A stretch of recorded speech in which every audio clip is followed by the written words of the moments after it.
It's worked so far, but we're not out yet. I wanna know what you're thinking. There are some things you can't hide. I wanna know what you're feeling. Tell me what's on your mind.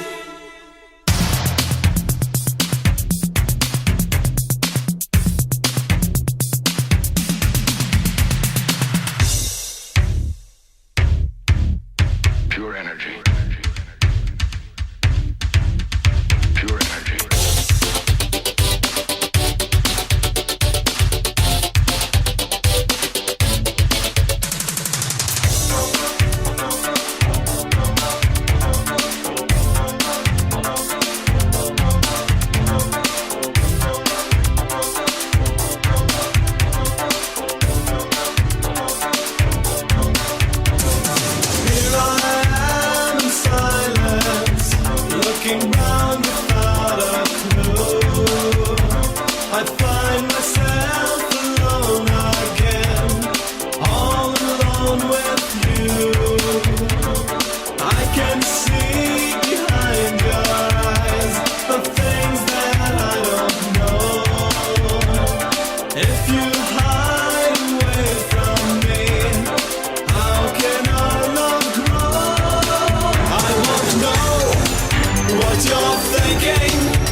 All right, ladies and gentlemen, let me get my music going here.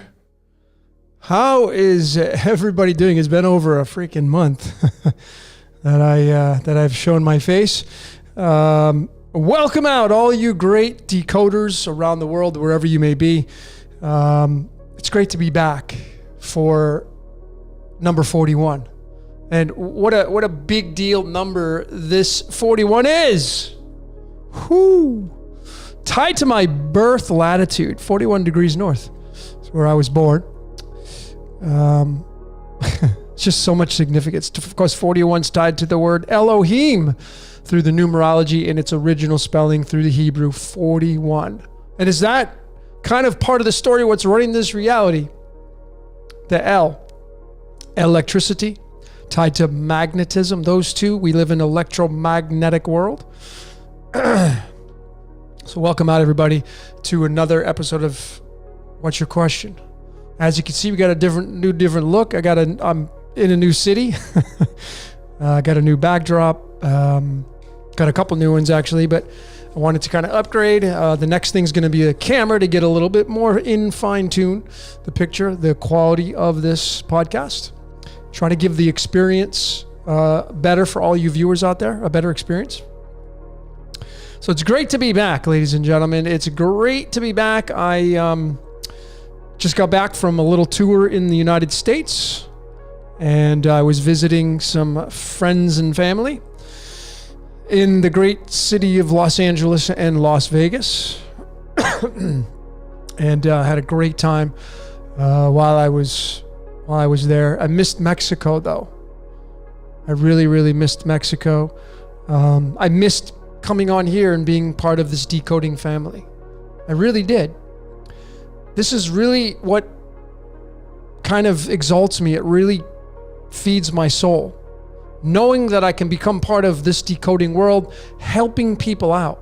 That nourishes me as a human being. And I don't know if, let me get to my picture here. If you can see my shirt. So my shirt, let me just move my mic out of the way. Here's my new tagline. Pretending to be human. That's my new tagline. For a while. I'm just pretending to be human. I love the tagline, pretending to be human. That's what I feel like I'm doing. Pretend, it's all pretend. It's not real. It's pretty awesome. And Happy New Year to those of you that follow Rosh Hashanah, the Jewish New Year, and the blowing of the ram's horn. The ram's horn? Why the ram? Because Judaism is heavily steeped in Aries, which moved into Taurus. Of course, bulls have horns on them as well, but it's the ram's horn, heavily tied to Judaism. So if you fancy that stuff, well,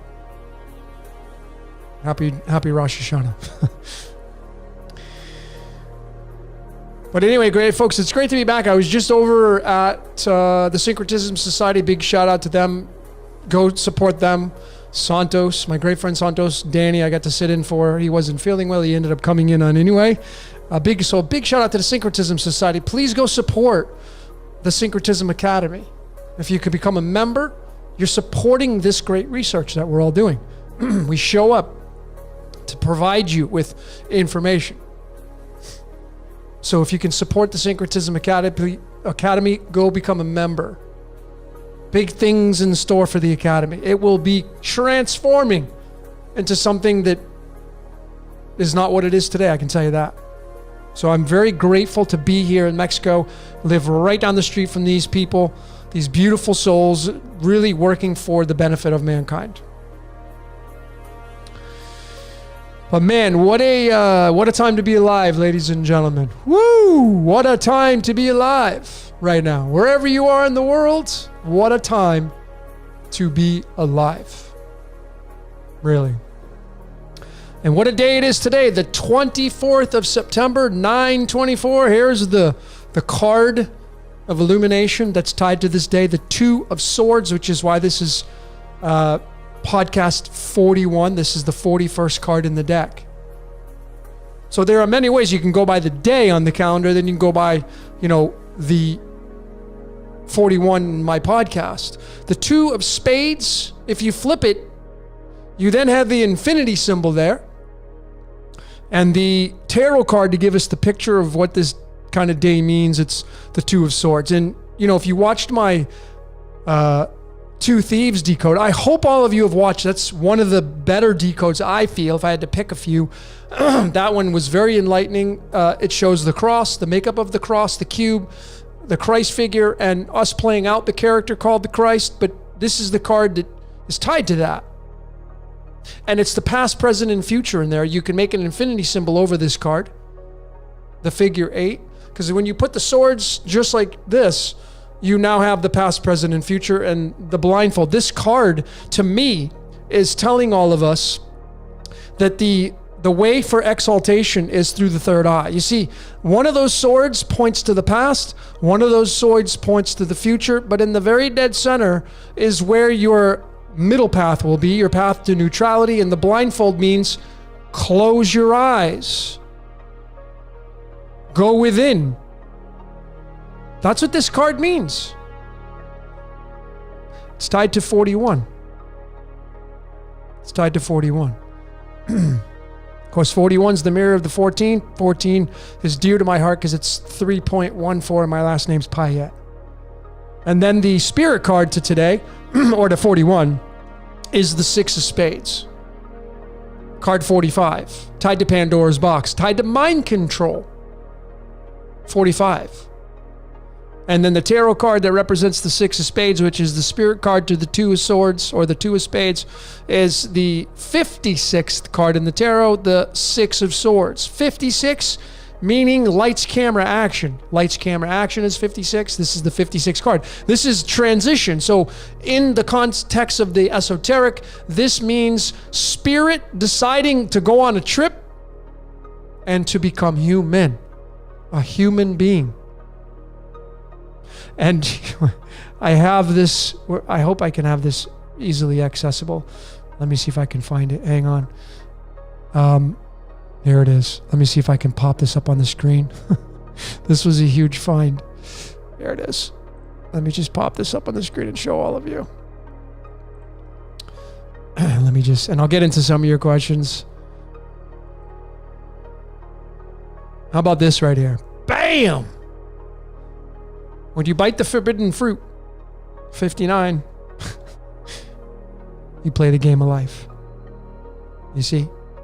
59 reduces to the 14. 14 reduces down to time. 14 reduces down to the number 5. And what is 5? 5 is your 5 fingers, 5 toes. 5 is the pentagram. 5 is man or woman. You see? And is it real? Could it be that the spirit in the sky is not permitted to come down here and become human or man or woman? Maybe. But it's tied to the game of life. Just like that, we have a massive connection right there. It's pretty awesome. So I have that decode I'm working on just because of that right there. And I found that from watching somebody's recommendation. Triggered me. And there you have it. And folks, it's tied to the Nine of Swords and tied to Lucifer, the light bringer. Comes down to play the game. It's all tied to the fallen angel story. It's pretty interesting, man. It really, really is an interesting thing. So, let's get into some of your questions, some of your comments. It's all gratitude around here. No negativity, please. Keep it real. Be cordial to the other decoders in this chat. And if there are any toxic people that come in here, I promise you will get kicked out. No room for toxicity. I don't have time for it in my life. You don't have time for it. You don't. Why? I'm not going to. This is like, I have a lot of new transformations for myself. And one of them is I don't tolerate toxicity. I'll delete a comment if it's toxic. Don't care. It's my reality. It's your reality. That's precious. Cut out your toxicity in life and become free. You know what's toxic? The mainstream. So somebody had a question in the very beginning asking me, "What?" Here we go. Nothing again. Now again, folks, this is not making fun of anybody. I'm keeping it real and raw. But Jennifer Ruff has asked me, "What's my thought on the timetable of the world leaders?" Here's my answer. I don't care. That's my answer. I don't care about the mainstream. I'm slowly detaching from it more and more. It's becoming non-existent in my consciousness. And it's very liberating. Yes, I still decode stuff, but I'm finding that decoding the mainstream is useless because it's all predestined. It's all part of the script, no matter what. Yes, are we going to see something every 30 days? Every 30 days, something happens and all that matters is the now moment. So today's the 30th day of a 30-day cycle. Did we see something today? I saw a lot of things today. But what matters most, ladies and gentlemen, is what you see in your reality. So what is your reality made up of? Remember, scripted is 30. Reality is 17. 17 is the star card. So are you a star in your own movie or are you just an extra in the mainstream? I don't want to be an extra. Not interested in that.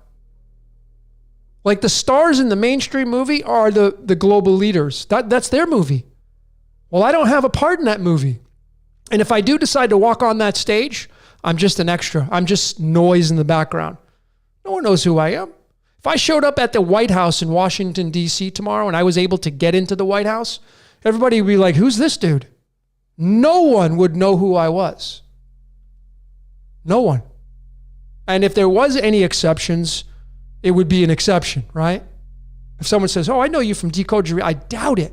Why? Because those people in the White House are too busy keeping up with the Joneses and the mainstream. That's their job. That's their script. That's their screenplay. That's not mine. So if you want to liberate yourself, ladies and gentlemen, stop paying attention to the vampire, which is the static on the world stage. That's what it is. So that's my thought on that, Jennifer Ruff, and I hope you can appreciate the answer. And again, nothing against you, but I'm saying is like, you know, I'm not for the mainstream.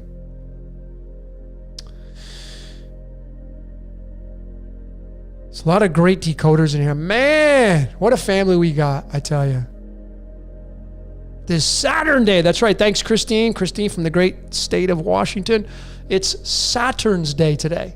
We're going to go right into Sunday. And Saturn and Sun is the yes and no, the push-pull. The Sun may be the son of Saturn. Maybe.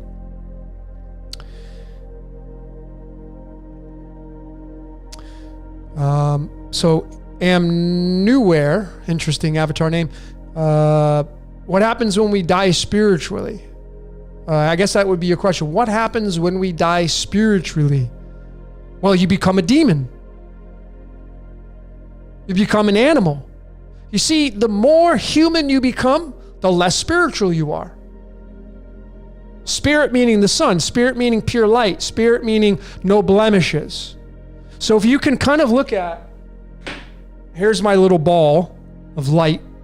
So if you can kind of look at this right here, imagine this is the source of all there is that everything emanates from. Of course, behind that's going to be the black, the projector. But everything comes from this. There's no darkness in here, nothing. And this is what it looks like to be a baby when you're born into this world, because you don't know what's good or bad when you're a baby. You come in naked. This represents nakedness. And as you move through time, this gets darker and darker and darker, and you end up becoming a demon. In that context, I'm not saying you are a demon, but as you move through time, you move away from your golden self, you move into your dark self, your ego becomes infiltrated, you become darker and darker. Every thought, every action, every experience weighs you down. And you die spiritually, just a little bit every day. So the liberation is to get rid of all of that ego, because that's what it is. It's the spirit versus the ego, which is very fascinating with the cards, the tarot. It's a dead giveaway. It's a humdinger right here.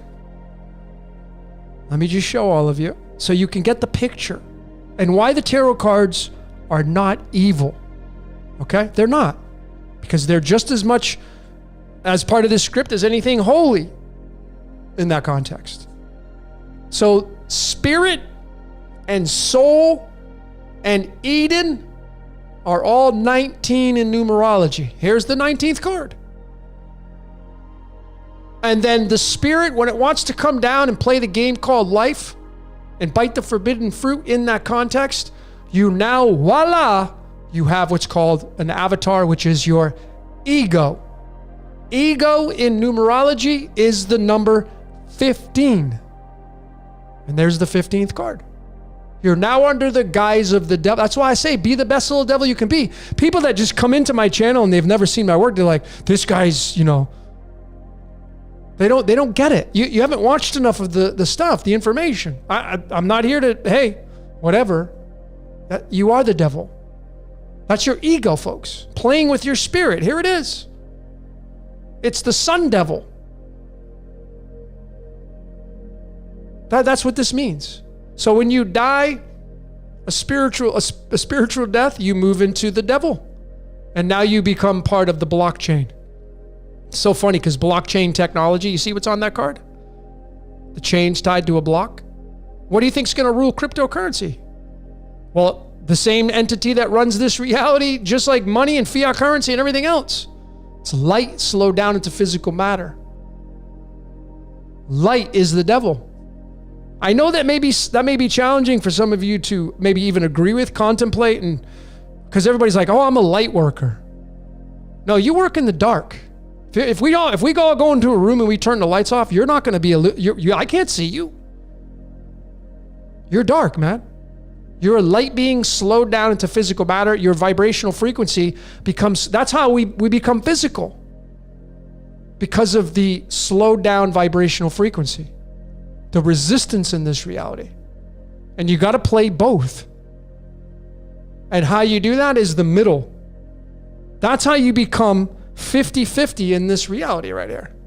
You want to become in the middle of these two. You can't shed this completely.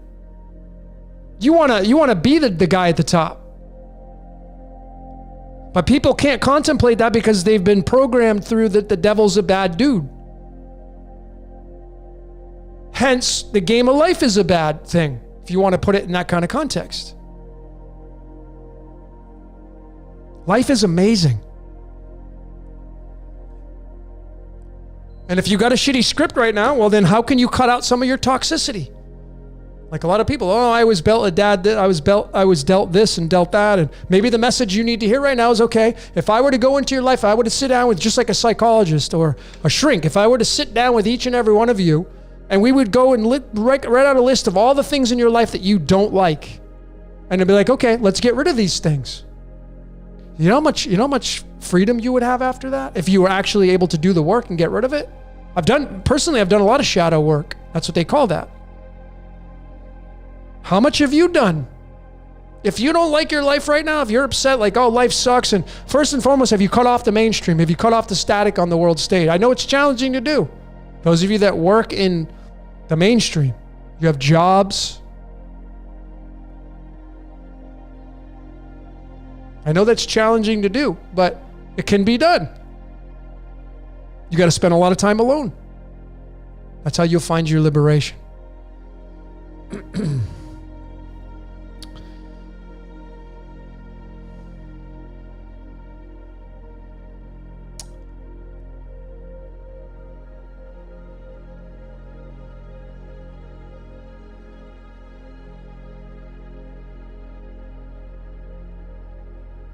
Going through your comments. J22, can you please do a decode on XRP? I've already done that. Check out my cryptocurrency decode. I just want to show all of you. Hang on, I just want to show all of you something. So when you go to YouTube and you go to my channel, because some people don't know this, but if you go to this little magnifying glass right here and you type in any kind of word that like cryptocurrency. There it is. Okay, I did a podcast with Jordan. Big shout out to my buddy Jordan at Waters Above Crypto. What a gem of that guy is. I hope you subscribe to his channel and follow him, because he's got a Friday podcast he does, and man, he's crushing it. He's got a lot of people following him, as he should. He's got a great voice and a great mindset. But we did that. Let's talk about esoteric crypto. But this is my XRP. It's in there, cryptocurrency.com. That's how you find this stuff. That's all you got to do is just click on that search function right there. All right, let's get back to some of your comments.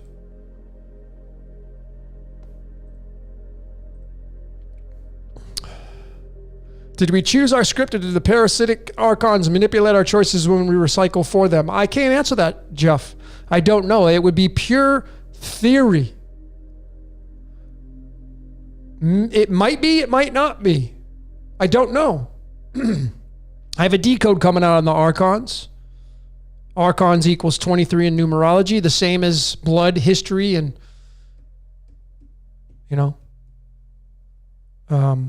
crown. 23. It's a royal star of the lion, tied to Yaldabaoth, the Gnostic demiurge. Yaldabaoth, of course, is tied to the planetary bodies.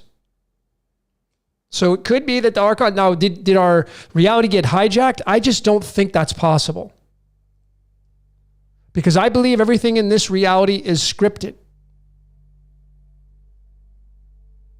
So is it the archons that script it? Did we get made by these planetary bodies? I mean, who knows? I mean, I have this theory, pure theoretical, that you see everybody inside planet Earth playing the game is the hive mind. And there's a collective consciousness. You may not become part of that anymore. You may have detached. That's why I'm suggesting to everybody, detach from the mainstream. Liberate yourself.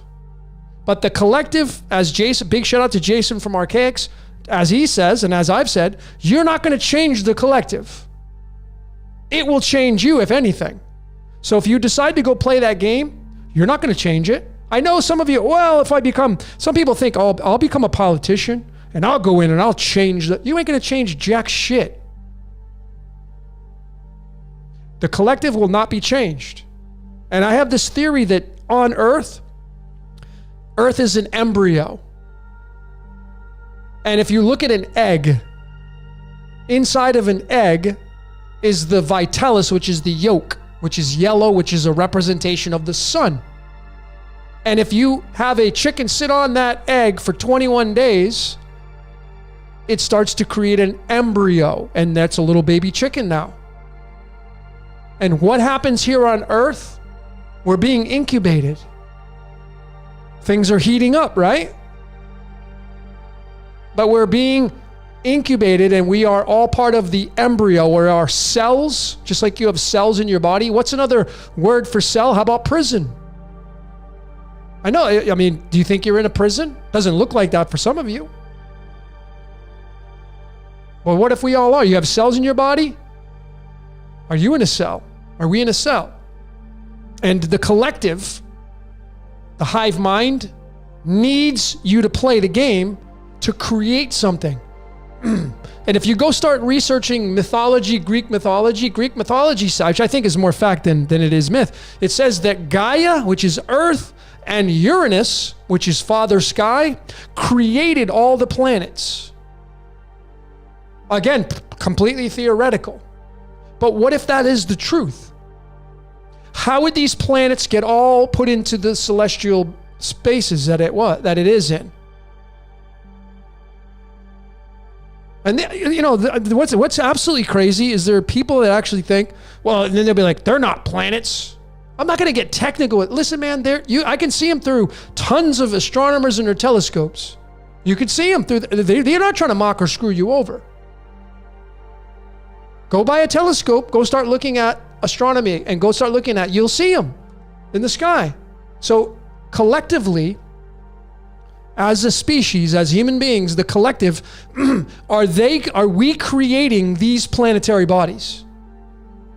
And every age, a new one emerges. It's very possible that is the case. It's a theory that I kick around.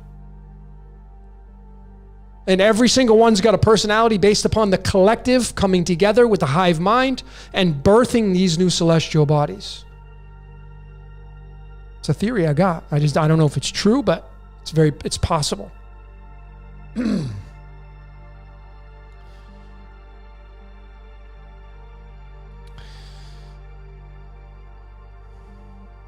Red Rose, nice to have you. I don't feel like I'm in a prison. I actually think this simulation was beautifully made. It is. You see, if you look at this reality, if you believe, now first we have to set the foundation. If you believe that we are in a cyclical pattern called life, and life is golden to dark. Imagine this, if you just dummy it down and go fractals down, forget the spirit comes down to become man or woman. We have this avatar. And when you're born into this world, you're born naked. If you're born healthy, you heal quick. You cut yourself. I mean, now I'm almost 50, right? If I cut myself, I notice consciously that it takes a lot longer for the scab to appear and then to finally fall off. And now I have, my skin's healed. It takes a hell of a lot longer than what I remember when I was in my teenage years and my, young 20s. Why? Because I have a lot more miles on this body. So if you just use the human being experience, you're a baby, you're a golden baby. And as you move through time, you get more and more miles on the body, and then you move towards what? Death. And what does death look like compared to a baby? Hunched over, frail, osteoarthritis, the tons of problems that senior citizens get that we're all faced with. Cyclical. That's the baby birthed. It's the womb to the tomb.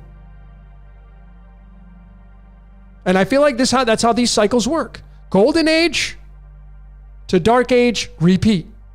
And when you're in the dark age, imagine a baby and you compare it with a senior citizen. Which one's going to be smarter? Which one's going to have a lot more wisdom? Which one's going to have a lot more experiences? The senior citizen, always. But which one's going to probably be more depressed, have more anxiety, have more stress? The liver and the adrenals. Which one's going to have more taxed organs? The senior citizen, always, because the senior citizen has all these years of experience and emotional responses and emotional reactions that weigh us down. So the benefit of being an older human being is you're more wise, you have more experiences, you may know what to do and what not to do at certain times in your life. A baby doesn't know any of that stuff, but the baby's more pure. The baby heals faster. And that's what we live in. Golden age is the baby, dark age is the senior citizen. When you get to be a senior citizen, you're weighed down with beliefs, experiences, emotional responses, etc., etc. That can be daunting on the human being experience. So as a collective right now, as a cyclical pattern of nature, it seemingly looks like we're in the dark age. And it can be challenging. So pretending to be human, it can be challenging to be part of this consciousness now. That's why when you detach from it, life will get better for you. That is my experience. But if you tap into the mainstream and you plug into the matrix, it can suck you dry.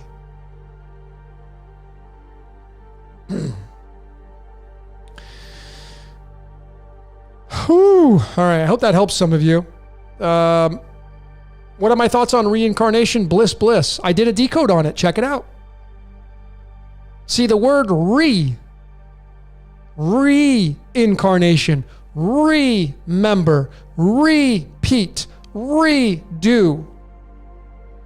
It's the the R and the E. R is the 18th letter, E is the 5th letter. That's 185. 185 is tied to rhenium. Rhenium is the 75th element, and the words history repeats itself is 75. So means to do it again, to get on. And you go into some of these ancient cultures, the samsara wheel. How do you get off the wheel, the hamster wheel? You got to start to delete all the stuff, the crap that you've collected over the lifetime that you've been here on. And it can be challenging because your ego Your ego doesn't want you to let go of all that stuff because the ego is alive inside of you and it wants to get fed. I did it. I'm going to be doing another green box detox, by the way. I think October next month is going to be the start. So if you're interested in the green box detox and you're ready to take, to clean out the temple, keep a lookout for the announcement of that. But I'm doing these to help people out and, to eliminate the toxins that burden your temple. Well, what about detoxing your mind? Have you ever done a detox for the mind? So many people are out there like, oh, I just went on a detox. I went on a fast. That's great. That detox is the physical body. That detox is the ego.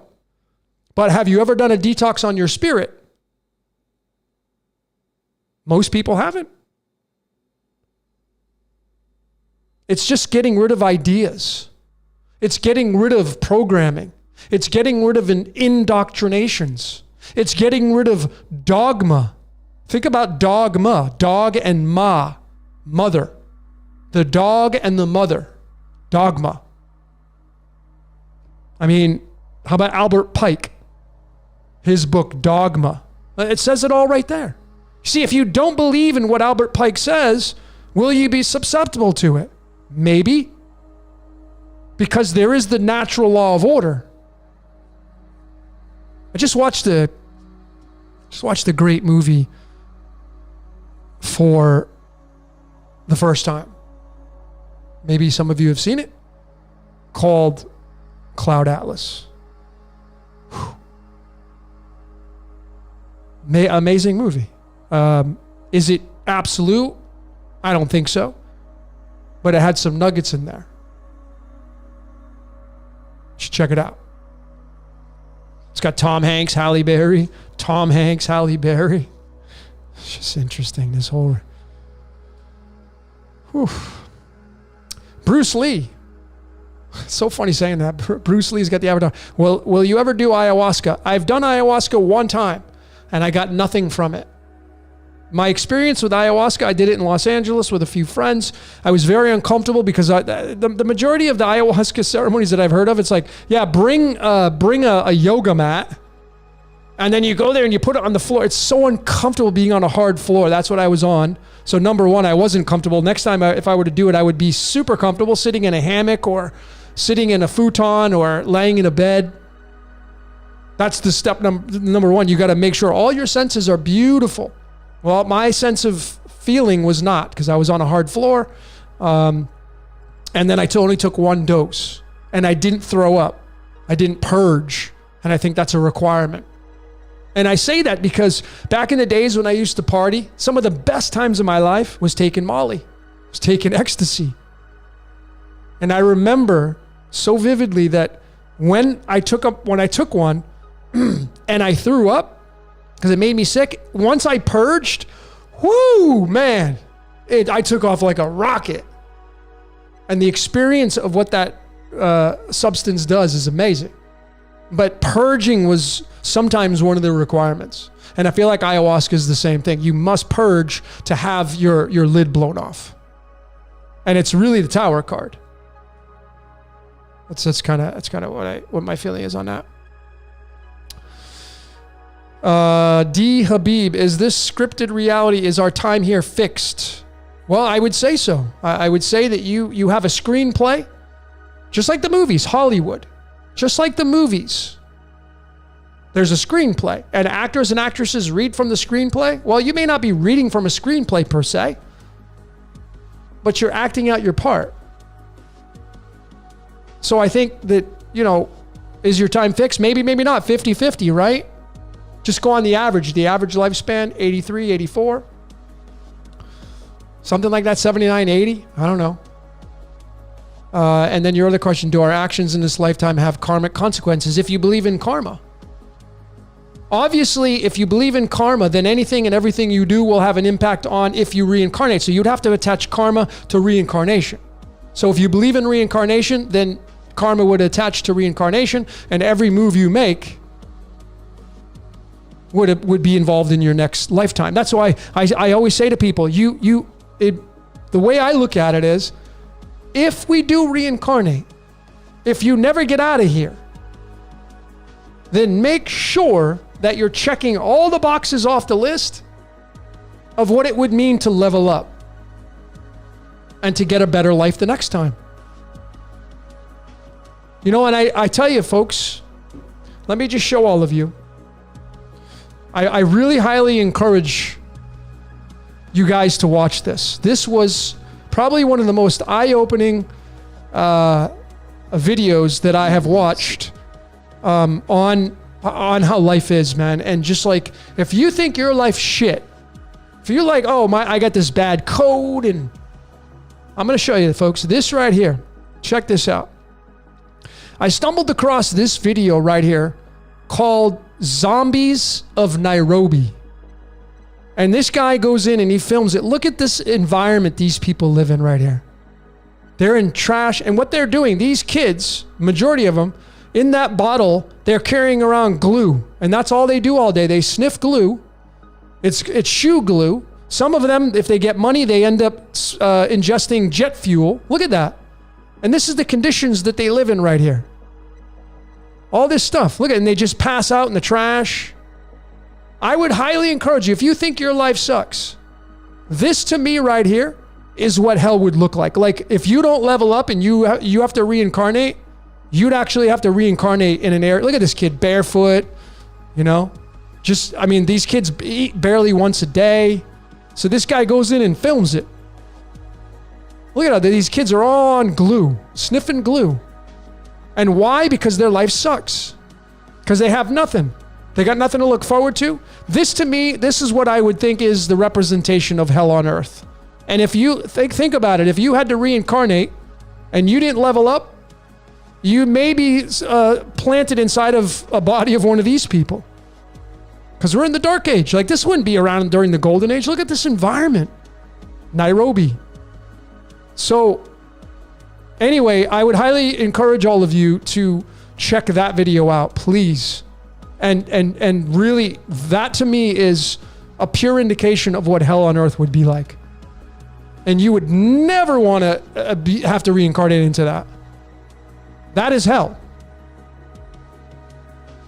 That is internal punishment right there. That is punishment. That's what Sheol is. That's what punishment is.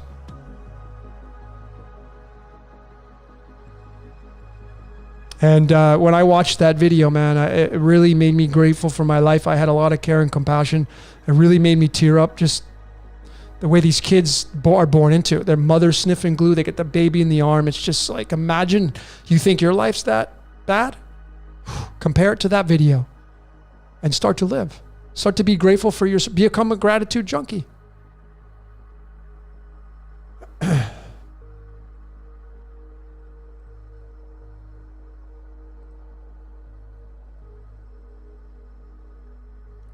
That is the dark part of Nairobi.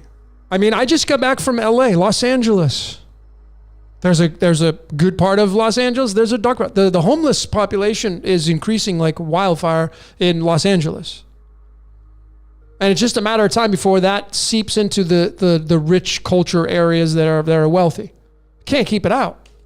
It'll end up seeping. You're literally seeing the dark age just go deeper and deeper and farther and bigger and bigger.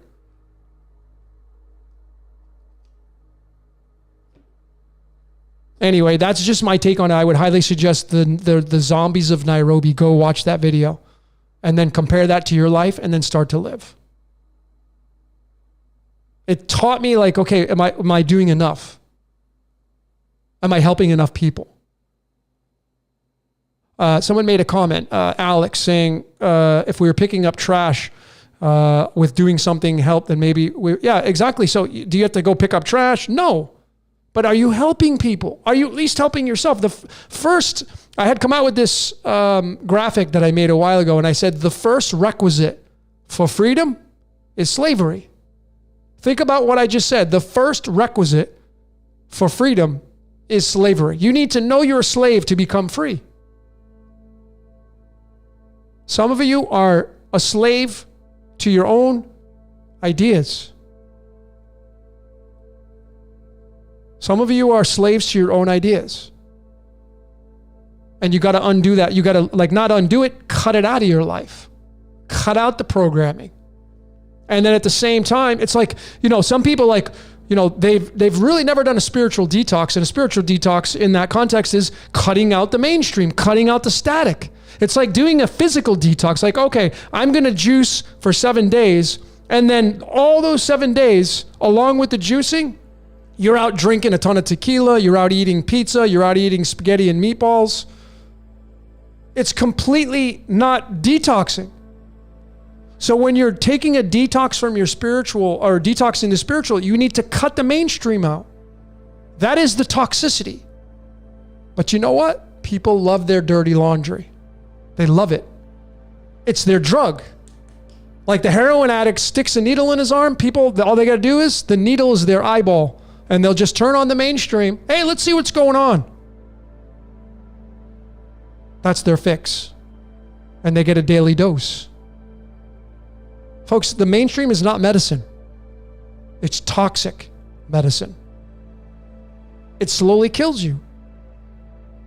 So if everybody just shut it off, the consciousness of the planet would go up. It would be raised. See, you want to be the minority in this world. You don't want to be the majority. You want to be the minority. The minority. That's what's going to get your ticket to freedom. Be the minority. It's like somebody had said the other day on my channel, they said, you should have 1 million subscribers. Well, and my response was, I get the subscriber count that I get. Just hit 28,000, of course. 28 tied to Lucifer. My life's so it's ridiculous. The light bringer. 28,000 subscribers. Whoop-diddy-doo. It's nothing compared. I don't care. Whoever's going to find this channel will find it.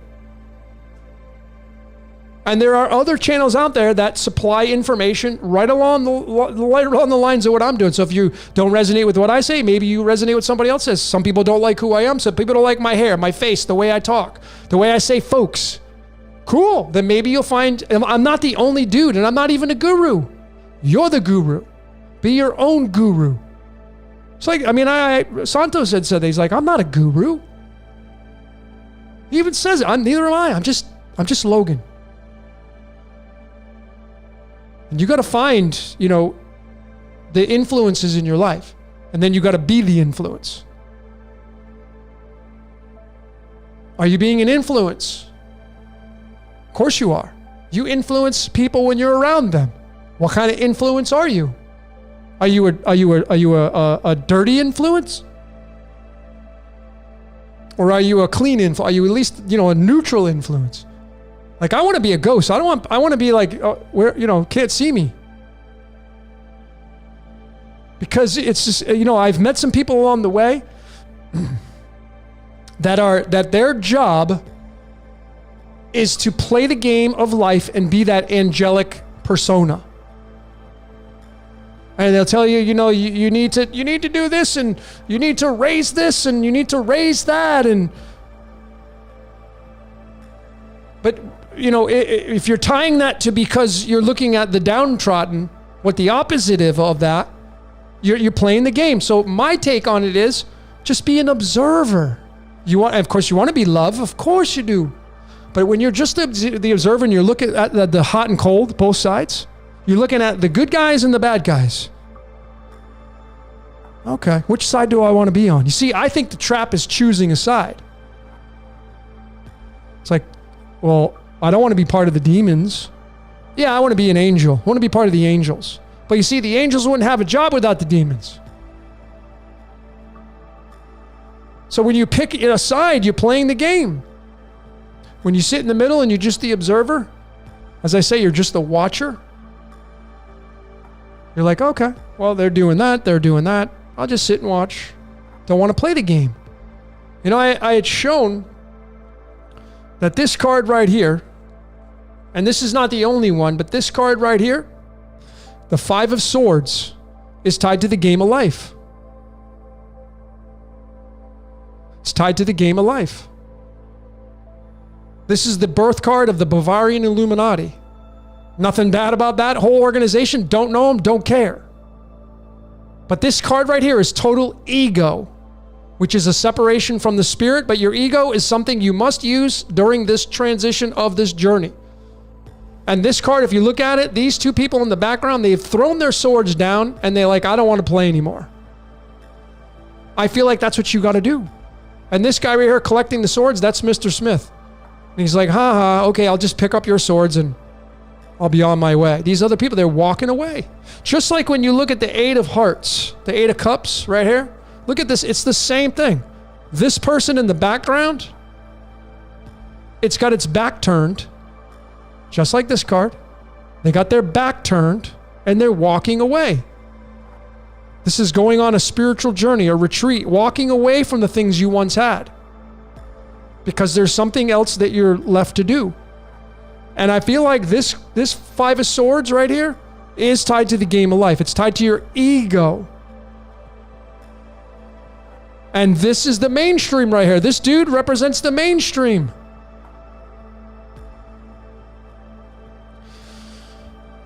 You got to let that stuff go.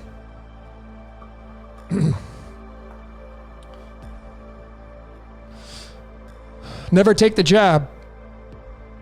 See, I do feel like fighting though. Of course, that's your ego that wants to fight. So I get it. I get it. Sometimes I feel like that too. See, the spirit doesn't need to do any of that crap. The spirit represents the sun represents the spirit. You think the sun has to do anything different? Do you think the sun has to struggle to shine its light? It does its job every day. The only thing that interferes with the sun is the clouds. But on a bright sunny day and a blue sky day, the sun just does exactly what it does every day. It shines.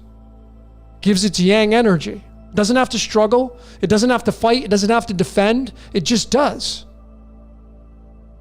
And when the sun, which is a representation of our spirit, shines its light down, you get the light bringer, which is Lucifer, which comes down to earth and provides the projection, which provides the movie, which provides the simulation, which provides your ego. And that's the struggle in life, is the ego versus the spirit. And your ego, when you want to step into the game called life, you're going to want to go punch and fight and kick and scream.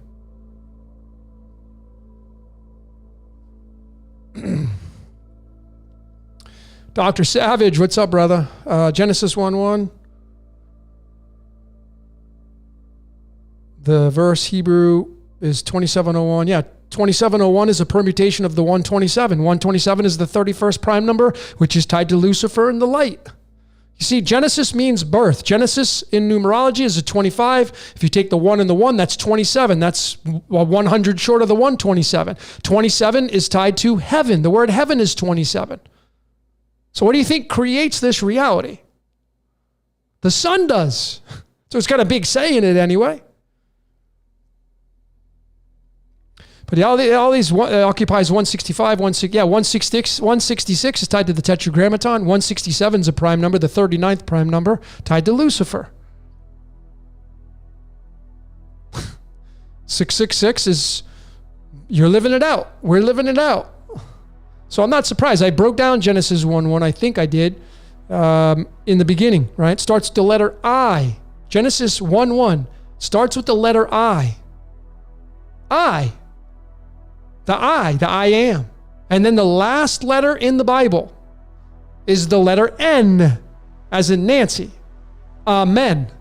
So the first letter of the Bible is I. The last letter is N, which is 914. I is the 9th letter, N is the 14th letter. Let me just show all of you that. So the first letter is in the beginning, right? In the beginning. So it's I, and then the last word in the Bible is, the last word is Amen. The first one is in, and the last one is Amen. And there's 21. 21 is tied to the word enter. We enter the game of life, but it's in the letter I and then the letter N.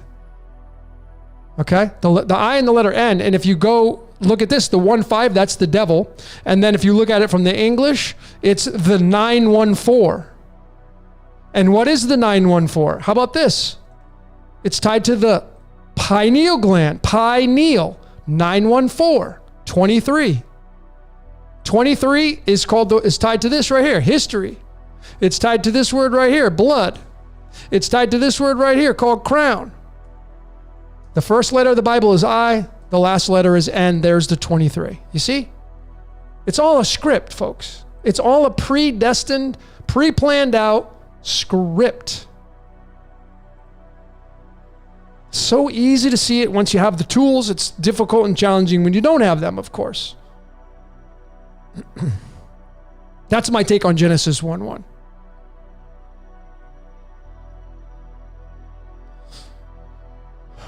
Who made this prison planet? Or I should say, how about what made it? Well, prison, if you just look at physics, prison is 26, planet is 26 in numerology. That's a match to magnetic and electric. We live in an electromagnetic universe. That's what creates this prison. Electricity and magnetism. If you go to alchemy, it's holmium and silver. 67 and 47. That's what makes up this prison planet. Frequency. Vibration. And then if you keep going back, and it's code. The code creates it. What writes the code? Well, that's going to vary from your opinion.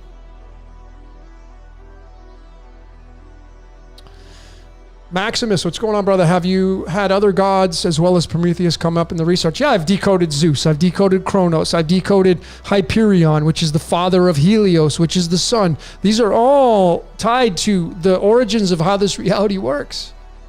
I mean, think about it. Hyperion is the father of Helios, which is the sun god in Greek. Starts the letter H as in H-Y, Hyperion. How about hypnosis? Starts with H-Y. Hyperion. H is the house. The letter H is the 8th letter. 8 is tied to the 19. 19 is tied to the sun. All you got to do is look at the first letter of each word that you're decoding. And that paves the way for the word. The first letter, the cornerstone.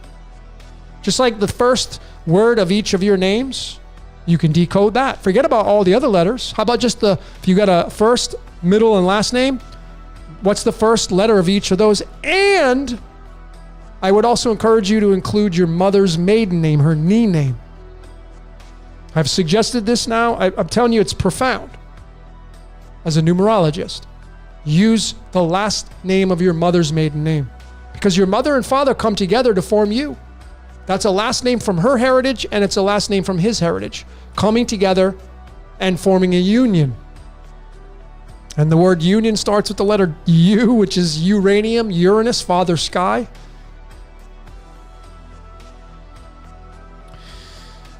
Denise, is Lucifer and Jesus the same entity?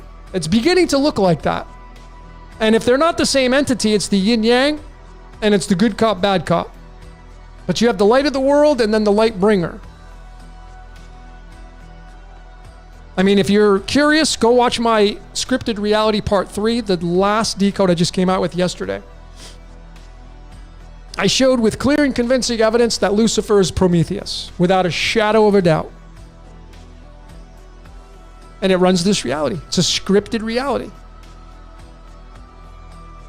It's also tied to the Tetragrammaton. The God of the Bible is the God of the Bible, Lucifer. It's beginning to look like that. It's much more powerful than we are right here. And then people just they get so angry and they point the finger and yeah, it's the boogeyman. Yeah, it's this. First, get everything that you can find on the esoteric, get your foundation built, and then make your decision on what you think this reality is. Can't just look on the surface though. What's the importance of 179? 179 is tied to the Elohim. So Judo Jack, what's the importance of the 179? 179 is tied to the 72nd element called hafnium. Let me show you all that. So here's the periodic table. Always want to consult with the periodic table. We're made up of a lot of these elements. We must consume a lot of these elements to stay alive. 60 minerals in the body is a necessity every single day. Many of these elements are made up of these minerals, or vice versa. So you just want to take your number that you find in your decoding and you want to attach it to an element to get a broader scope picture of what's going on. So we go to the 72nd element right here. And you got to go deeper than this. This right here, let me just blow my screen up. So this right over here to the right-hand side, this is the weight the average atomic mass or weight of hafnium, 178.486. But when you come down here to the oxidation states and isotopes, you're going to see there's the common ones, and here they are. So it ranges from 173 to 179. Look at what the most dominant one is. The natural abundance is 179. There's your 179, and this is a clue, 35. What is 35 tied to? How about this word? Keep your eyes. Let me just get rid of this English. Don't need that. This is what 35 is tied to. Simulation. Simulation is 35. So what do you think is providing the simulation or has a hand in it? The 179. What's the 179 tied to? The 72. What is the 72 tied to? The angels and demons. 72 angels, 72 demons. And if you look at the picture right here, what is this a representation of? Well, the two stars on each side of the moon here is going to be the angel and the demon. That's how I feel this energy works here. Right here. That's just kind of my take on it.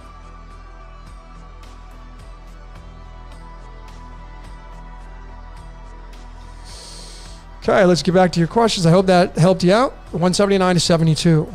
Remember, it's 179. 79 is gold. The 100, check that show out on the CW. You haven't seen it. It's tied to the story of mankind. The fallen angel story. Coming down to repopulate the earth.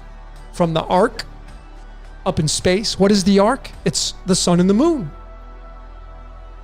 Argon is AR, potassium is K. You bring the AR together with the K, you spell out the word ark. What's the Ark of the Covenant? The sun and the moon. That's why alchemy is where it's at. That's where it's at. Gematria, dead ends.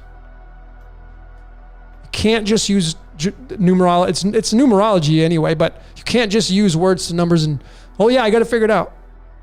No, you want to get, that's the surface. You want to go deeper? You got to connect more dots.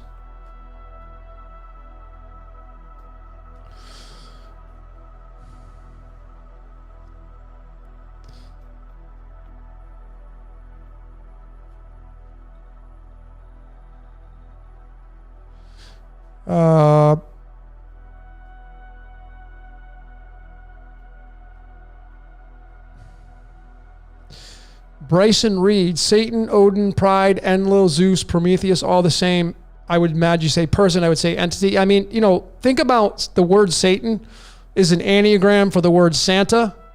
Santa Claus is depicted as standing on the top of your roof and coming down the chimney. What is that a depiction of? It's spirit coming down to matter, coming down the chimney. Santa Claus. And Santa is an anagram of Satan, and that's tied to Saturn. It's all there. It's all there. And maybe there is some entities that came down from the spiritual realm to come play this game. Can't rule it out. But like I said, man, I've done on so many decodes now, and so I've seen the script. Even my own personal life is completely scripted. Well, I'm working for the good side, if you want to call that. I'm slightly alkaline. I'm an observer. I'm in the middle. But you know what? I'm not going to choose I'm not going to be like best friends with Darth Vader. I could. Pick your, you choose not your side here, but you want to be in the middle, slightly left. So you actually want to be slightly Yoda. Just look at the pH scale. That's all you got to do. The pH scale. I'm going to give you guys and gals the visual here. So all you got to do is look at the pH scale. It's just so easy to see this stuff once you have the eyes to see it. Let me just share my screen again. This is all you got to do to look at life. This is life right here, the pH scale. Here's your 7 chakras, and then if you expand it to the 14, that means that the 4th chakra would be combined with the 7. That's neutral. Well, if you consider your blood is slightly alkaline. It's around 7.3 to 7.4. It's on this side right here. It's in the green. The green is where you need to be. In the middle path, green. And if you just look at this, the word green is 20, just like the word right here, balance, 20, okay? But you want to be just slightly past the 7. And isn't it kind of interesting that the 7th element on the periodic table is nitrogen? And nitrogen is about 79% of our atmosphere that we breathe. The air that we breathe is primarily nitrogen. Look at what the weight of nitrogen is. The numbers of Lucifer. How about that? You think that the Royal Society of Chemistry is trying to, they get a team of people together to try to screw you over and mock you by putting this information out? Do you think they know this? Maybe. They're a fan of the numerology and the occult and the esoteric. But I can promise you, a lot of these people that work at the Royal Society of Chemistry, they don't even know any about this stuff that we're doing, the decoding. They know nothing about it, yet here we are decoding it. 14 is tied to the word time. Think about that. The most dominant air we breathe is nitrogen, and it's 14.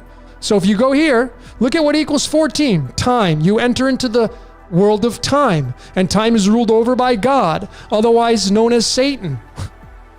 And we enter into the mind, which is 14. So easy to see this. Your mind is not your own. I know a lot of you won't tolerate that. You won't do it. I'm in full control of my mind. Okay, great. Right here with the tarot, now that you know the word mind equals 14, let's go to the tarot. 14. What's the 14th card in the tarot? Most of you should know if you've been following this stuff. If you're a fan of the tarot, the hell's my 14th card here? Just so you can get the picture. Here it is. 14th card in the major arcana. Right there. Temperance. What is that angel doing? Going back and forth with the chalices with the energy. And in the very middle is the third eye. This is balance. Becoming balanced. That's what you must become in this reality called life. You got to be this right here. Walking on water. Bridging the gap. You got the pyramid going up in the center of the chest. Ascension. 14. I mean, pi is 3.14. So you're playing out pi. You're playing 3.1. 3 is the three-dimensional space. 3.14. We play out pi from phi.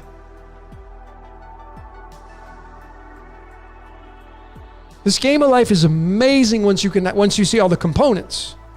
It's kind of like buying you go there, you go to the dealership and you buy a Porsche, and it's got twin turbos on it, and you buy the car and you never get on the turbos.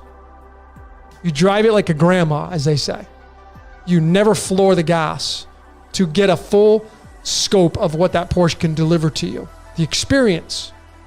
Well, that's what the majority of the world is living through. They're living through driving around a Porsche and never going past 40 miles an hour on a twin turbo Porsche.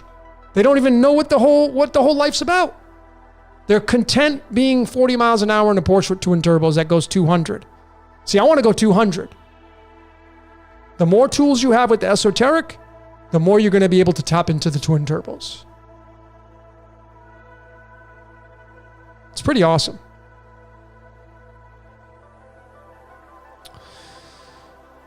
Tony, talk about magnets and healing. I got some right here. Neodymium magnets. I use them. You can place these. You can take 2 magnets, neodymium, of course. And you can, when you do this right here, when you take 2 magnets, let me see if I can get it to stick to my hand here.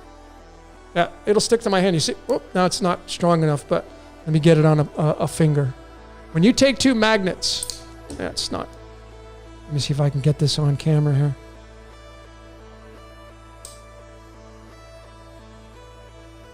When you can balance 2 magnets, there's one there right there. What that's doing right there, it's creating a torus field.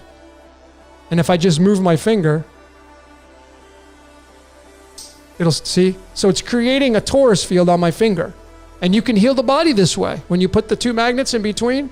Now, if you can't do it, if you're on a bigger body, you can just place the magnet on the skin, and it's drawing in energy. It's drawing in energy, drawing in the torus field. That's our whole makeup of our reality, is the torus field, drawing in energy and drawing out energy, and it just wraps around. That's magnetic therapy. It's amazing. I got a ton of neodymium magnets. Magnetism and electricity is what heals the body. We have an electrical circulatory system.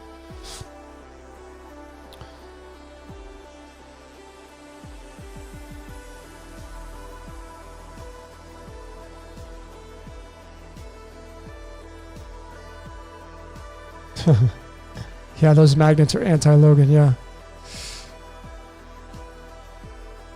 I wanted to take a second to really give a big shout out and thank you to everybody that has donated to this cause. Your Patreons, your donations through PayPal and Venmo. And, I greatly appreciate all of you. And even if you haven't, just a big shout out to all of you that just support this work and research. Whether or not you agree with do you think you think everything I say is 100%? I'll even tell you, it can't be. I have to have some things in there that someone doesn't believe in, which means it's not 100%. See, if I was the only person walking around on the planet, if I was the only person on the planet, I would be completely right. Now, if I compared that to the spirit, I would then have a nemesis, an adversary. So now, because there's 8 billion people on the planet, all those people are your adversaries. Because if you went toe-to-toe with some complete stranger on what you believe, everything you believe, I promise you there are going to be things in there they would strike through and say, that's not real. That's not truth. That's bullshit. You're full of shit. Because people are your adversary. It's two egos going head to head. And there was a great lesson that I learned going through the great landmark. If you've ever get a chance to do Landmark Worldwide, landmarkworldwide.com, I get nothing from it. I've been through the course 3 times. It's very exhilarating. I learned something very valuable during those times I've gone to that, and I've studied through Werner Erhard and his teachings. And I learned from Werner Erhard, he said, everybody that lives today thinks they're right. There's not one person that's walking around on this planet that doesn't think they're right. Everybody's right. That was one of my biggest teachers, is realizing that everybody is right. You're right, I'm right, your brother's right, your cousin's right. And if you can just accept that and just look at somebody and say, okay, no problem. You think you're right, then go do you. But you see, it's when we get into debates with people. And I'm guilty of it. I still learn.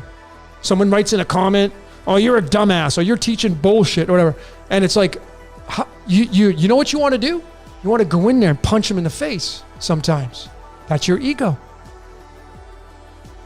That's this. That's a reaction. And it's got the word re in it. Doing it again. You see, if you become less reaction and more action, you become less weighed down with things. But everybody living today is right. Every single one of you, you're right. Your life is right for you. Otherwise, you wouldn't be living it. Everything you're doing is right for you. And if you say, well, if you looked at your life and say, well, I have a few addictions. We're all addicted to something. If you really sat down there, you're authentic with yourself. You'd sit down and be like, oh yeah, I mean, I'm addicted to this, or I'm addicted to that. And if you were to cut that out of your life, you would free up that space. Like some of you are addicted to some shows on Netflix, or some of you are addicted to Facebook, or some of you are addicted to reading books. And you'd be like, well, there's nothing wrong with reading books. No, there's not, but it can be labeled as an addiction. Now, if you were to stop reading books, what would you do at that time? Because reading books is influencing you. It's great to influence yourself. That's all yin energy, by the way. There's nothing yang about that. It's yin, taking in the energy. And then the yang is giving it away. You got to have both. You put your hands out and you form a magnet. You form a horseshoe. There's the horseshoe right there. Energy comes in, energy goes out. Just makes that loop.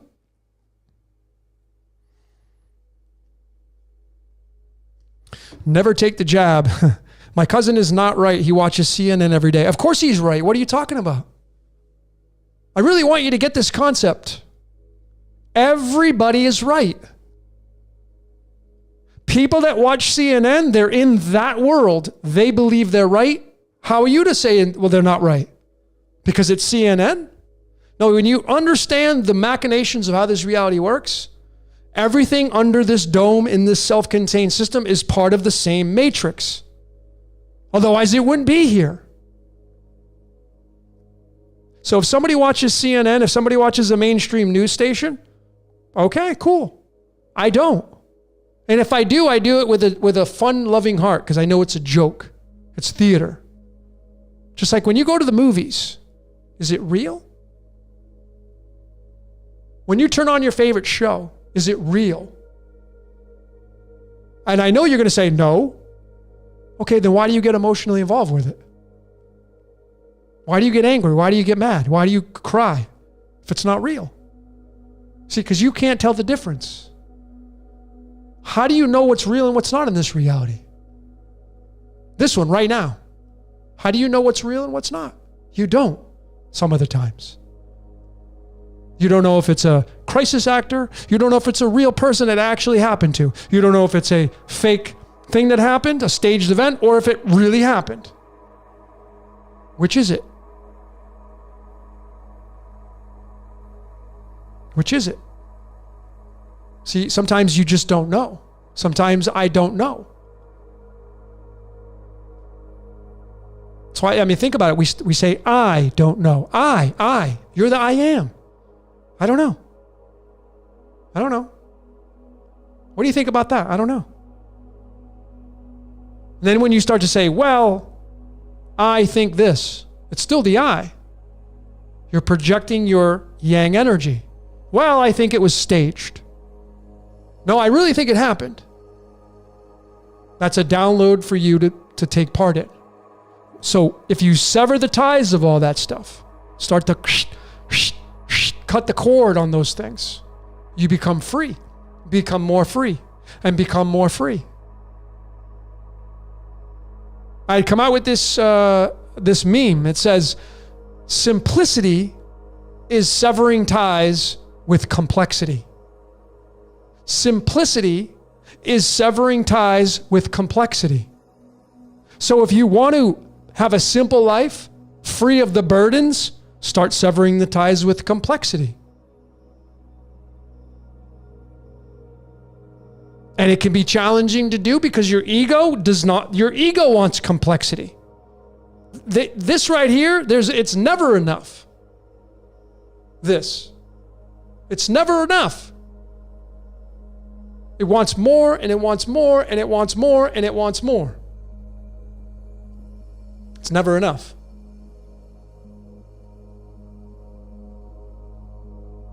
So it's an addiction. Feeding the ego is an addiction.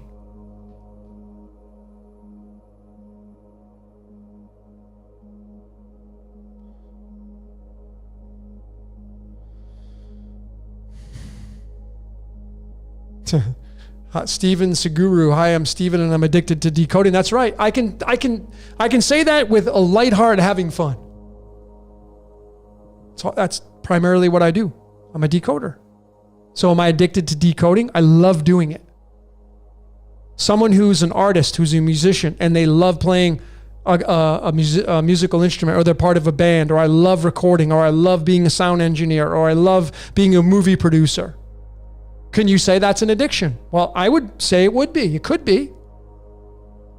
Addiction has been really linked towards like drugs and alcohol, but we have tons of addictions in our life.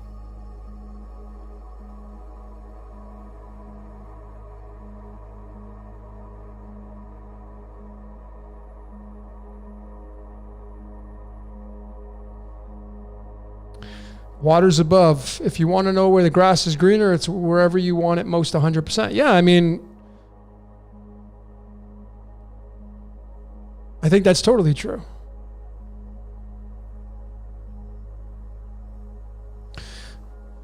Walkery. Why would my reality be the right one and not someone else's? That's it. Folks, I'm telling you, if you can get this concept, it will liberate you. I would encourage all of you, tomorrow or today, wherever you're at in the world, when you go out into the matrix, when you go out into the reality of nature, start to observe people and what they're saying and what they're spewing out. And instead of your mind, because it's going to be a lot of you don't say it, but you're thinking something else. Is that being authentic? Well, you see, it's fractal. It starts in the mind, and then it has to move through the mouth, and then the body is the instrument of the mind. Thank you, Bob Proctor. The body is an instrument of the mind. It starts here, and then it moves into form through these and this and feeling, but the voice. And a lot of us will listen to people. Like, I was just at the airport, man. I just was. And the conversations people are having, I gotta watch my mind, because my mind is still being infiltrated by the ego, and it's critiquing. It's like, why the hell am I critiquing these people's conversations? Because it's me trying to be right. Oh my God, they're actually talking. What a bunch of morons. Catch myself. God, what a miserable life that must be, talking about that stuff. I catch myself. See, that's being consciously aware. And then next time you make the adjustments, so you just hear the conversations, when you're just the observer in the middle, right here, you don't pass judgment. You're not saying, what an idiot. God, these people, what miserable lives they must have. But if you can look at the situation and be like, okay, you're having a conversation, and I'm super glad I'm not there. I had mentioned this earlier during Syncretism Society. I am super grateful that I'm in my life right now compared to a lot of other people. Because I was once there. I was once in their position. I didn't even know it. It's so awesome to look at other people's conversations and just be like, wow. And then instead of judging them, or instead of saying, what an idiot, or instead of saying this or that, instead of saying, just be like, I'm so grateful I have my life. I was once there. And I've done all this work to get to where I'm at. That's just being an observer. And then kind of patting yourself on the back. Like, good job. Celebrate.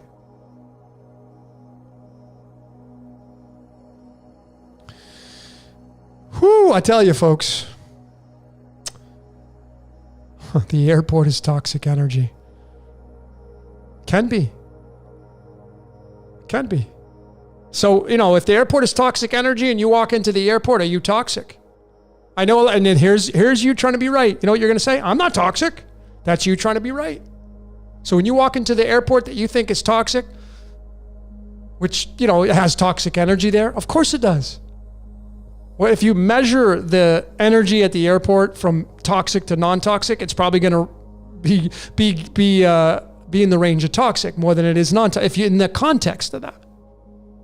But you see, it's doing its job.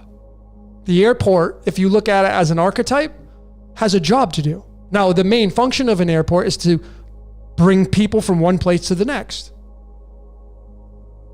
But in the mix of that in an airport, you're going to have tons of people from all over the world sharing their viewpoints. And you got to remember, ladies and gentlemen, that's the collective. The majority of people that walk into an airport are part of the collective, not the minority, the majority. So the conversations that you hear at the airport could be labeled toxic when you're comparing it to your life and you're like, I'm not toxic. It's a contradiction, right? But you'll say, well, I'm not toxic. We all are, folks. Let's say, be authentic. We're all toxic in some way, some shape or form. That's being authentic. And just laughing about it, like, haha, it's a big joke. You strive to be non-toxic, but yet you can't help it to be toxic because you're going to use this. So one of the greatest liberations I can pass on from you, passing the baton on from the great Werner Erhard, where he learned from shamans and yogis and guru, everybody's trying to be right. Everybody is right. Just take that into your daily life tomorrow or today and just just be like, yeah, they're right. They think they're right. So if you think that everybody's right, if you accept that notion, then you have no reason to sit there and debate them. Like I was in Syncretism Society, and there was this guy in the chat, And he was just trying to push at the buttons. Oh, if you debate me, it's like, dude, I don't need to do that. That's you trying to be right. It's just like, like I can straight up be honest and authentic with all of you. We had, last month, me and Jordan did a podcast, and we had another guy. I'm not even going to mention his name. Toxic. Come into the chat and just trying to be right. Dude, that's low frequency bullshit. I don't have time for it. I don't resonate with that. And if you start to engage, which I'm guilty of, I'm still working on that. What you're trying to do is you then lower your frequency to match theirs, and you be like, well, you're wrong. I'm right. And then you're using your Mars energy. It's not a pleasant, debating is not pleasant. It's not fun. It's trying to be right, trying to prove the other person wrong. And as the great Werner Erhard said, he said, I'll bet that wherever you're trying to be right, you're sacrificing your love in your life. You'll see it. You'll get into arguments or debates with your loved ones or your partner or your husband or wife. You'll argue with them and you'll catch yourself. If you're conscious, you're trying to be right. And when they're trying to be right, you have to sit there and take that and be like, you want to just instantly fight back because you're programmed to do that. Oh yeah? Well, you do this and you do that. It's like, that's you just trying to be right. And it's tough with partnerships because you got to sit there and like, how do you have your partner match your energy of like, everybody's right. So just you do you and let me do me. It's challenging, folks. That's why this life is a joke. It's like, you want to go watch a good show? Go watch The Good Place on Netflix. Go watch the first 5 episodes. It's just funny, man. You get put here and it's just a joke. And you get people put into your lives. I think they're purposely put into your lives to see how you're going to react. Reaction. You want to become less reactory in life. Get rid of the re. Just become more action-based. How do you become more action-based? By eliminating the static on the world stage. Because that's a distraction. You see, if you engage into the mainstream, you react to it. React. Re means to do it again. So if you want to liberate yourself, cut out the static and be more action-based, not reaction-based. Action. Lights, camera, action. Action-based. And you'll have a lot more fun in your life, I can promise you that.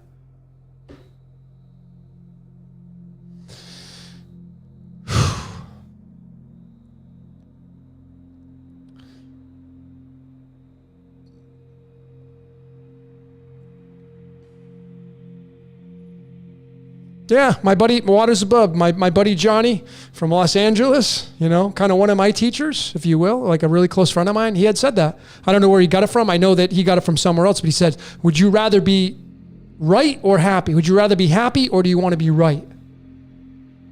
You can't have both. So how do you get happy? Stop trying to be right to other people. How do you do that? Turn them off. And get in the habit of just listening to somebody, become a good listener, and you don't have to sit there and debate them. Just be like, okay, I can see your point. How hard is that? Yeah, I can see your point. And then you don't have to say, because this is what some people, this is a step, right? You're going to say, yeah, I can see that, but I don't agree. And they'll have to give an explanation. That's your ego trying to be right. So the more conscious way I think to do it is, yeah, I can see your point. Here's my take on it. And this is my take. And if they're willing to listen, if they're a highly evolved person, they'll listen to you and then they may not agree.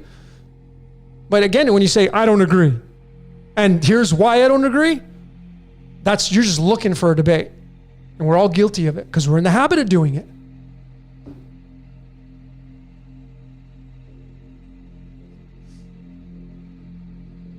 Tony, Logan, what about the hidden elements on the table? Undiscovered. I mean, I don't know. We're at the 118. Maybe there's a 119. I have no idea. I don't know where the 119 would even fit. These higher elements are all synthetically made by bombarding different elements into different elements. So, and I have my take on that. Like, I have my own alchemy that I would love to do if I was a scientist in a lab and I had access to these colliders. I would try a whole bunch of stuff out.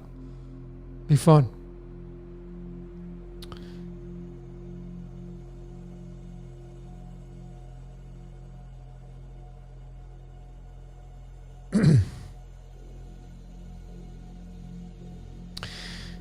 Walkery, I love my mother, but she was always very negative. So again, you know, folks, you got to look at it from like, I'm not in your shoes, but you have to have compassion at some point. You got to lower your guard down and just observe and listen more. Some people just want to be heard, and that satisfies them. So if you just become a great listener, right? You don't want to, and the thing is like, oh, I don't want to listen to the negativity. You're perceiving it as negativity.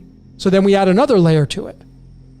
So yeah, we do that as human beings. We're like, oh, okay, is that positive or negative? We instantly want to address something and label it. Is that good or is that bad? I'm going to stay away from the bad. I'm all for the good. These are all programming. But everything just is. So if you just listen to somebody and you realize like, wow, you know, like I really feel for this person. And that's coming from somewhere. But then at the same time, you're like, I don't have the toxicity around for a reason. So sometimes if you feel like you're like, what is the best environment for you to be in? For you now, I'm asking you the question. What is your ideal environment that allows you to raise your frequency, to raise your consciousness to the highest levels possible? What does that look like for you? If you had to describe it, you wake up in a certain area. Like I can give you an example for myself. I purposely came here to Mexico. I live 2 blocks from the beach and I'm in paradise. And I love my life. This environment that I wake up to makes me happy. So it would be a good idea to continue to do this environment. And it's just me, myself, and I. If I want a dose of toxicity that I label toxic, I just go to my comments section and I can see it. I then am being encouraged. I'm being provoked by people's comments to get a reaction. So when you get really good at reading the comments and you don't get reactory, you've leveled up. You've checked off the box. But what's your ideal environment? If you go into an environment, like I just went to the US and compared to here in the Mexico, this is a very slowed down environment that I'm in. I was just in Los Angeles and Las Vegas, completely different. I'm in the midst of all these people wanting to be right, trying to prove you wrong. It's very fast paced. It's all keeping up with the Joneses, the majority of it. I'm more susceptible to that energy because I'm the lone wolf going there. I'm a minimalist going into a maximalist energy environment. Not my ideal environment. I function better as a minimalist. No attachments. That's what liberates me. What about you? Have you thought about these concepts? What's going to liberate you? What kind of environment is going to liberate you, folks? Have you thought about that?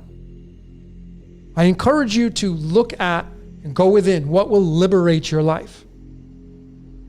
What kind of people do you want to have around in your life? You know, the great Jim Rome, the speaker, law of attraction, and he says you're the average of the 5 people you spend the most time with. Think about that. That's because you're being influenced. Those 5 people, they probably are doing the same things you're doing. They probably read the same books, watch the same shows, go to the same places, do the same things, talk the same way, spend the same kind of money the same way, eat out at the same places.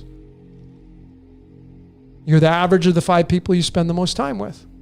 Now, maybe you don't I don't really spend time with 5 people. I spend a lot of time alone. That's how I raise my liberation, raise my frequency. Then I go out in nature. I love animals more than I do human beings. It's not a bad thing. It's a good thing, I think.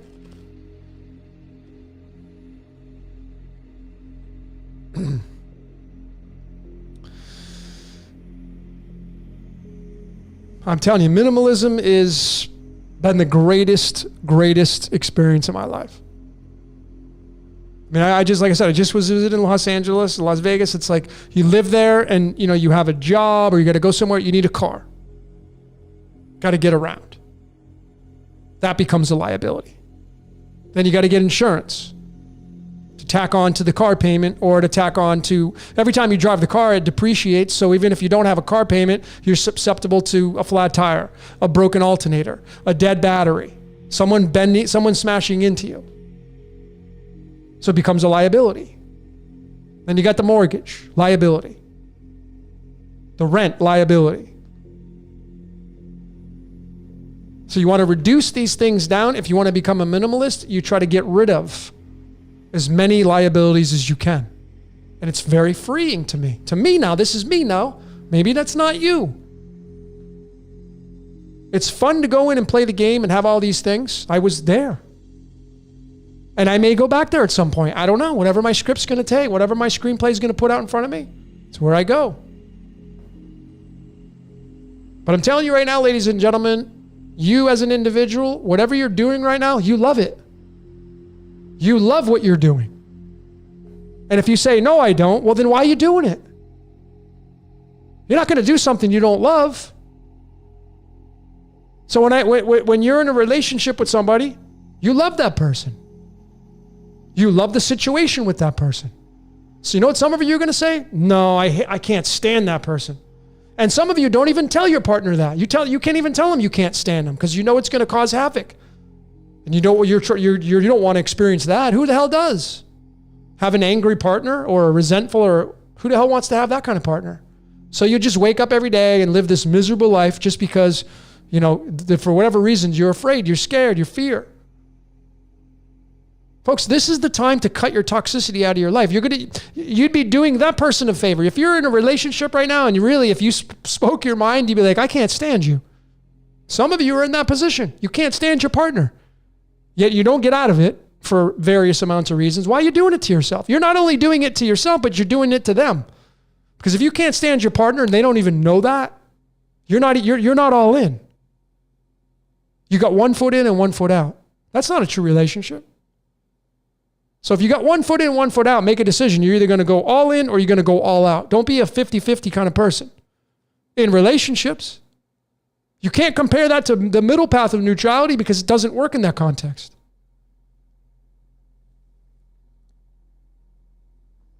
Some of you, man, you just tolerate these relationships and you love it. Even though you may hate that person, you love it. You're addicted to what you get every single day. And if you weren't, you wouldn't be doing it. So this is the time, folks, to, you know, if you think about it astrologically, we may still be in Pisces. I don't know. We may have moved into Aquarius. But if you take the context of being in the age of Pisces, the majority of people here were born in the age of Pisces, which is a mutable sign. Mutable means the chameleon, being able to adapt to any environment because you're constantly being programmed. You're constantly being bombarded by influences. Well, we already have, or we're moving into the age of Aquarius, which is a fixed sign. Fixed.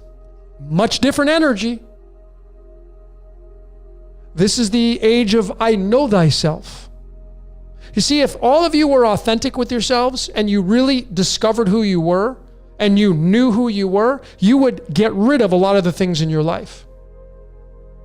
A lot of you would not even have partners anymore. You'd be like, you know what? You're an amazing person. I love you, but I think we should just be friends. What's wrong with that? What's wrong with that? You know what society will tell you? It's the norm. Society, if you're hanging out with I'm a guy, right? So if I'm hanging out with a girl and I'm having fun, and you know what, people are going to look over at me and they're going to say, oh, they must be together. That's programming. Straight up. They must be a couple. Right? And then if you go hang out with the opposite sex and you do something nice for them, they may automatically think that you're trying to hit on them. Or you're trying to get him in the sack. Or you're trying to get him on a date just because you did something nice for him. What happened to just like, I just wanted to do something nice for you?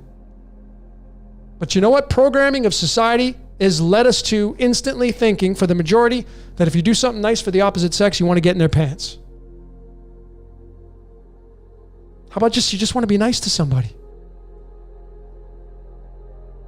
It's just funny. This whole reality is just funny. God, this reality.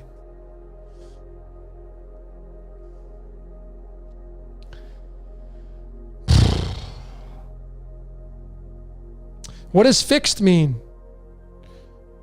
Well, I think fixed means we're moving in. We're going. See I have this theory here at the bottom of the deck. See, this is what the sun makes as it moves across the sky. That diamond shape. That's why Lucy's the sun. Lucy in the sky with diamonds. This is what the sun pattern makes. This diamond shape, which makes the analemma will fit in there, and that's going to be the Taurus field and the number 8. But it's a diamond. It's a diamond right there. And that diamond is going to have a Y in there and a Y in there. It's going to have 2 V's in there, but it's going to branch off. The snake's tongue, when it comes out of its mouth, is a Y, but it's also a V. And it's also an I. There's a Y there, there's a V there, there's an I there, all connected. You could break that down esoterically as well. But you have this one path, and then it splits, and it makes that diamond shape. It splits, and then it comes right back together. That's what the sun's pattern does. So again, it starts at one path and then it splits and then it comes back around and it connects again. And you could fit that shape with, perhaps Sirius and the star Sirius and the binary system that it is with our sun, if that is a true fact. They form the Vesica Piscis, which is the shape of your eye, which is the shape of a boat, and Jesus was a fisher of men, and so many crazy ways to look at this esoteric code, folks, with freaking symbols, letters, and numbers. It's just funny.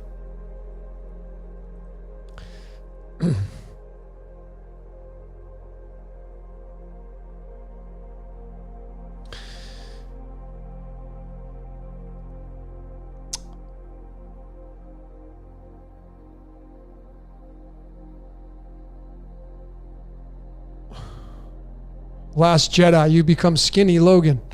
Yeah, a lot skinnier than what I once was. Interesting story, when I was away, and as soon as I got to LA, I got sick. 103 fever almost, went to the emergency room. Of course, they tested me for what, and it came back positive, of course. Maybe it was, but I had a fever for like 2 days, wasn't eating for a whole week, quarantining, wasted almost my whole trip. I wasn't eating. I wasn't working out. So off came about 10 pounds. No kidding. And now, I basically took a whole month off of the gym. So I've kind of shrunk down, but wait about 2-3 more weeks and watch me on screen and you'll see me fill back up again, because I'm back in my greatest environment. Going to be able to go back to the gym, and it's been a fun trip, man. It's been a really, really fun trip. But yeah, I have lost some weight. But it is what it is, right?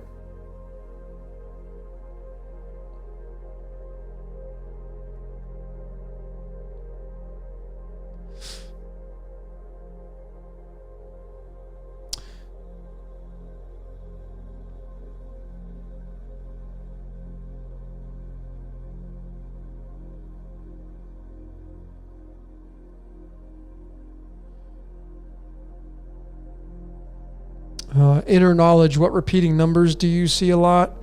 You know what? I really don't. I see numbers of the code specifically for me showing up. The flight numbers I was on, the seat numbers, everything you can decode. Let me see if I can get this. Let me see if it'll get backwards or not. Okay, here's my ticket. Here's my ticket that I just got coming back here to Mexico. And if you can see the departure time, 7:59 p.m. Look at the boarding time. The numbers of Lucifer, heavily tied to my latitude, longitude is 4171. But it's 7:59 p.m. was my departure time. Okay? So let me show you that. Now I know what it means because we're in Rosh Hashanah now, the Jewish New Year. So here's 7:59. Oh, no, yeah, right here. This right here, 5783 is the new year that we officially have come into for the Jewish nation. Rosh Hashanah, the official start of Rosh Hashanah, the Golden Jubilee year, is the 5,783rd year. And look at what prime number it is.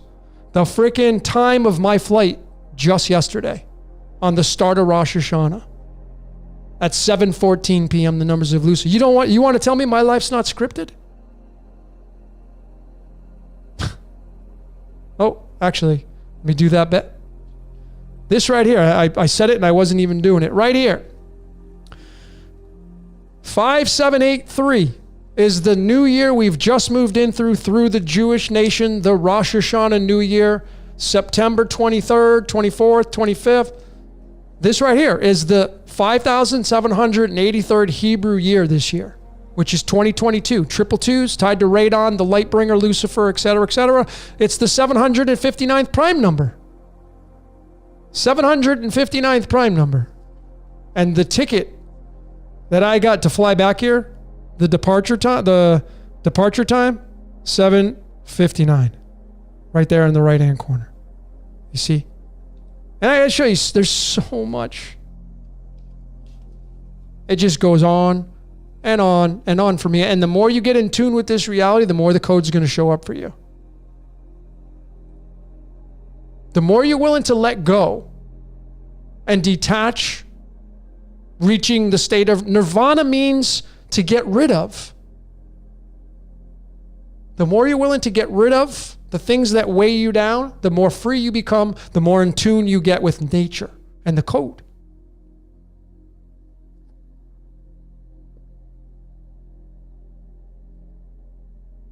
So if you're seeing code, the question is, was the code always there and you just weren't paying attention to it? Or do you become more in tune with the code because now you're paying attention to it? That's to be, we could definitely have a philosophical conversation about that. Let me just change this music. Hang on a sec, folks.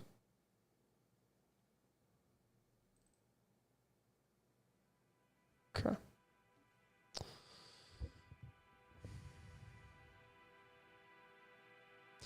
Rocker Chick, I see Supernatural above. Have you ever watched the TV series Supernatural? I have. I got bored with it.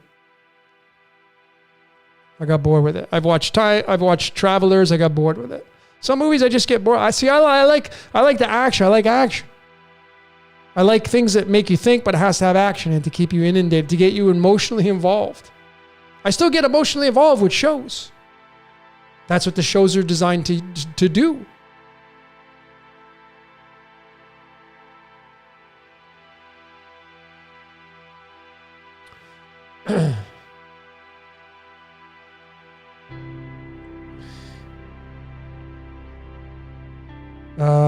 Thoughts on Project 13? Well, 13 is tied to, it's actually, today's the King of Hearts, the 13th card in the deck. So it's kind of interesting you mentioned that. Right here. Today is the King of Hearts Day, which is the King of Cups, which is card tied to the numbers 49 and 50. But 13 is tied to the game. The word game equals 13. So you have these, 13 bloodlines tied to the 13 zodiac signs when you include Ophiuchus.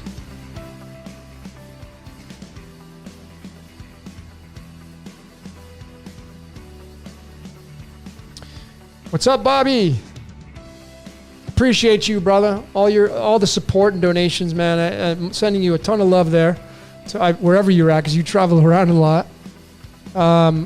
Another great Aquarian in the house. When does the Shemitah start? Now. Starts now.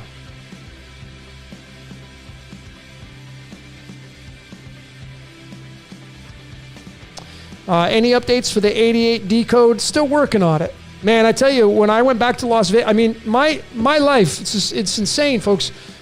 I ended my trip in Las Vegas in the exact place I was living at when I left it. In the exact place where I started my YouTube channel, Decode Your Reality. Las Vegas is 36 degrees north. There's the 369, 36 tied to Jesus Christ. Tied to Krypton, Kryptos, decoding the world. And then I go back there, and while I was there, detaching from reality quite a bit, because I was hanging out with my furry dogs. I don't like saying that word, but I was hanging out with some amazing energy and an amazing individual. Getting some doses of leveling up. I did some decoding there, and I got some material coming out, like Eye in the Sky and everything. And I got some material coming out, the Elohim. It's going to blow your doors off. And I found it in that location. So the location that you're at when you find these things have significance. The latitude, longitude, the latitude coming down, the longitude coming across, and then this point of what, like where you're living right now, the latitude, longitude. Where is it? What is the numbers? What happens when you marry the numbers? Like where you were born. Have you guys you guys and gals, have you decoded your latitude, longitude of the birth city that you were born in? I would hope you have. How about the house that you grew up in? What was the latitude, longitude of that? What was the address number? What's the full address spelled out in numerology? Not abbreviating the state, but spelling it all out. Not abbreviating drive with DR or avenue with AVE, but spelling it all out. What is your address in numerology? Of a lot of the time, and you go back and you start looking, and it's like, man, I'm living through a script. I'm certainly not the exception. Tons of you have decoded yourselves and you're really like, holy shit, my life is scripted. That's right. You're just along for the ride. So it's a great, what's the benefit? And then people say, well, what's the point then? The point of life is to discover who you are and why you're here. And when you do that, it's so liberating because then you become less reactory to things. And you just become more of the observer of life. You just have fun. Whatever causes your happiness and fun, keep doing that. Whatever causes you to have misery, cut that shit out of your life. Do it.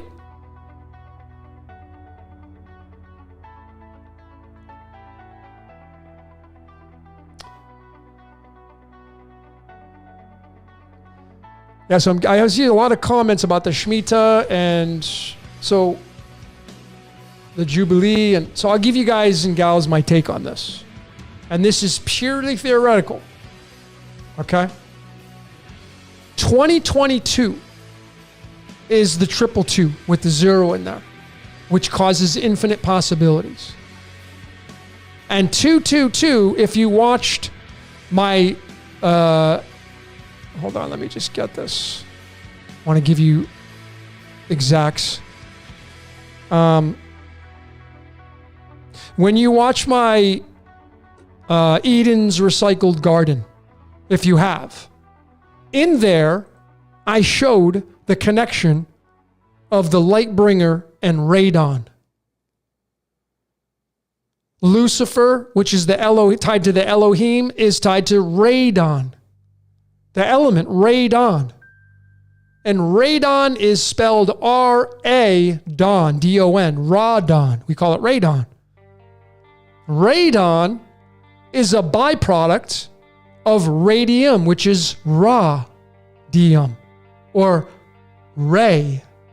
radius, which is a byproduct of uranium.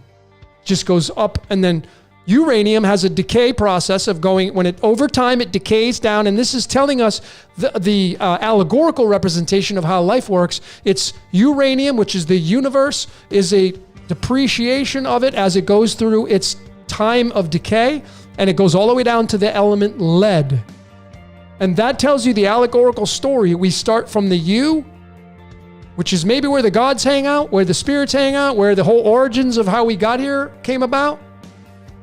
And then it comes down to become lead, which is a human being. And that's where you get your lead to gold from. And the word lead is 13, tied to death. The death card in the tarot is 13. Because you're eventually going to die one day.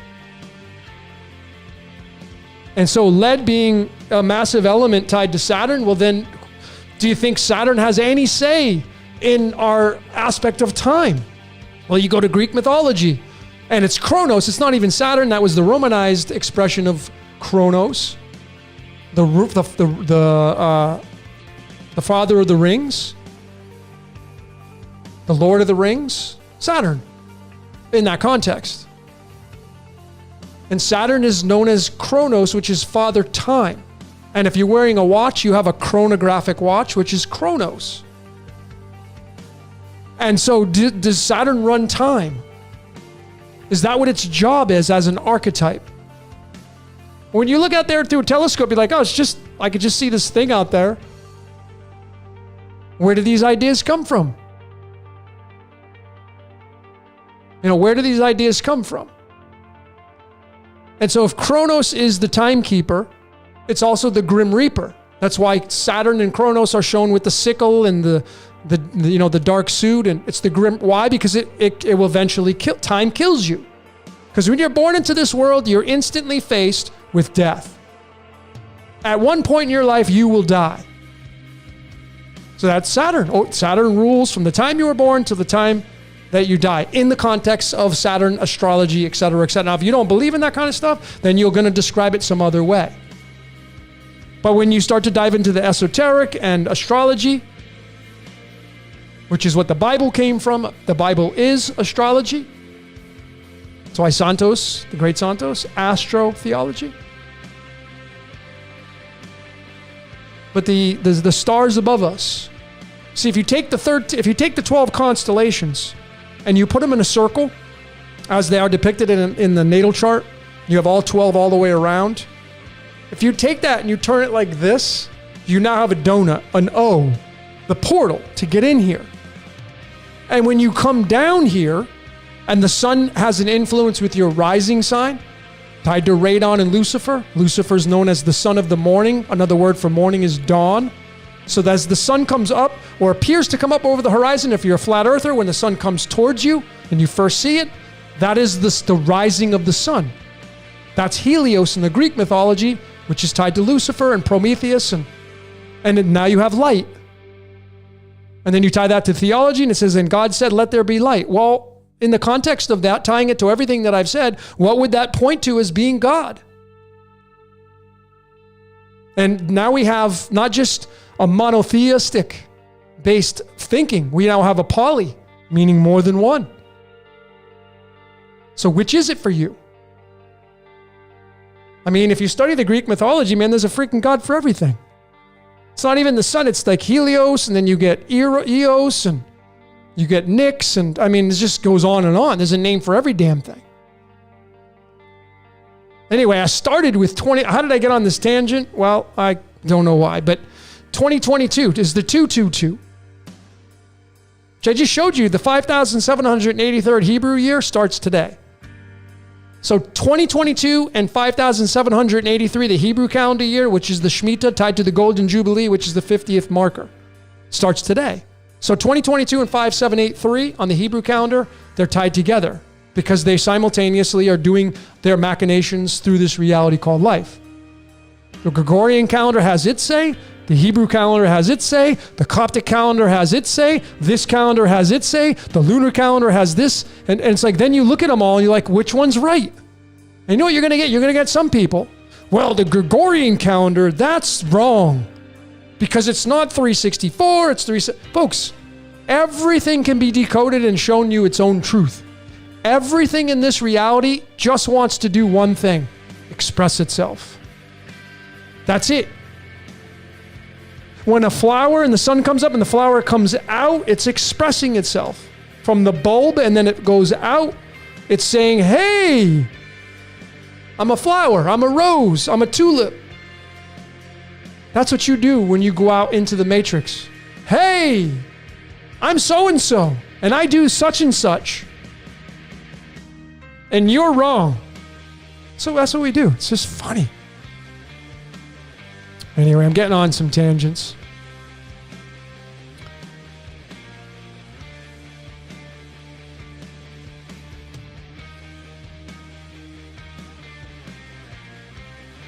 Moon Peach. Lucifer is the ultimate narcissistic. Millions of we're all narcissistic. Moon Peach. You are too. I don't mean that to say as an offensive or label you, but we're all narcissistic, and so we're just dummied version. There's going to be gradients of it. If you look and you read over the bullet points of what a narcissistic kind of person is, I guarantee you're going to be linked to one of them. Guarantee you're going to have a trait. We're all narcissistic. So when you say Lucifer's the ultimate narcissist, Lucifer's the light bringer, what is light? It's narcissistic. It has to be. As it shines from the sun, there's my sun. As it shines from the sun down to earth, everything there starts to get convoluted. Because this would be the source, and then as it comes down, it becomes farther away from the source. This is the baby. As you move away from being a baby, you move into a senior citizen and you die. This is light slowing down to become physical matter. And it's tied to Lucifer, the light bringer. It's also tied to Jesus, who's the light of the world. How can it be any other way?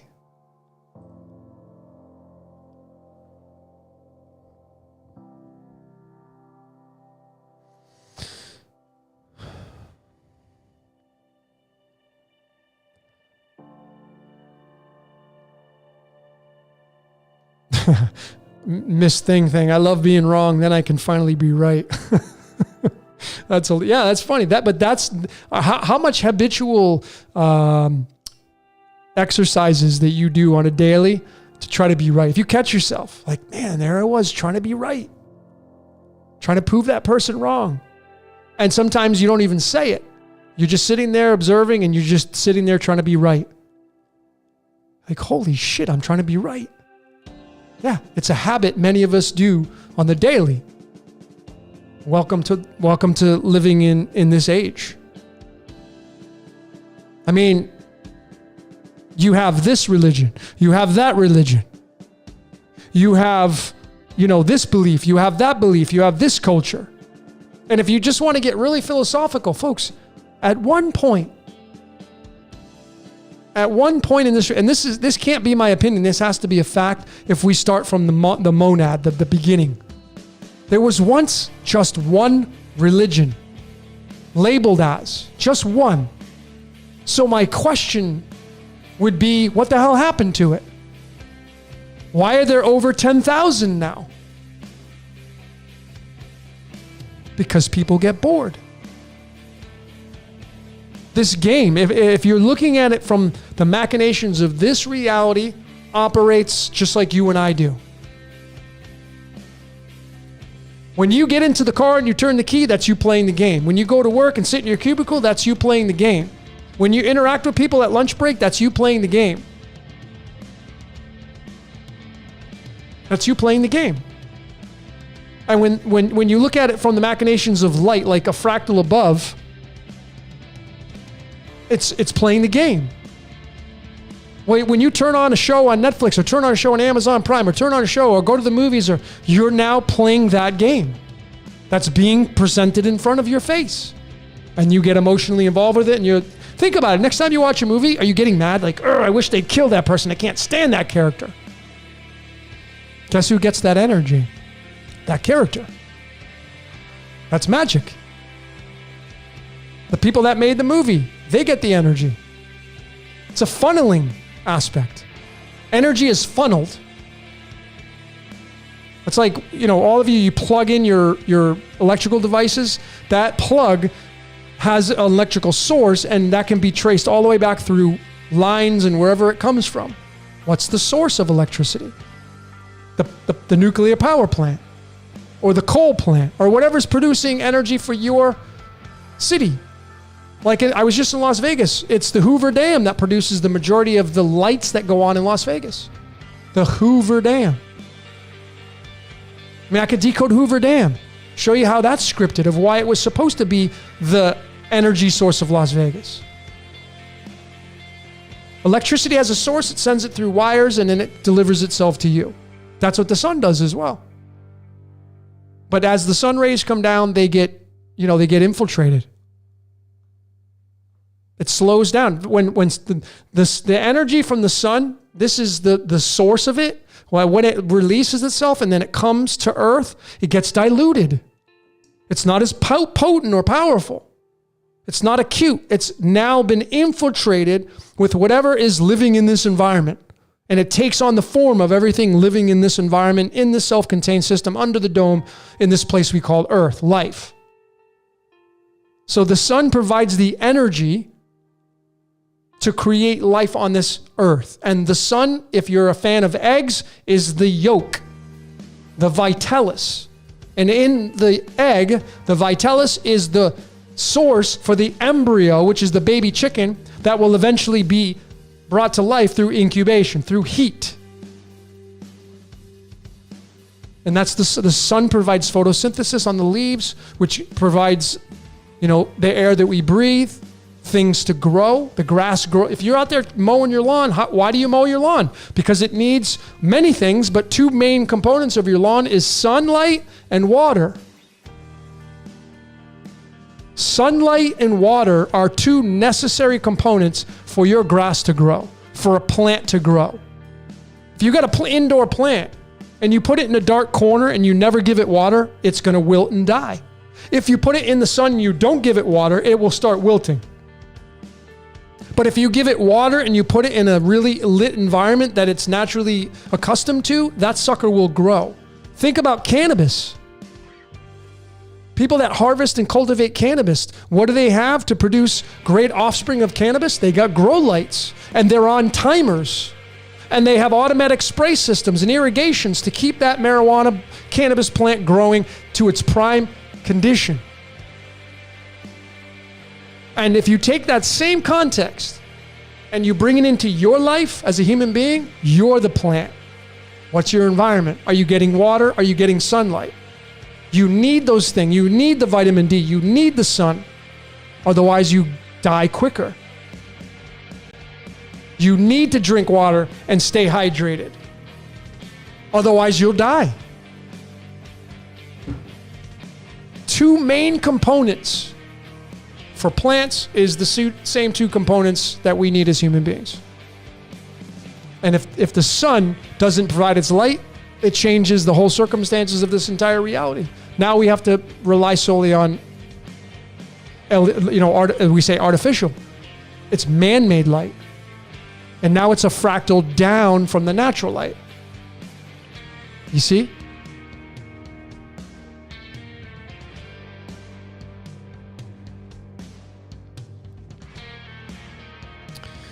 Can somebody take your energy? No, you have to give it away. You got to give your energy away. So if you're around somebody, now I'm just going to guess, right? You may be speaking from Maria. Can someone take your energy? So maybe you're asking that question because you're with somebody or you're around somebody quite a bit that you feel is like a vampire taking your energy. Maybe. I'm not saying that's absolute. It's a possibility. But the question I took it as, can someone take your energy? Maybe in your life you feel like someone's taking your energy.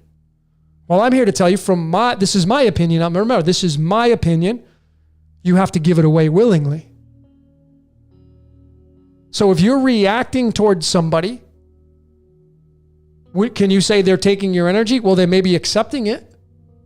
How do they get your energy for them to accept your energy? They provoke you to get a reaction from you. Poke, poke, poke, poke, poke. You're this and you're that. That's a poke and a poke and a poke and a stab and a stab. And then what do we do as human beings? We fight back. Reaction. And then you give your energy away. And when the person they're consciously awake and they're good at it, the conscious magician, they're ready to take it all in. and they can transmute that energy. But most people, they're too busy living life, because I get it. Life is busy. It gets in the way. So when you're in a debate with a friend or a loved one, and you're trying to be right and trying to prove them wrong, and they're doing the same thing, it's like tennis. You're playing this exchange of energy. And then if you win, you may feel like, oh, they go storming off, slam the door, and then you're calling your girlfriend or boyfriend or your male friend. And you'd be like, yeah, man, she said this or he said that. Oh, I put them in their place. I put them in check, girl. That's you trying to be right. And you're taking that energy and now you're giving it to your friend, talking smack about your loved one who just the other day you said it was the love of your life. And I would do anything for you. Oh my God, I never would hurt you. And then 2 days later, you get in this big fight and you're like, man, you wouldn't believe what she did. God, I can't believe I got to deal with this bullshit. That's you trying to be right. That's them trying to be right.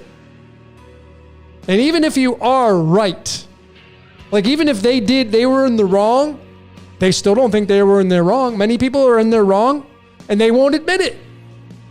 So they're trying to be right. And then there's just this huge wall of resistance. So no one can steal your energy. You have to give it away. It's easy to do. You just provoke somebody. Oh God, life is so fun. Oh, it's great. The house always wins. Yep. Let me show all of you. That's a great point. So who said that? Opie Land. I like your name. The house. This is how scripted our reality is. Again, man, whoever created these cards, I know this is the Rider-Waite deck, but where'd they get their influence from? So the word life and the word house. Just want to show you how funny this reality. You want to see how funny this reality is? Oh, it's just fun. That's what I'm saying. You just turn into a comedian. So do I have let me see if I have my pages open. Yeah, I do. Let me just show all of you. The house. So right here, let me just share my screen. Hang on, because I don't look like I'm. So here we go. The house always wins, which is 70. 70 is the 7th number in the pentagonal numbers. 70 is the 7th pentagonal number, which means your crown. 70. What provides energy to the crown? The brain, the mind, tied to sunlight. But anyway, it's the word house. 26. And most of you should know it right here. What's the 26th element on the periodic table? It's iron. Iron Man. Black Sabbath, 1971. What do you have in your blood to stay alive? What's pumping through your blood? Iron. Some of you have a deficiency, maybe anemia, because you have lack of iron. Maybe from folic acid or B12 if you eat a lot of plants. But this right here is 55.845. And if you round up, this is going to be isotope 56. 56 is tied to this right here. Lights, camera, action. That's what they say to start a movie. 56. The element iron, 55.845. This is going to be isotope 56. You come down to the oxidation states and isotopes, and here it is, 55.935. Whoop. And here it is, element 56. Isotope 56. Look at what the percentages of this, 91. 91's tied to the word battery. So we are batteries. Iron. And that's the house. Well, if we're the house, what houses us? The earth. What rules the house? So if you just go to the cards of illumination, the house, and you tie it, here's the 26th card in the deck. The house always wins. The house. And then you go to the tarot card that represents the King of Clubs. It's right here. The King of Wands. And the king is incomplete without the queen, so it's really these two cards. And now you get the 35, the simulation, and the 36, which is called operating. So you have this right here. So remember, it was card 36, just like this word. The operating system is 56, just like lights, camera, action. So the house is this world, which is the operating system tied to the movie that we're in. And it's the operating system. And operating is 36. And the 36 card in the deck found from the cards of illumination through the tarot is the King of Wands. So it's the 26 tied to the house. And the house always wins. Yeah, the operating system always wins.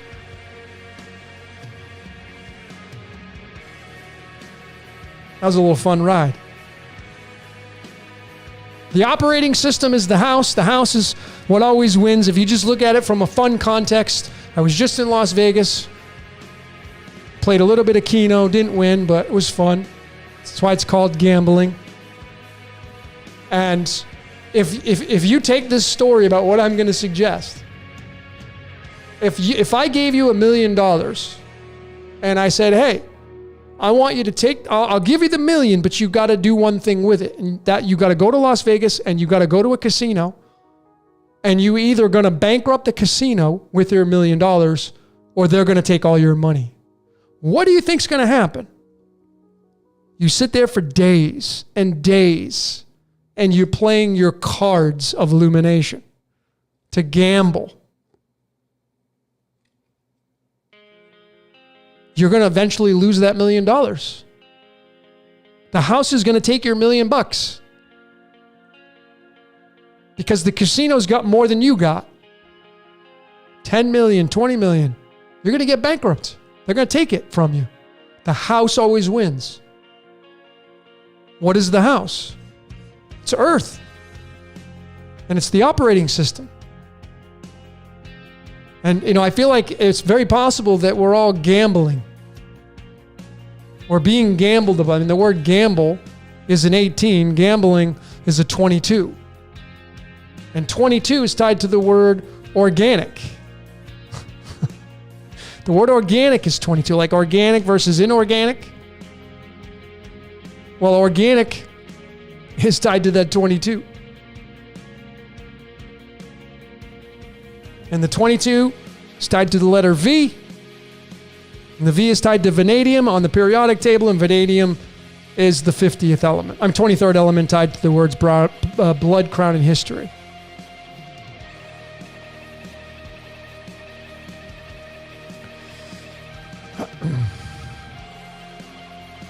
So much fun to decode this reality, nature and artificial things, all contained in this reality called life. Doesn't matter.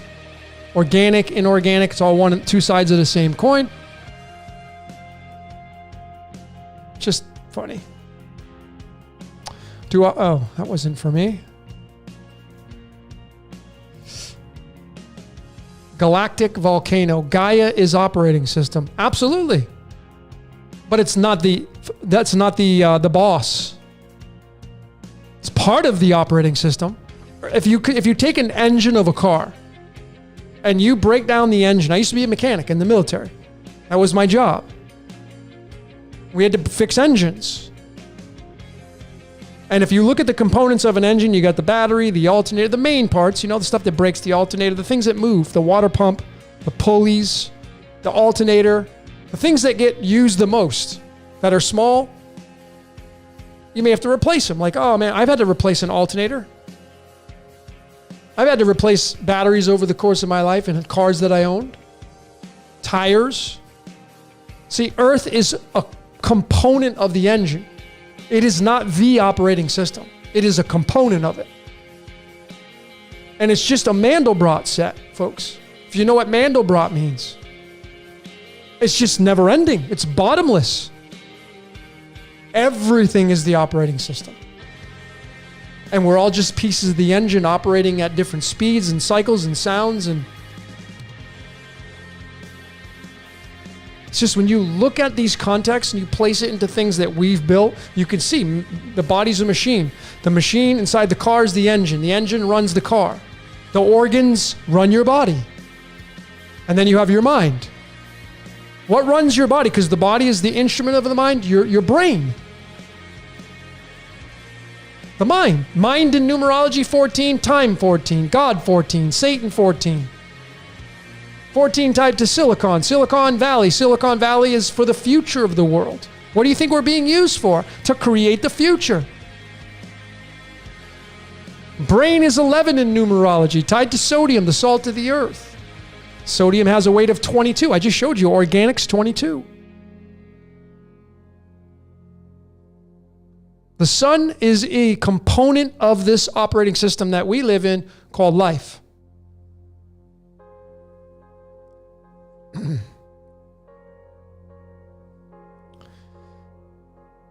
Inner knowledge. Astrology is definitely scripted as well, but the question is, who does the scripting? Well, you mean what? I don't think it's a who, because it's beyond the human being experience. And that can be debated. There's so many ways to look at this. From a spiritual celestial body to planets to the archons to the Anunnaki to these gods of the ancient text, Jehovah, Yod-Heh-Vah-Heh, Mazda, Brahma, Vishnu, Shiva. I mean, which one do you want to pick? And then the thing about it is if you line up all these people that all have these all different beliefs, from someone who follows Hinduism, Brahma, Vishnu, Shiva, Ganesh, they're going to tell you it's that.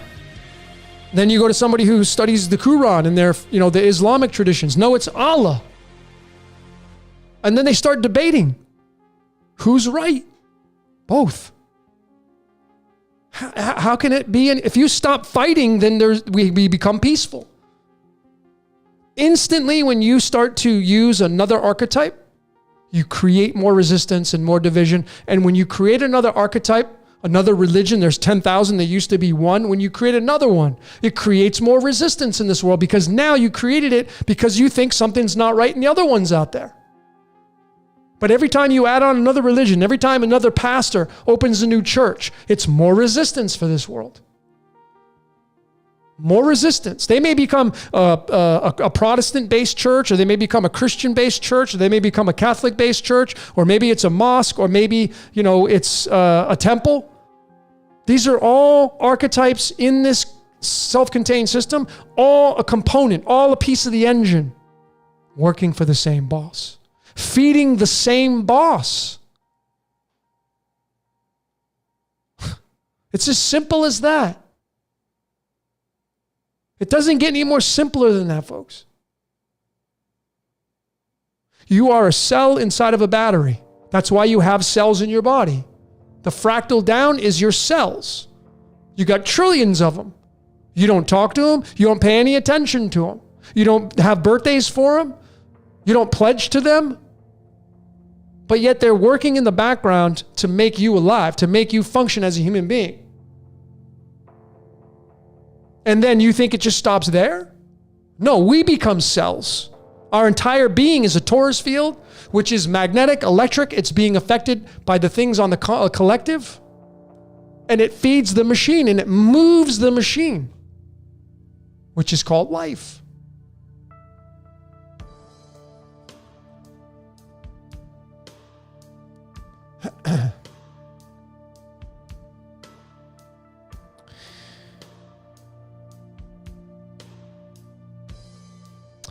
ZAII,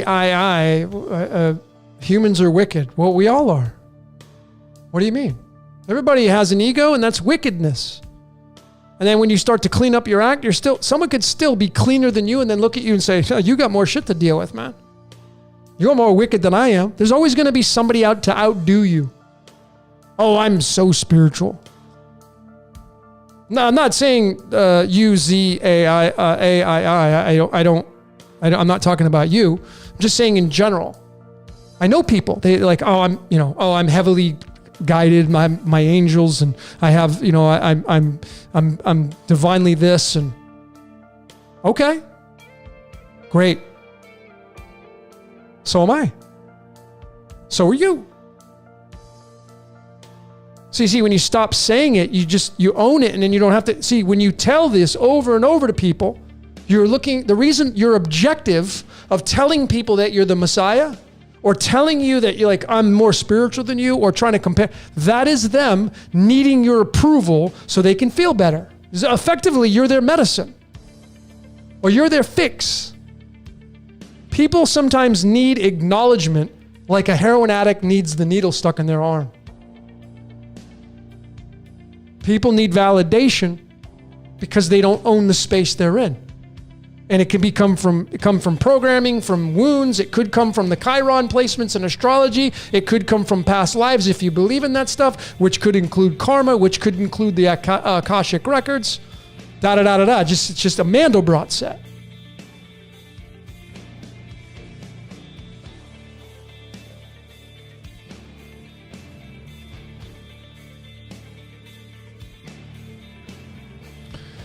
I mean, I got it right on my shirt. I'm not human. Yeah, right here. Pretending. My t-shirt says, pretending to be human.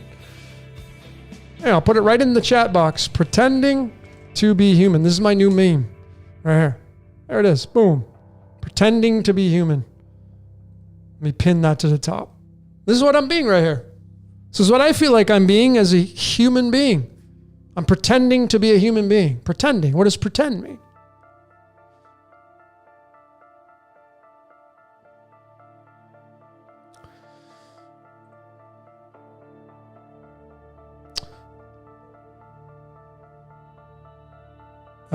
Aaron, hey there, brother. What's up, Aaron? I have a curious mind next to me. Matt, I would imagine that's Matthew, the tax collector, tied to an astrological sign. I think it's Aquarius. I think Aquarius is Matthew, the tax collector. During the age of Aquarius, it's time to pay up. Changes the game. Anyway, he would like to know about divorce. Well, divorce. You die. You end up dying the death of being married. Divorce. And that, it's so interesting with marriages because those of you that are married, I'm just keeping it real. Like I said, I'm just a tour guide here to share what I'm downloading. When you put a ring on your finger, that is tied to Saturn, Chronos. Now that is however you want to look at it. Looking at it from just the middle, the neutrality, it's neither good nor bad. It can be both, but I'm not looking at it that way. I'm looking at the job of Chronos and why you have to go to get a marriage certificate. Why do you got to pay to get married? And then you correlate that to Saturn and Chronos, and why do judges wear black? What do you think runs the states and the governments, and why they wear these colors and do these rituals and all rise before you go into a court of law? All rise. What does the sun do every day? It rises. So we can then say we're all sons of God. All rise, and you stand up before Saturn, who comes walking in, who's the judge. Saturn says no, the sun says yes. And you get Yes Man, which is Yeshua Man, which is what Jim Carrey starred in. Jim Carrey's the JC, the Jesus Christ. And that whole movie was about saying yes to things. It was about the sun. The sun says yes, Saturn says no. All rise, when you go into court, is you as a son rising up and standing before Saturn, the great judge, the great grim reaper. And you got to present your story.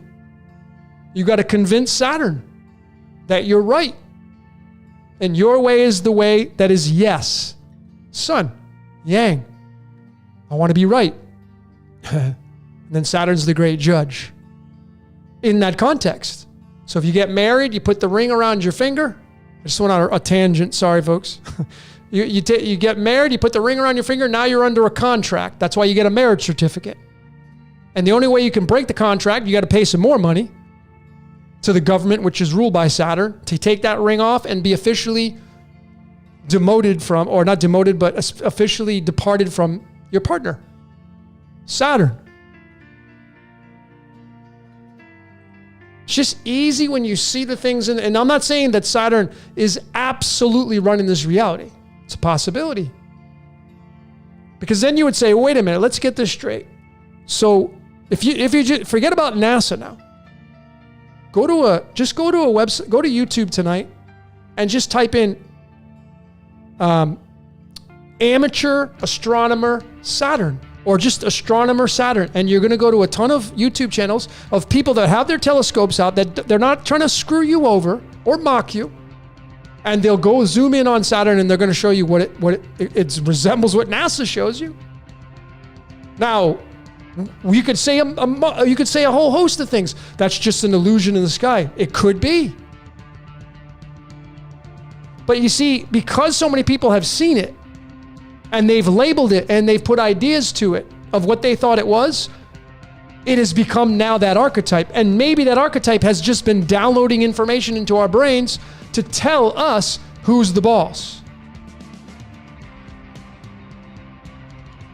That's how we have to look at these planetary bodies. Who's the boss? What's the boss?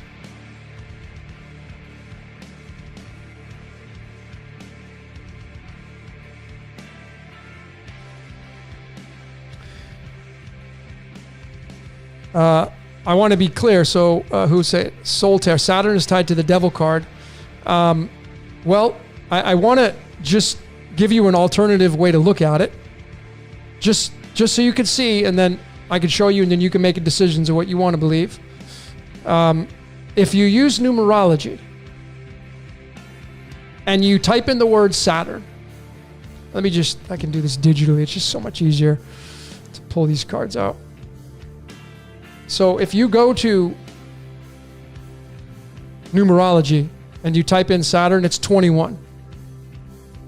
And then you take the 21 and you go to the cards of illumination. Which card is the 21th? It's the 8 of clubs. And then, okay, well, where's the tarot card with this? So we come to the tarot. The 8 of wands is right here.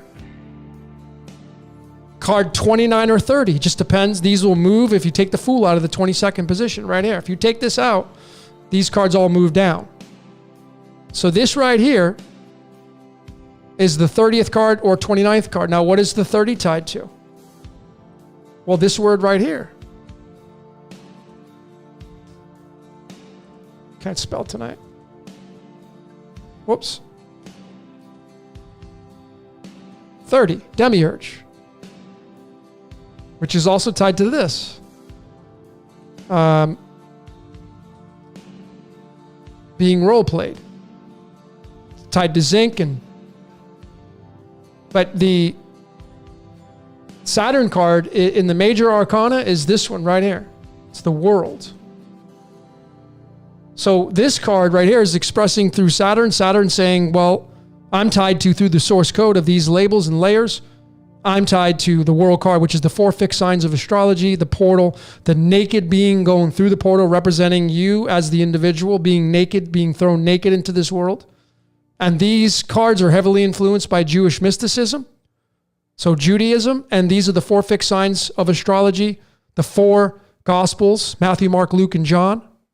However way you want to slice it, and it's got the X there. And these are the 4 fixed signs of astrology. We're now moving into the age of Aquarius right here in this corner. And we're going to be having a symbiotic relationship with the lion, Leo the lion. Through this age. If you're a fan of astrology and you think we're in the age of Aquarius, well, Aquarius's opposite house is the house of Leo the lion. Leo the lion is ruled by the sun. Aquarius is ruled by Saturn and Uranus. I think it's more Uranus than Saturn. And they form a symbiotic relationship. So it's the sun and Uranus/Saturn, whichever one you think. And if it is Saturn and the sun, I mean, think about the opposite of each one of those celestial bodies feeding off of one another during this age of Aquarius that we are possibly moving into or already have moved into. It's Saturn or Uranus, and it's opposing the sun, opposite, for the next 2,160 years, or right around there, according to the great year, 25,000 plus. And so, are we going to be influenced that? Are we going to get a new sun? If you go into the Chinese, we're moving into the sign of the dragon and the dog. The dog is Aquarius. The dragon is Leo. Dragon's the most revered animal in Chinese culture. And it's the sun. It makes the S. That's why dragons, if you look at dragons, they look like the letter S, just like the snake, the serpent, tied to the sun. The letter S starts off the word sun or soul. S. And the only number that looks like the letter S is the number 5. And what's the 5th astrology sign? Leo, the lion ruled by the sun. What is the letter E? What is the letter S? 19. 19th letter. The 19th card in the tarot, sun card. 19 is the 8th prime number. If you look up in the sky and you study the sun and the moon, they make what's called the analemma, which is the figure 8. It's heavily more focused on the southern part on a map than it is the northern part. It's heavily focused on the Tropic of Capricorn more than it is the Tropic of Cancer. Why did somebody choose the Tropic of Cancer and Tropic of Capricorn? For school studies. And the equator's in the middle. Why was it Tropic of Cancer and Tropic of Capricorn? Well, if you know how to study the esoteric, you'd figure out why. But why does the Tropic of Capricorn, if you put that analemma, that 8 that the sun makes as it moves through the sky and the moon, why is more of the time spent for the sun as it appears through this analemma shape more through the Tropic of Capricorn? Tropic of Capricorn is ruled by what? Saturn. The sun and Saturn are opposites. The Tropic of Capricorns are more incarnated for being the boss, the CEO. A lot of them like to experience life, money, but they're very stable. They're very dedicated. They're very honor-based. If you get around somebody who's vibrating high, they can be just the opposite of that.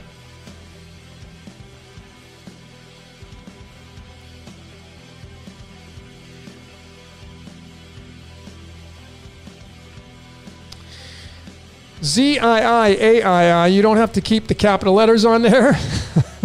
I'm not saying the Earth is a sphere, but it is a sphere because if you take into consideration the very possible layer of the firmament wrapping around Earth, you're now going to have, and I think it's more of an egg shape. That's why an egg is a representation of Earth, in my opinion. You have the sun, a representation of the vitalis, the yolk in the egg itself, and then the album in the white is the air, the atmosphere.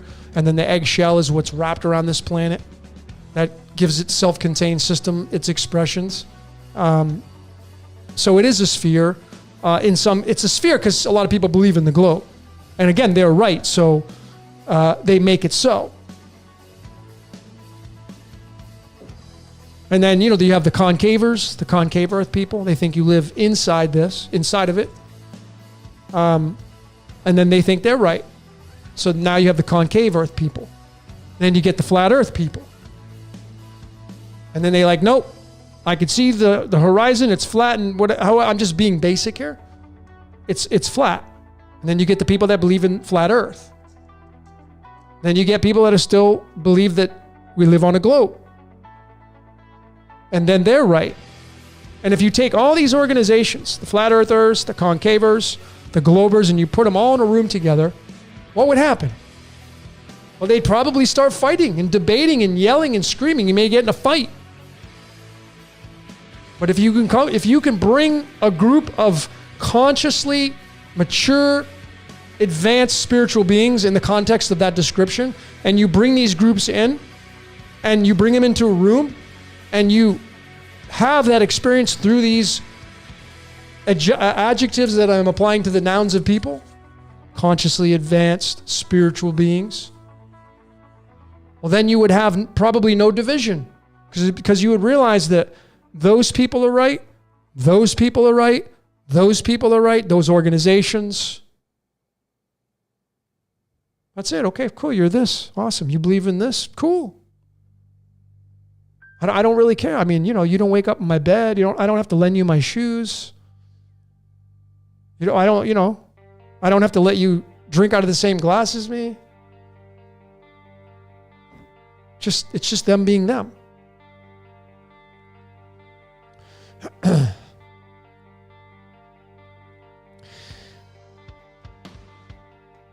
Yeah, and I mean that's how I am. I don't really care about the shape. If it's this or it's that, great. Not going to change my experience. Now, if there is other worlds beyond this one that we're being shunned away from, well, that's a different story. If that's the reason why. But again, who knows? We just don't know. See, it's like, I love it. All these comments coming in. Some people, the earth is this. What is it you believe? The earth is what to you? What shape is it? And if you say, well, the earth is flat. Okay. And then so you tell me that, I'm like, okay. Well, I think you live inside of it. I think it's concave. And you know people are gonna do, oh, how can you say that? Water is level. And it's just like, well, that's your ego trying to be right. So instead of that, what's going to unify us as people, as a species, is like, okay, cool. You work at the police department. I work at Taco Bell. And that's like me telling you your job sucks because you don't work at Taco Bell. And then the cop saying, oh my God, you work at Taco Bell? Oh, well, I get this per year and you're only making that, so my job's better than yours. And that's this world, folks. That you can take the context of religion and you get people, no, it's Allah. No, it's Jehovah. No, it's Yahweh. No, it's, Jesus. No, it. And that's the resistance in the world. That needs to be eliminated.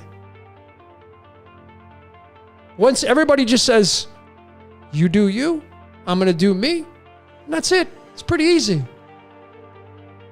But that's not how this world operates. This world operates in the exchange of energy. You see, the game of life is the wolf, the great wolf. Feed the wolf. What is the wolf? The operating system.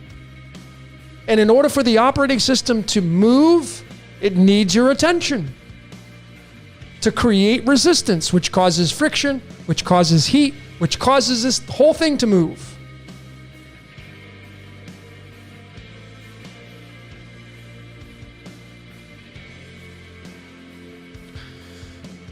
What do you think of the moon reflecting the continents of the earth? It's possible. I was just thinking about this today, as we were doing the Syncretism Society. I want to get the card out to show all of you to get the visual, so I don't have to go off camera here and go digital. Oh, and that reminds me, I'm going to try to get into something else here.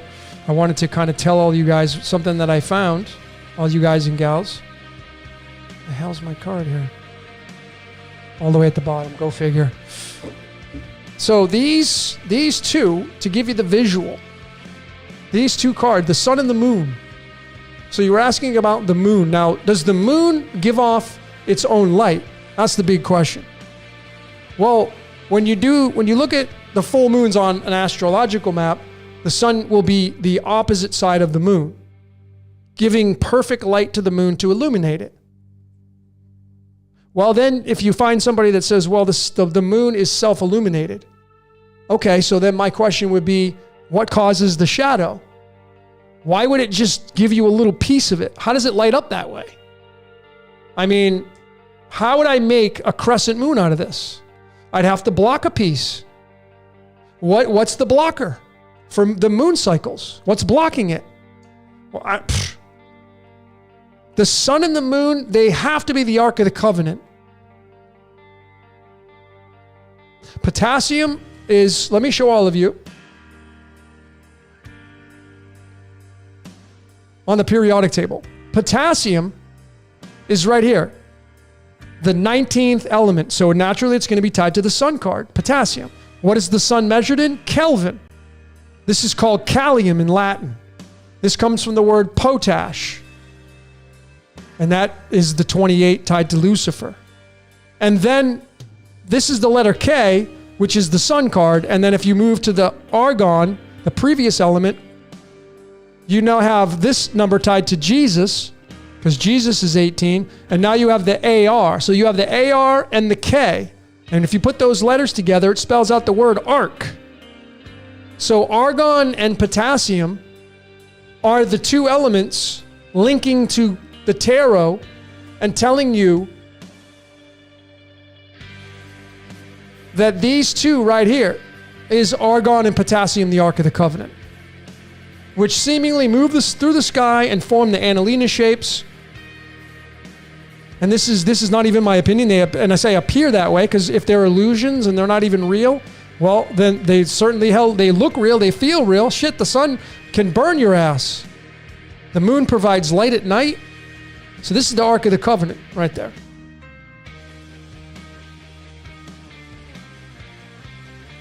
And that's the 19th card and the 18th card of the sun and the moon.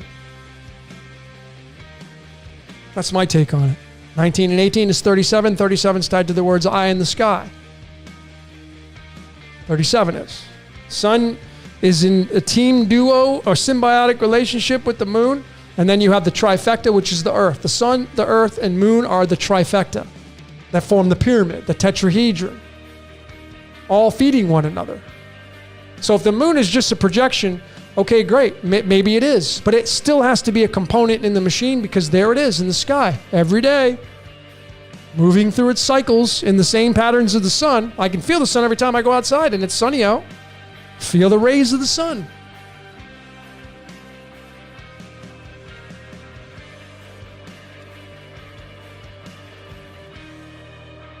Two planets we don't see block the moon, K2 and Rahu. Yeah, maybe those are it. Rahu being the black sun and then K2 being the black moon. And that's the yin yang. And that's the dragon's head, the north node and the south node. Those were the labels given through the terms of astrology. The archetype. See, if you just start looking things in archetypes, astrology is a component, which is an archetype in this operating system. When you start to study it, you'll start to see that it can describe you and your nature and your habits and the way you were born and incarnated into. You can start to see it's kind of part of your blueprint. And it's undeniable. The cards, and you read about these and like, oh my God, that is totally me. How's it possible that someone that doesn't even know you can describe really about 70% of who you are and why you're here? Some more than others, some less than others. But you're going to get more on the high plus sides of somebody describing you through these archetypes. These cards are archetypes. Been around a lot longer than you and I. So they have an expression, they have an energy they give, and it's fixed. But it's mutable because everybody that gives an opinion to these cards may give a different opinion. So it comes down to the interpretation of the cards. Tarot, cards of illumination, the medicine deck, etc., etc. K2 and Rahu thought those were the nodes. They are the nodes. But I'm saying it's the nodes of the moon. So they effectively could be moons themselves. I mean, it has to be some kind of energy that blocks the full moon on the eclipses and the lunar eclipses. What causes the moon to move through its phases from the waning to waxing? What causes that? Waning gibbous, waxing gibbous. What causes the moon to move in these cycles? The sun doesn't do that. The sun, every day, if it can, without any interference, will look like that. Round. The moon doesn't look round all the time. The moon goes in phases. The sun doesn't go in phases. So which one, you can tell them very distinctly through these observations that the sun is a fixed energy. It always looks like a round circle, a disc. But the moon does not, because every day it changes its shape. Not the round shape, but through the phases of the waning to waxing. Why only the moon? And how does that work? Well, when you study the patterns of the sun and you look at it from a circle and how the sun moves with the moon through the astrological charts, you then get into the nodes, but the nodes are not always in line with the sun and the moon. So there's something else to this that we just can't see. It's kind of how I see it. Which house system do I prefer? I prefer, if I had a preference and we're being honest and authentic, I prefer the Vedic. The reason why I prefer the Vedic is because It has the nakshatras, and they're kind of like, I call them the micromanagers of the astrological signs. Each astrological sign is governed by like little, governors, like the governor of a state. These are the governors of the zodiac sign. The zodiac sign would be an actual country. Like the United States of America is a country, and all the micromanagers are the governors, which are ruled by the state. And the nakshatras are like governors of the actual country, which is the astrological sign. And there's 2.5 of those right around there for each astrological sign. So you get another layer that you wouldn't get in Western tropical astrology. And, it's very simple with Vedic versus Western. The Vedic is more advanced or is moved forward. The Western has. And the Vedic will pull you back. Meaning that for many of you, you're going to be a double sun sign. For instance, I am February 4th. In the Western astrology, I'm a Aquarius, but I'm not an Aquarius in the Vedic. I'm actually a Capricorn. And it's going to be both. It will be both for a lot of you. Same with the rising sign. You may have a different rising sign in Vedic versus Western. You will be both. And they both have merit. They both have say. And again, if we could just stop trying to be right and say, okay, Western works and so does the Vedic. And they're both right. It ends division on astrology. Will we ever see that? Maybe.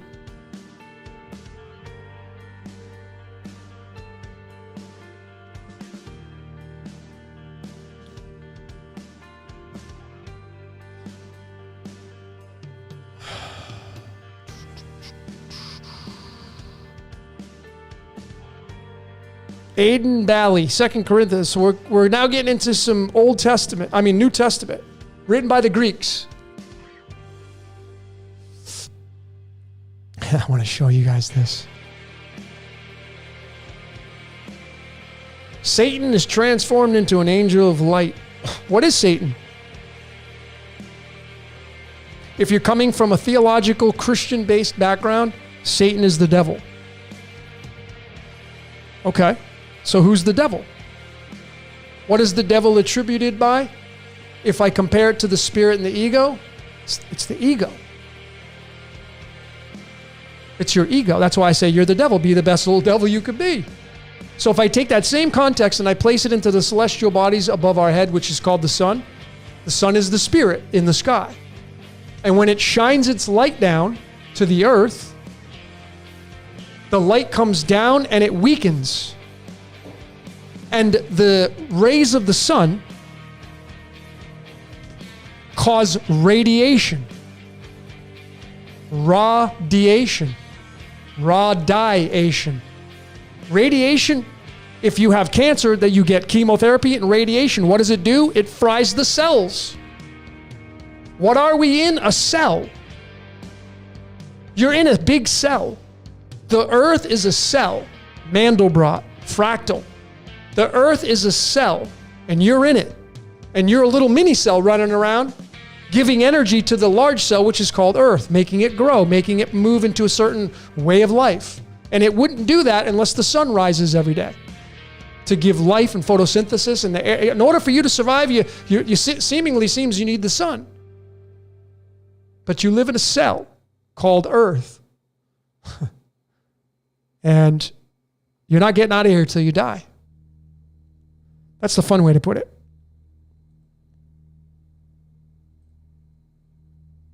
And the devil, like I said, the devil is light slowed down into physical matter. You're the devil. So what is the adversary? The sun's your adversary.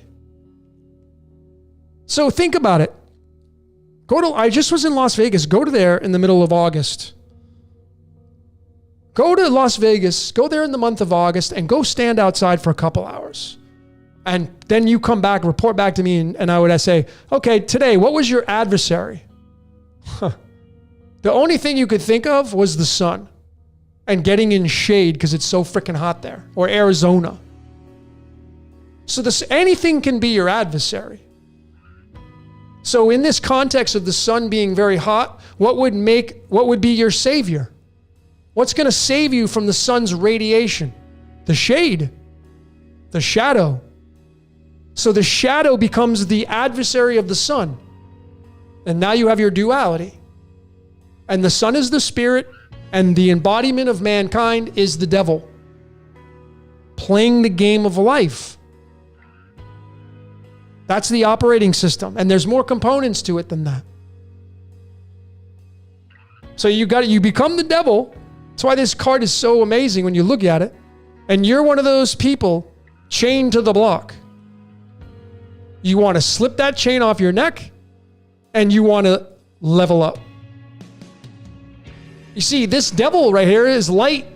It's the machine that operates this reality. Light is the devil. And you gotta free yourself, because you're a fractal of the sun and earth. Earth is the black sun. The sun is the white sun. Earth does not give off any of its own light. It does not give off any of its own light. It needs the sun. It needs the yang energy. Earth is yin. It's both, but it primarily needs the ejaculation of the sun to give to the earth, along with the rain, to get the mixture of the water and the sunlight to grow. And earth is a black sun. And you're a black sun because you got two pupils, and the two pupils they take in light. They need the yang energy. You need the light, artificial, or as we call LED lights, or what I have on my soft boxes here, or you go out into the sunlight. You're getting this energy coming into your black sun, and it's giving you an image. It's providing you an image for you to go through and experience life. And you need the pineal gland to do that, which is heavily influenced by melatonin, which is heavily influenced by the night and the daytime.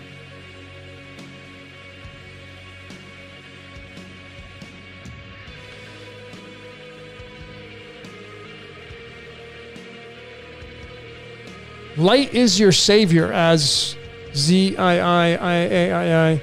Light is your so is that the end all? Do we just go with that and say light is the savior? If you work for Team Black, if you work for the darkness, is light going to be your savior? Or is the darkness going to be your savior because you live in the dark? You work for darkness. So if you just take the actual Star Wars, if you take Darth Vader, the dark side, what is Darth Vader's savior? Is it going to be Yoda? I mean, Yoda had the green lightsaber. Darth Vader had the red one. The chakra called the root is the red, and the green is the heart. So what's going to save you? Well, I mean, if it's pointing to the heart, then it's what do you fall in love with? What do you love? And you know what some people are going to say? I love to do this, I love to do that. And if you were to measure that on a good to bad scale, many of things that they just described what they love to do is on the toxic, more bad side. And when you look at that, you're like, I would never do that.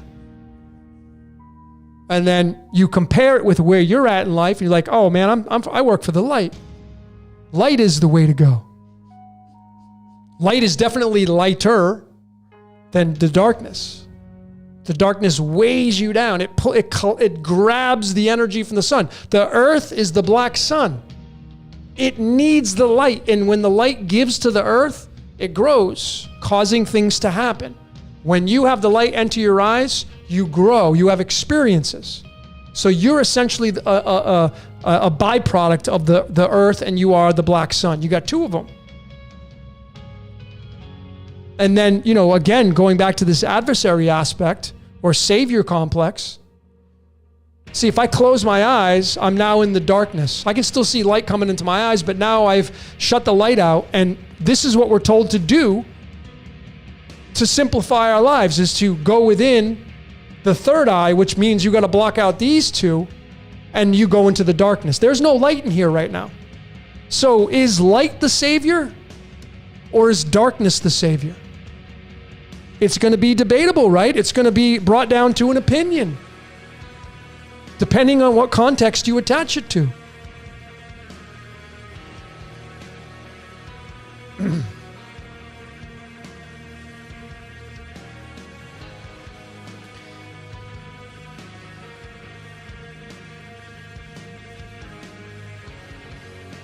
When you're born into this world, ladies and gentlemen, you're born in the womb. And I can assure you there is absolutely no light inside the womb. None. Inside the womb, it's pitch black. And that's where you're born from. So if we come into the world, once you come through the canal, the birth canal, you now let there be light. You're birthed into this world through the vagina, through the birth canal, and then you open your eyes and you see light. And what do babies normally do? They start crying. Why? Because they're afraid. Like, I was just in the dark, man.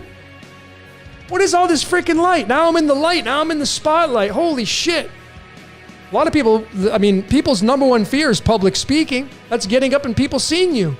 So it resonates with being a baby and being born into the light. But the baby came from the darkness. If we put 100 people in a room, we turn all the lights off, you can't see one another. So is darkness the savior of light, and is light the savior of darkness? That's the question. Because both can be, if you want to say debated upon, both have their pieces of merit. Most seeds need to be put, not all of them, but most seeds need to be put under the soil, in the darkness.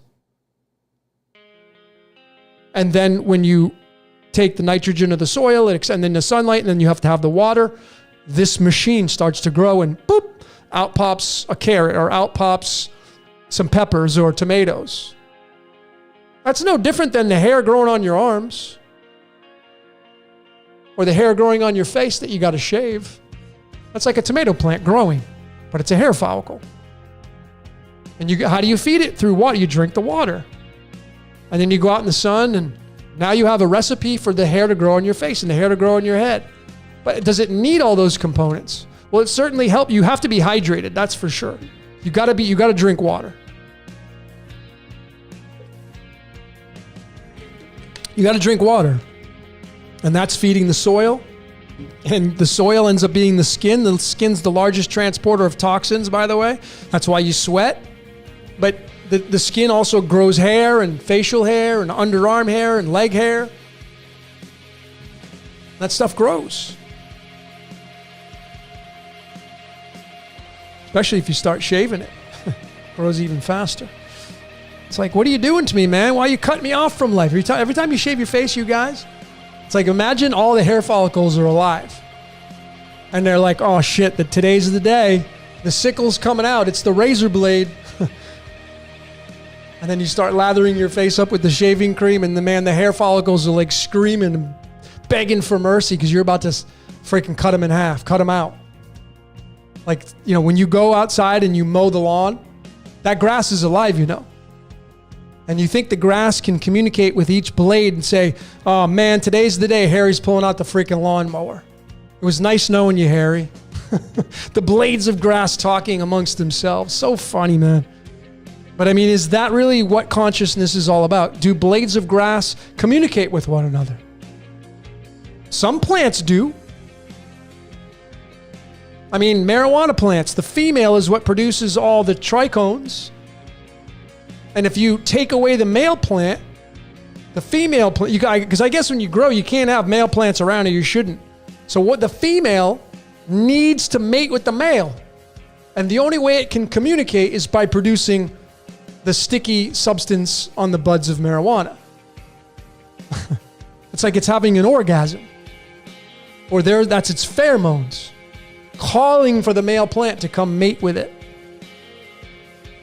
So in order to make the marijuana plant grow and to get the THC in the buds that you smoke or ingest, or the female must be removed from the male. And then the female starts to, throw out its pheromones, and it's trying to tell the male, hey, what's going on, man? So it's kind of like the pheromones are the offspring of the female, which is why females give birth to the offspring. It's kind of interesting.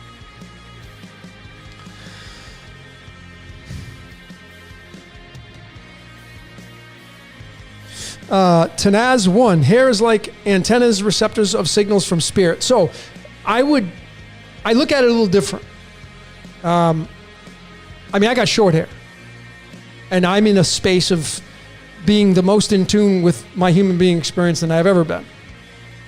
So I can easily say from a different angle, a different vantage point, that hair and the length of hair has absolutely nothing to do with downloading information. I could say that, right? I'm not saying it's true for you, that may you believe you have antennas in your hair. But again, I mean, there are plenty of people that have no hair that are, I mean, look at people that reach the state of nirvana. People that are, really devoted to these religious sects or ideas. They're called monks. And what do monks do? They shave their heads. I mean, would you say they're not as enlightened as somebody who has long hair and is downloading information from spirit? I mean, you see my point? So I don't think hair length has anything to do with knowledge and wisdom and being any kind of antenna for your head. I think it's a great idea, but I think it's just a possibility.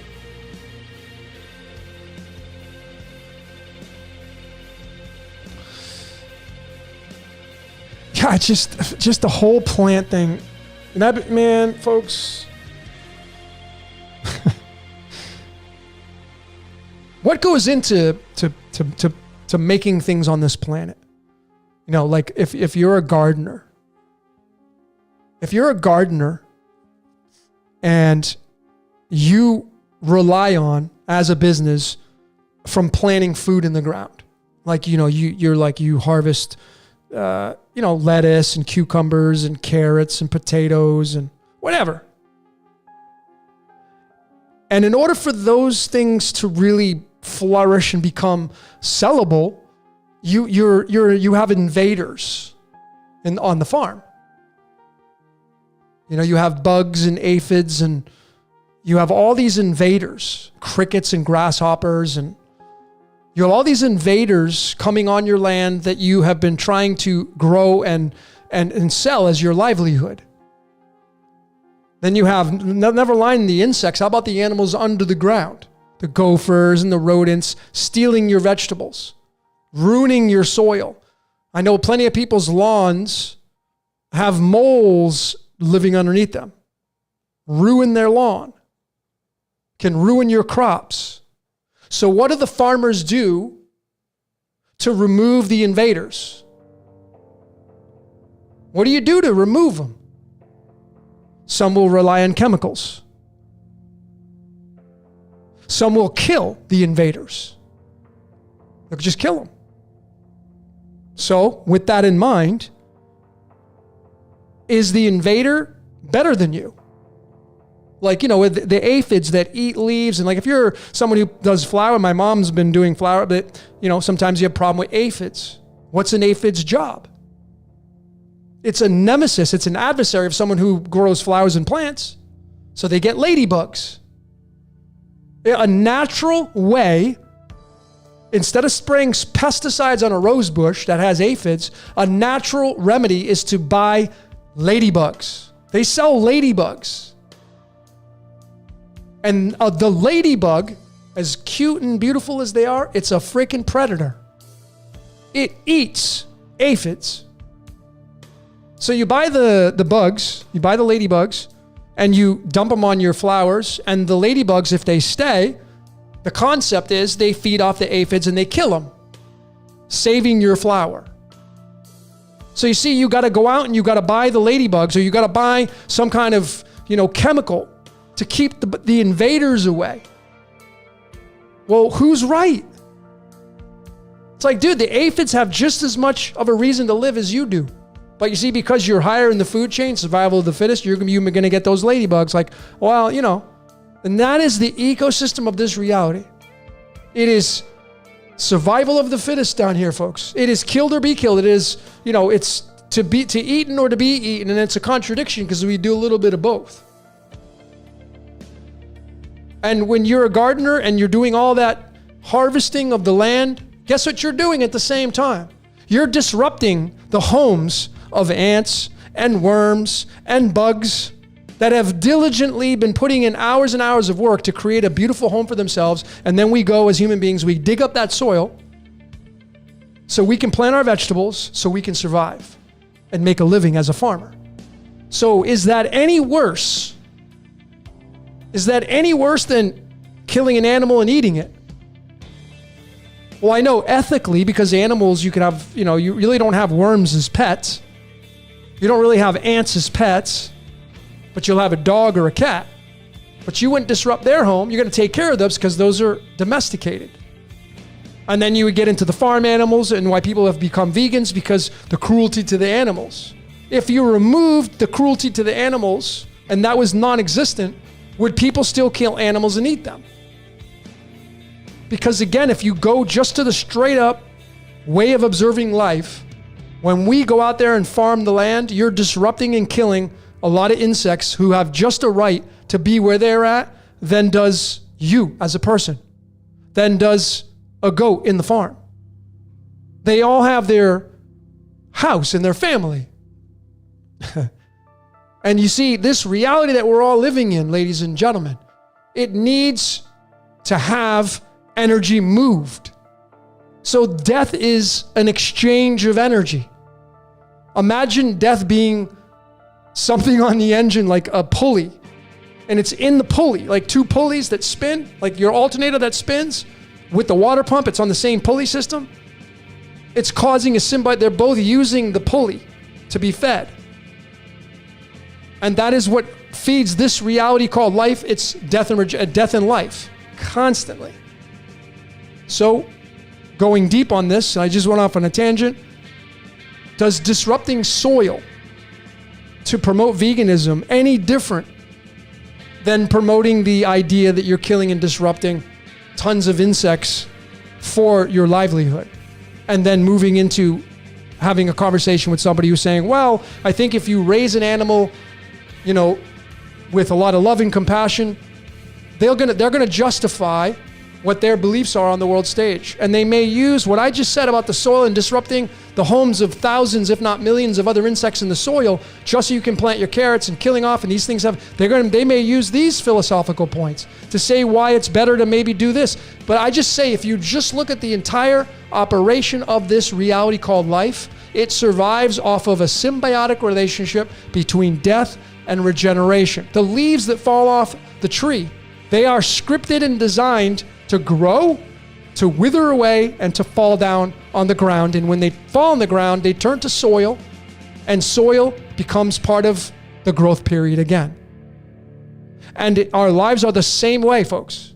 You come here for a short period of time, and you move your way through life as a parasite, like we all do. Why do I say parasite? Because you're a consumer. And consumers are parasites, and you need a host, and the host is the earth, amongst other things. And you move through life and you consume things with your mind and your ears and your eyes and your senses. You become weighed down, toxified, and then you die. But in the whole length of your life, you build things. You just like your hair follicles grow, that's you creating the hair follicle. Like maybe you're a real estate agent and you sell real estate property. People want to buy houses. They want to build construction. That's like hair follicles coming out of your arms or your legs or your hair growing.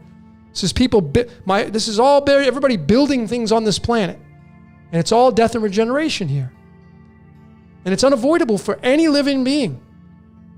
So that's my whole aspect. I went on a massive tangent there. Wow.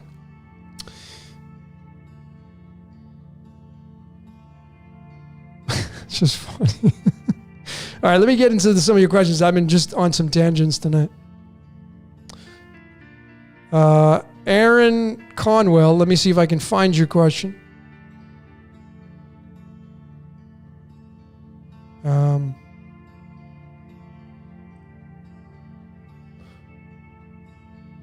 If I don't get to your question, folks, don't get upset. I mean, when I go on tangents, I don't really look at the comments. So just, again, this is knowledge. When you have the wisdom and knowledge, like, oh, Logan doesn't look at the comments all the time. And if you ask the question 4 or 5 times, don't get offended. I'm not ignoring you.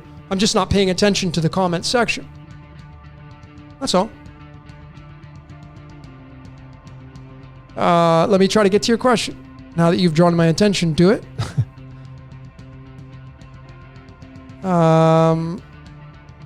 I can't imagine waking up in an environment where you were alone and the realization the only life left was the simulation you just left. And he decodes. Well, I mean, go look at my simulation decoded. Go look at my pi and phi decoded. Go look at my speed of light decoded. These are decoding nature and the numbers that support nature and the expressions of nature. And so if you take that same concept of nature and you decode nature, the real things that happen, the sun and the moon and the patterns and the celestial and all that, and you attach numbers to it, well then if I use that same methodology and I attach numbers to things that man created, and the patterns have just kind of, they're creating symbiotic relationships, they're on the same frequency, what does that tell you? It's a fractal down, ruled by the same boss. So does nature rule the artificial? It has to if mankind's being used. So mankind, we call it artificial, but artificial is just, the definition is made by man, but if man's being controlled by spirit, then it's really the boss of man, of the artificial is just the spirit. It has to be. Because what do you think? Just like at some point in time, the spirit's like, nah, I don't want to play anymore. There has to be a symbiotic relationship between the two.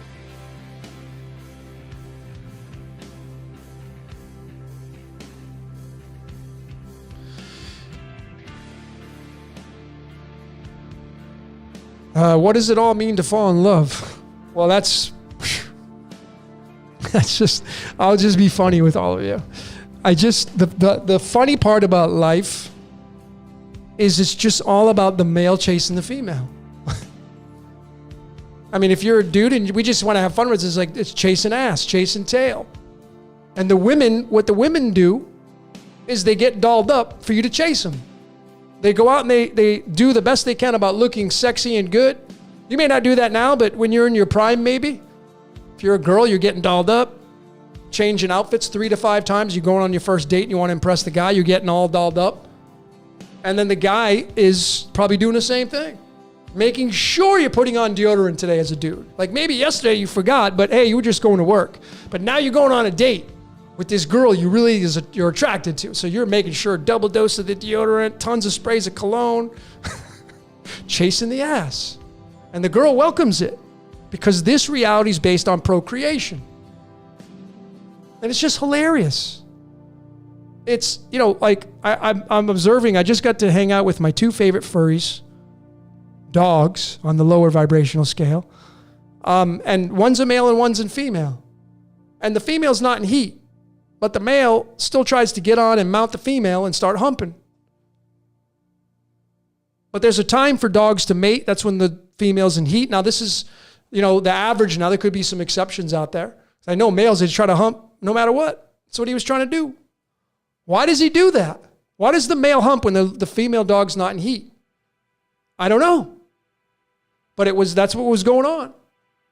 But when the female dog's in heat, the pheromones, the trichomes on a marijuana plant, the female plant calling for the male. The female calls the male, and the male just naturally comes over, and they mate, and they create an offspring.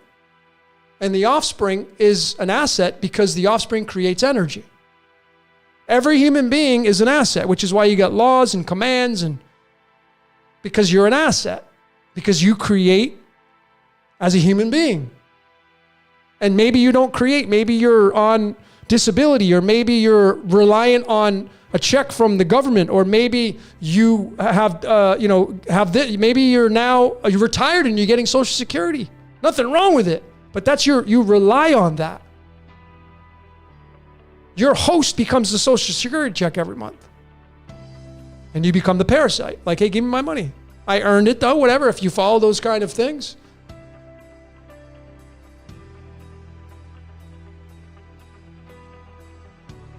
But it's the male chasing the female. It's the male chasing the female, folks. It's this whole, think about it, man, the fallen angel story. right? What is that story about? Fallen angel story. And again, I'm not saying it's true. I'm not saying it happened. I think it's allegorical. I think it's much deeper than what people have dummied it down to. But it's the male angel wanting to have sex with the female angel, chasing ass. The testosterone looking for the estrogen. The testosterone looking for the female to impregnate the female to create an offspring. And when that happens over and over and over, you now have an energy source called people of the land. 8 billion people. You know how much energy we give off on a daily? Every second of every day? Right now? Every second of every day, collectively, we give off a massive amount of energy. So the more people, the more energy, the faster this thing goes. If you remove all of the people off the earth and you start over again, it slows down. Now it's slow, really slow. And then if you believe in the mud floods and Tartarian and the wipeout of mankind, maybe every certain thousands of years, if that is the truth, if that's how it works, you're going to eliminate this entire reality and you're going to go back to imagine having to go back to a horse and buggy culture stage in life. Back then, if you compared 100 years, 2000, think about it. Like I'm watching Gaia TV when I was back in LA, and I was just studying a lot of the Egyptian stuff. And I'm looking at like the hieroglyphics they put in. I mean, if you compare how we are to them, who do you think is the more advanced race? Because we go and we look at these secret societies, and I mean, just like Gaia's doing a great job spitting out the information, but it's like, how advanced were these cultures when they were not using pen and paper? How advanced were these cultures when they never created a computer? A different time, a different age. But that's how I compare it. Like, man, they weren't even, I mean, where's the books? They have things stuck in clay to write on. They were writing on goat skins. Think about that. They were killing a goat to write on its skin, which is where the Dead Sea Scrolls are found from. So an animal had to have been sacrificed to write on and write out the Dead Sea Scrolls found in the caves. Would you ever write on a goat skin? If you were given the opportunity, like, oh, okay, which one do I want to choose here? Oh, goat skin, I want to write, yeah, I want that. Instead of a piece of paper? No, we now have moved into digital printing where there's no pen involved. But do you think what's better for the environment? Paper or goat skin? What is this from? Trees. And what do you got to do in order to get paper from trees? You got to knock them down. You got to cut them down. Which is more important, the goat or the tree? I know if you're going to think from ethics and stuff, animals are higher on the food chain. Absolutely. So the goat's more important, which is perhaps why we went to paper. But this is how we go. We go from an age to an age. And as we go through these ages, we go and we move through technology. And, again, how advanced are we as a society? Over time, we die just a little bit faster. Because we take on more things. Technology, you take on more things. You now have more, not even, just forget about assets and liabilities. When you end up doing more things in life, when you end up just being in the mix of things of life, you have to move the legs, you got to move the arms. Moving the legs, what does that do? It wears and tears on the hip bones. So you're actually stressing the hip flexors. And you may have had, a lot of people get hip replacements. Why? Well, it could have been a genetic defect, but do you think walking, running causes to the demise of your hips? Yes, it has to. So we kill ourselves as human beings. And the more activity, I'm not saying sit around and do nothing, but there has to be the middle ground. And that's the middle path. If you go too far right, you're now being very excessive. If you don't take any action at all, you're not being excessive at all. If you stand in the middle and you do a little bit of balance, which is where the blood's at, blood's 7.3 pH, it's right in the dead center of the pH scale. Just a little slightly love, that's what nature tells you, blood. Perfectly balanced, 7.3, 7.4.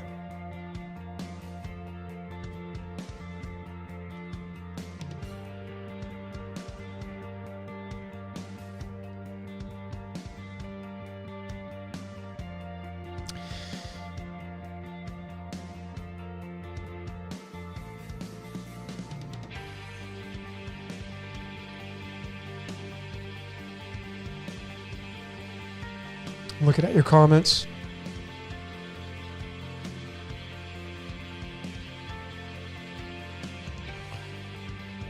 Can I break down your birthday? I mean, I'm probably going to get a flood. I'm not really going to do cards tonight. 11/29 is your Four of Hearts. November 29th is the Four of Hearts. The Four of Hearts is kind of any fours. Whether you're born in the fourth or if you're a four, if a card is a four, fours are tied to the heart chakra. And the heart chakra is the Pandora's box, right? And remember, folks, Pandora's box is when the shitstorm happened. And that whole context and allegorical representation of Pandora's box just means that that's where all sin creates from, the sine and cosine wave. But inside that sine and cosine wave are some really beautiful things. Why can I not find, what card was I even looking for? All the fours. So anybody with a four is going to be tied to any of these cards. Maybe not directly, but it will be impacting your life in some way, some shape, or some form. And then people that are not even closely related to these cards and numbers, you're still going to be affected by it from the conscious and collective conscious and the way that machinations of this reality runs and operates. But the Four of Cups, the heck is it? Four of Wands. Oh, that's Three of Wands. Oh man, I can't find them tonight. Oh, here it is. The Four of Cups. Four of Cups is the Four of Fire. Now, the tarot is going to link it to water, but in the Cards of Illumination, which came first, this is the Four of Fire. And you can see the character right there is sitting there with his hands folded. It's a energy expression of I don't need anything. But this card means being bored or content. He's got three cups in front, and he's like, man, what am I going to do next? And here comes this little cloud holding this cup and saying, here, play this game. This little cup comes running towards and say, oh my God, I want you to play this game. And the person sitting under the tree is like, I don't know, man. I got these three cups in front of me. Do I want to take this fourth cup? This card is a card of being bored. So in essence, the heart chakra from the cosmos gets bored. This card represents the gods being bored. Whatever created this reality, what operates this game from the apex point position, it gets bored. Can you imagine the creator of this reality? How many experiences and games it's been through? Can you even fathom that? When you know that the Mandelbrot set exists. It's unfathomable. So whatever created this reality, it gets bored, and then it's like, I need to play a new game. This one's boring. And that's the cycle. When you're a baby and you're like, oh, let me grab that remote. I'm going to play this baby. Oh my God, I get to whip this baby into shape. It's like SimCity. You build a city. The city, before you build it, it's a baby. It's an offspring. Then you start building the city. That's the baby growing as the fetus. So the baby grows and it becomes a baby, and then it becomes a character, an avatar, and then you grab the remote control, and now you're playing Steve Madden 2022, and you're the quarterback for the New England Patriots. Or you're the quarterback for the Buccaneers, and you're Tom Brady. And you get to pick your receivers. Well, why is it so far-fetched to think that we're not being controlled like that? The computer's a fractal down.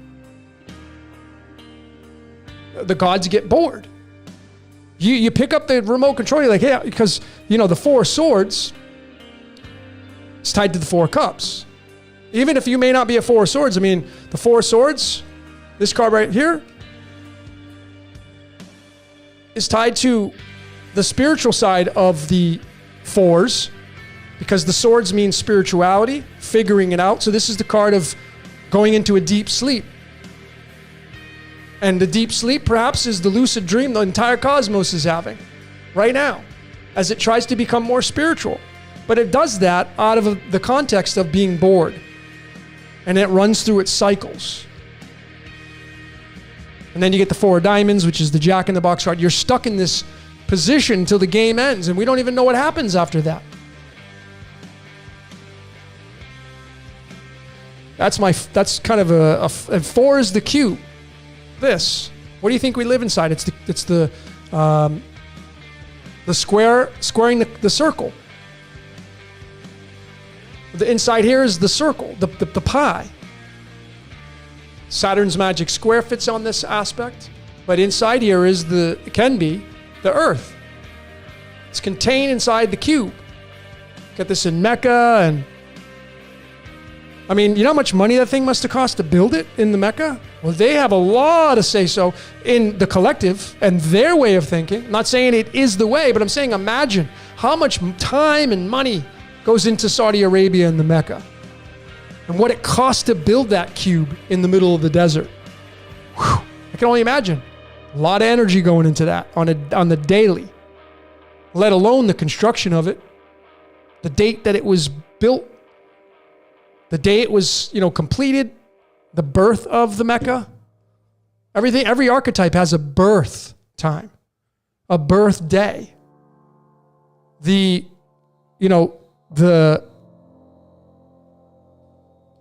me show all of you this. If I can find it. So what just happened just 2 weeks ago. There it is. So the World Trade Center opened on April 4th, 1973. Remember, the balancing of the blood is around 7.3 to 7.4. The two towers, right? Built in 1973. What is 19 and what is 73? 19 is the sun. 73 is the being born into, the balance of life. And that April 4th day, otherwise written as 44 tied to gold currency, it's currency, tied to the heart chakra, tied to the cube that sits in the heart chakra. It was born on this day, April 4th, 1973. Think about this, what I'm showing you. The birthday for the World Trade Center, the two towers, was born on this day right here, April 4th. And then when it came down and paved the way for just now the one building, it was on September 11th, as we know. And that day was the King of Clubs, which is this card, which I already showed, part of the operating system. That's when it came down. And what is he holding in his hand? He's got one staff right there representing what? The One World Trade Center. And then you can branch off into a million different ways. The one world religion, one world government, yada, yada, yada. And it just goes on and on. But once you start to see this code, it just gets, how can you get mad at it when you see it?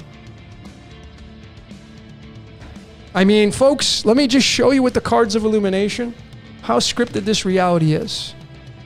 With just this, what had just happened 2 weeks ago. It is crazy. That's all I can say. It's nuts.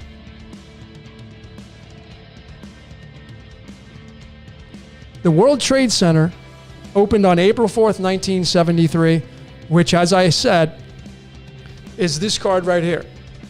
But the card that actually represents it, because these came first, is this one. April 4th is the Four of Swords. And what do you see there? You see the two pillars. If you made a line, you have the two pillars, and then if you go all the way across, you get the square, the cube, which is the four-sided. And then the card that is linked to September 11th is this one, the King of Clubs. which is the King of Wands. 36 card operating system. The King of Clubs, card 26. So we have the birth of the World Trade Center right here, April 4th, and then we have September 11th being the King of Clubs when it came down. The King of Clubs is card 26. The Four of Spades is card 43. If you take 43 and you add 26, you're going to get the number 69. Wow, how about that? 69, the yin yang. And just like that, you have the reciprocation of energy. An energy transmuting itself. To what? To where? That's to be decided upon by your opinion. Oh, this is just a fun reality. Yeah, and I mean, look, just for fun, right? I mean, this is my spirit card. But this is the 26 card in the deck. My life path is 26. 26 in the Hebrew gematria numerology, Yod He Vav He. 26. Uh-oh. Now we have a connection between what happened just a few weeks ago and the Israelite God of the Bible. Something to consider. Not saying that's exactly what it is, but you got to make the truth your own.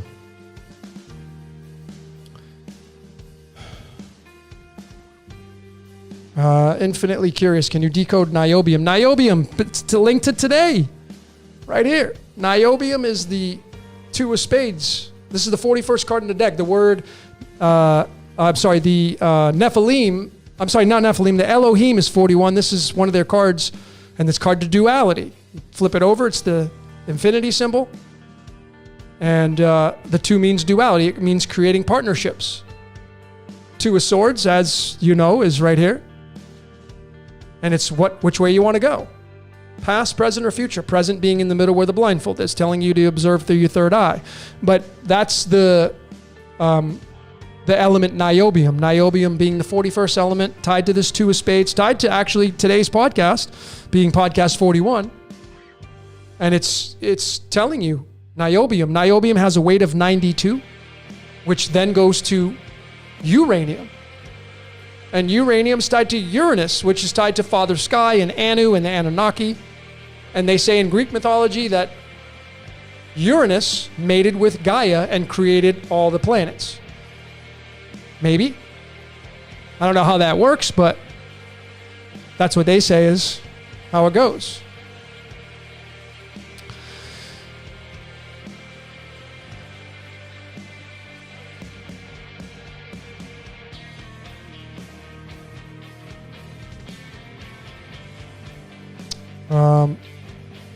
Where's the fifth point of the next card? Which card are you talking about? Who is that? Brentwood?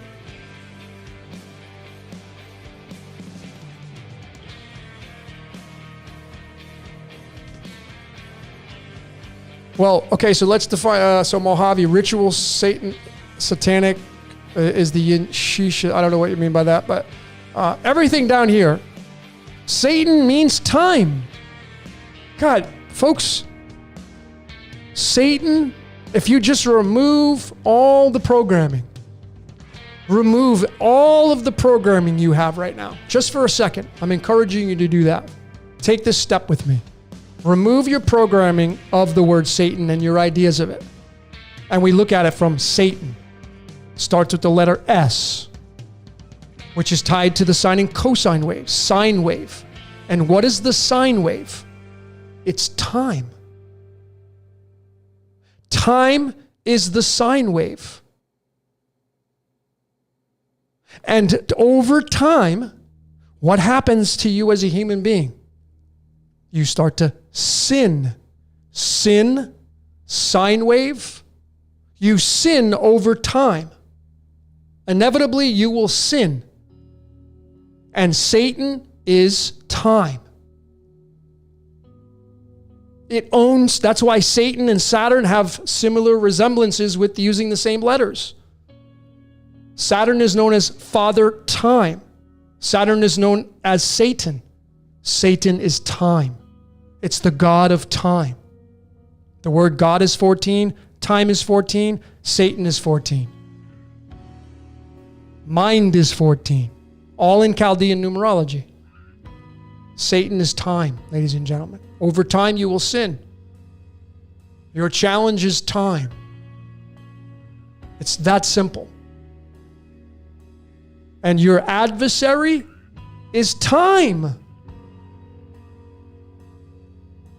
When you get born into this world as a baby, you are faced with death. If you knew that as you popped out of the canal, if you instantly incarnated knowing that you have just maybe 80 years on this planet, that's all you got, you would do things so much differently. But you don't learn that from an early age. Time is going to kill you. The devil is time, folks. Satan means time. That's it. That is all it is. If you break away all the programming of what the church and the text, and it's time. It's light that moves over time. It's just that simple.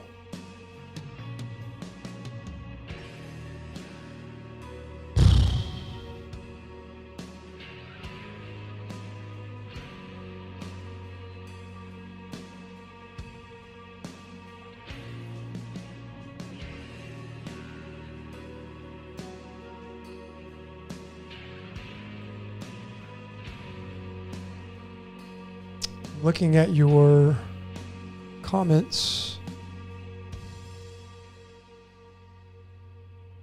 Mojave, I know Satan is time. Great. I mean, again, folks, these are ideas that you got to make as the truth your own. And again, if you got rid of all the programming of what Satan really is and you say, it's just time, and what is time? Time's going to kill me. What does Satan, the devil does? It kills you quicker.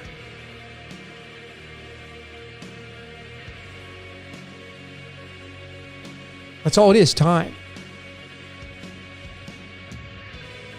Then if you want to get into the ideas of the church, and the church then having the authority to say, Satan is the devil. And then you're like, yeah!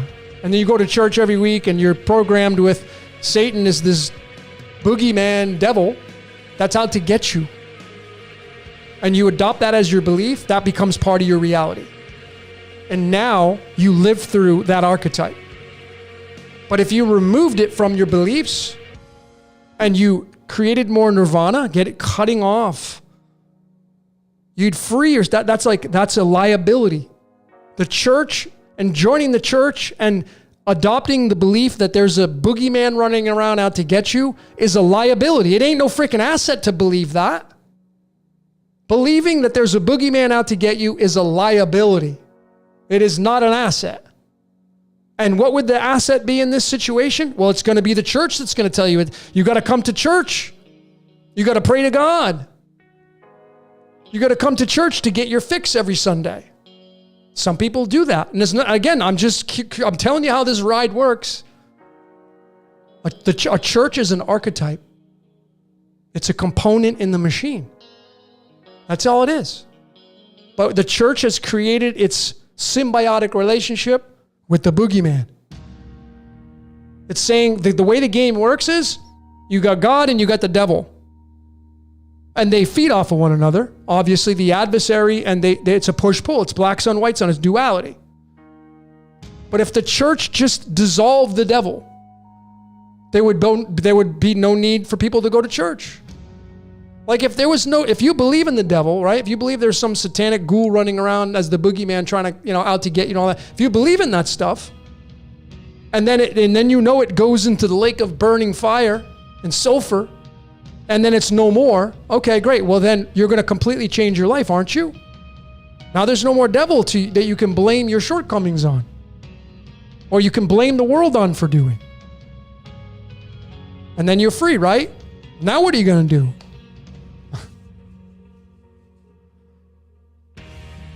This game's so much fun, man. Get rid of tax benefit and churches disappear. Yeah, folks, if you want to see an amazing decode, go watch my 501c3 Decoded. I broke down the whole church tax exempt thing. And if you just look at it from that aspect, what is the purpose? Why did churches get exempted from the tax man? Why? Well, because throughout history, God was the ruler of mankind, the ruler of government, the ruler of state. That's why state and government and religion are all in bed together. That's why at Washington, D.C., if you saw The Family on Netflix, it was all about the society that was inside the Washington, D.C. White House, and it was all about Jesus, the good guy. So now you have this entanglement of Jesus, the good guy, in the government, which it may have been good at one time, but you can clearly see it's been infiltrated because it's moving through an age. You know, like I had a conversation with my dad once, and he says, because he was big into politics, and he's like, I can't believe it's gotten down to this. And he watches it all the time. I don't, but he's starting with less and less because he's fed up with it. But he said, when this nation was created, speaking about the United States in 1776, it was built on honesty and integrity. Yeah, because it was a baby. It was a baby stage. It was more pure. But as it moved through time, it gets more corrupt and more corrupt and more corrupt, and it moves away from the source. And now it's at a senior citizen age, and it's about to die. That's why empires fall, because they die. And then some kind of reform comes in. And he says, we don't have, that's what my dad said. He says, we don't have integrity and honesty, and that's not how this nation runs anymore. Or at least it's been minimized to a great deal. I agree, but it's the fall of an empire. It's the death of somebody. It's the death of an archetype. Or so we think so.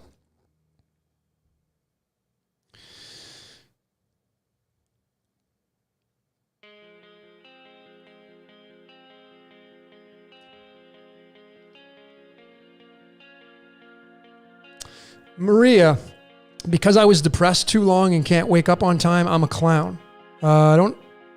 If you think so, I don't know why you'd think you're a clown. I've beaten depression, so can you. And depression, you got to get rid of the triggers, because it's all rooted into one single origin, an incident that happened in your life that causes the depression. You can beat that, and then waking up, in the context of waking up, it's a gradient process. What matters is just right now. All that matters is where you're at right now. That's the only thing that matters. Not where you were last year, last month, last week, 5 years ago. All that matters is right now. That's all we should be talking about, is the now moment, which is the middle path, which is neutrality. Slightly love.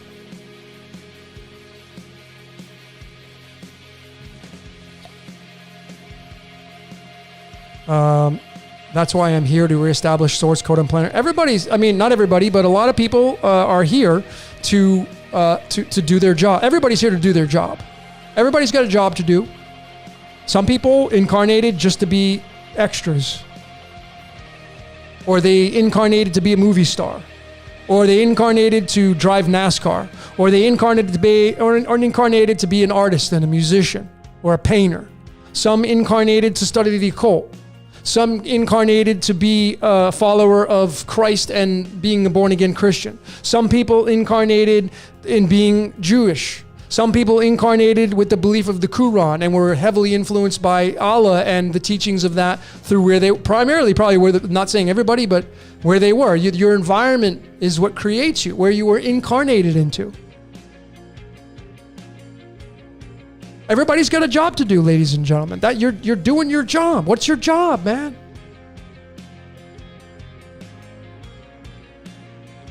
Focus more on your job, focus less on their job, and you'll have a better experience in life, and you'll stop blaming others. And like I said, it's like if you're a policeman, if you work for the police department, and you go to Dunkin' Donuts, or you go to Krispy Kreme Donuts, and you walk up to the counter and you order a dozen donuts and some coffees for the employees at the police department you work for, and your salary is 5 times as much as the person that's serving you behind the counter at Krispy Kreme Donuts. Are you better than that employee because you have a higher position, or what it appears to be a more responsibility? No, you're just all cogs in the wheel. And the person at Krispy Kreme may be more awake than the guy who's got a more responsibility working at the police department, taking down, crime. Doesn't matter what you do for a living, folks. It's where your mindset is at and how much you've done shedding off the beliefs, cleaning yourself from all the beliefs, and start studying the source code, and you can see it. And then maybe there's a code beyond the source code, but it's a Mandelbrot set.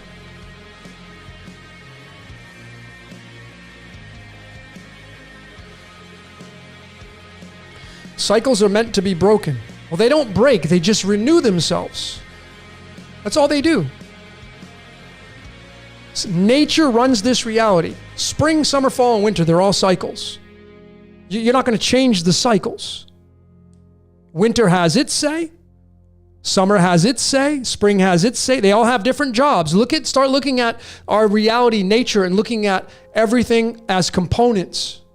And the seasons are archetypes, just like a church is an archetype. The church has a job. Speak the word of the gospel. And that's the same thing as spring. Spring's got a job. And its job is to flourish the seed with the components necessary to grow, the trees to grow, springtime. And its job is to warm up. Its job is to draw the sun in more in whatever tropic it's in, to deliver more warmth, which is a component that's needed for a lot of plants to grow. And it brings cycles of rain and hurricanes and tornadoes, but each season is an archetype. It's that simple. Start looking at things through archetypes. And you can see it. You can see it.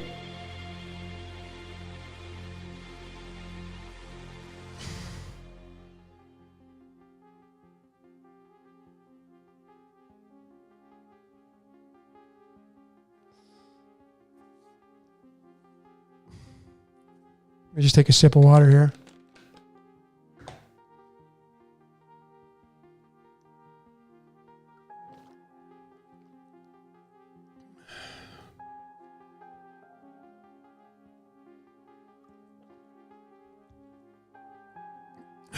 Debbie Sharon, there is not a creator of this reality. We create reality. Well, it's going to be, in my opinion, I think you got it half. Go Mandelbrot set. And if you don't know what the Mandelbrot set is, Mandelbrot set, go do a search on it. It's basically fractals of realities. So when we are the generators of this reality, what's controlling us? If you look at the source code, I don't know how the hell man could ever create that source code. As smart as people can be. How would man ever create a plant out of thin air? Have you ever known of any kind of man or woman create some kind of new animal? Yeah, you can crossbreed, but just create a brand new animal out of thin air. No. But we find them. Scientists keep finding new animals, new insects. Where do they come from? We didn't create that stuff, Debbie. We are being used to create this reality. That's my final answer. That's my opinion.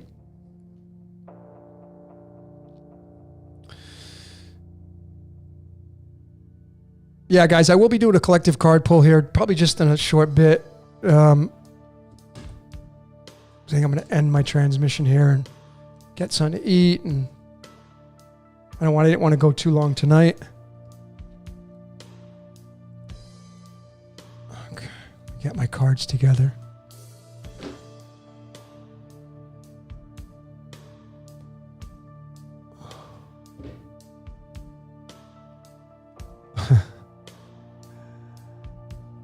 Debbie Sharon says, there are two biblical creations, one being Homo sapiens, the other not. Well, if that's true for you, great. But other ancient texts say otherwise. So then I would pose the question to you, well, who's right? And if you said I'm right, well, you are right. But that doesn't mean that the other things that you're not paying attention to or not saying that are right are wrong, because they can't be. So if you're coming from the context of the Bible and you're saying that's the authoritative book on the world stage, you adopt that as your belief, then you end up following that guidebook and you end up partaking in the magical spell. Every time someone reads any ancient text is a spell book. We speak spells all the time. Throughout this entire broadcast, I'm speaking spells. Speaking spells, you use language and letters, which is why you can measure it with numbers. So when you read a book and you think with your mind and you read the passages of the scriptures or the ancient books, the ancient texts of Shinto in Japan or the Upanishads, when you read these ancient texts, you give them life. That's what you do. You contribute to giving these things life by speaking the spells in your mind. Because you read them. You don't have to say them out loud. You can just read them in your mind. And your mind is the transmission, the receiving station for being role played. And role play is not, there's no exceptions with role play in this reality. Like if you're a Christian, that doesn't mean you're exempt from being used by the universe over someone who's, let's say, following the Quran and Allah. Or someone who's following the Reform and being a Protestant. Or someone who follows Buddhism. It's an archetype. These religions are archetypes, all owned by the same boss. Mandelbrot said.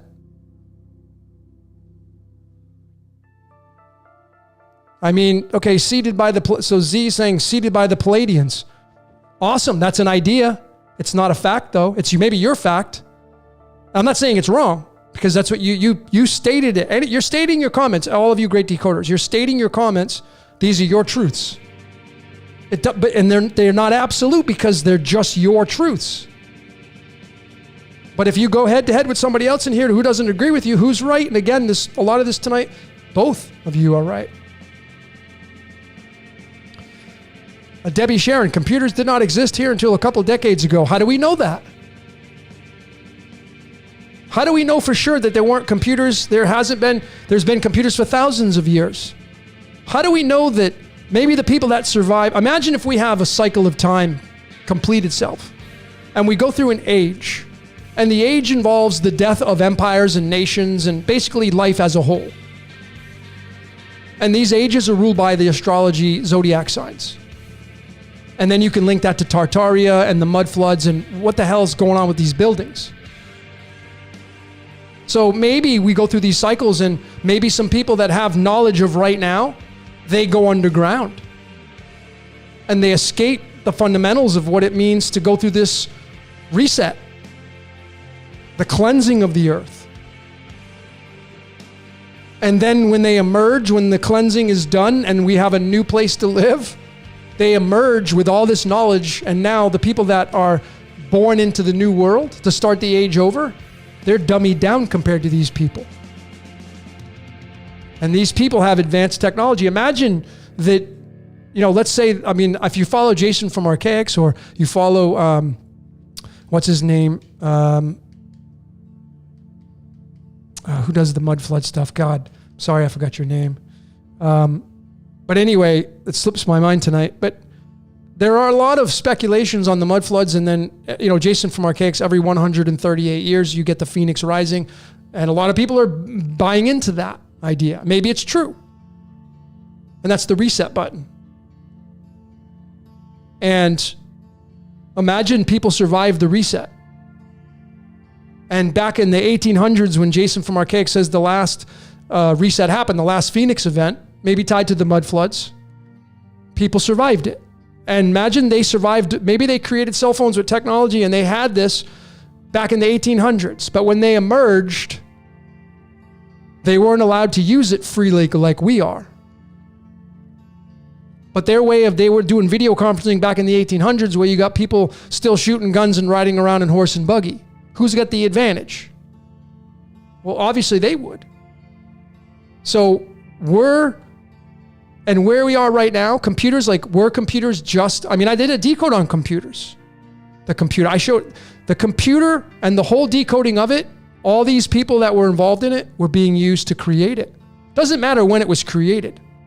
It's housed, the first computer housed in Philadelphia, Pennsylvania, the city of brotherly love. And I showed how the first commercial computer and the guy who created the computer and the code, and they were all being used to create it. So these people that were being used to create the computer, maybe they were Christian based, but they still were being used to create the computer. So how is the computer evil? How is that the Antichrist?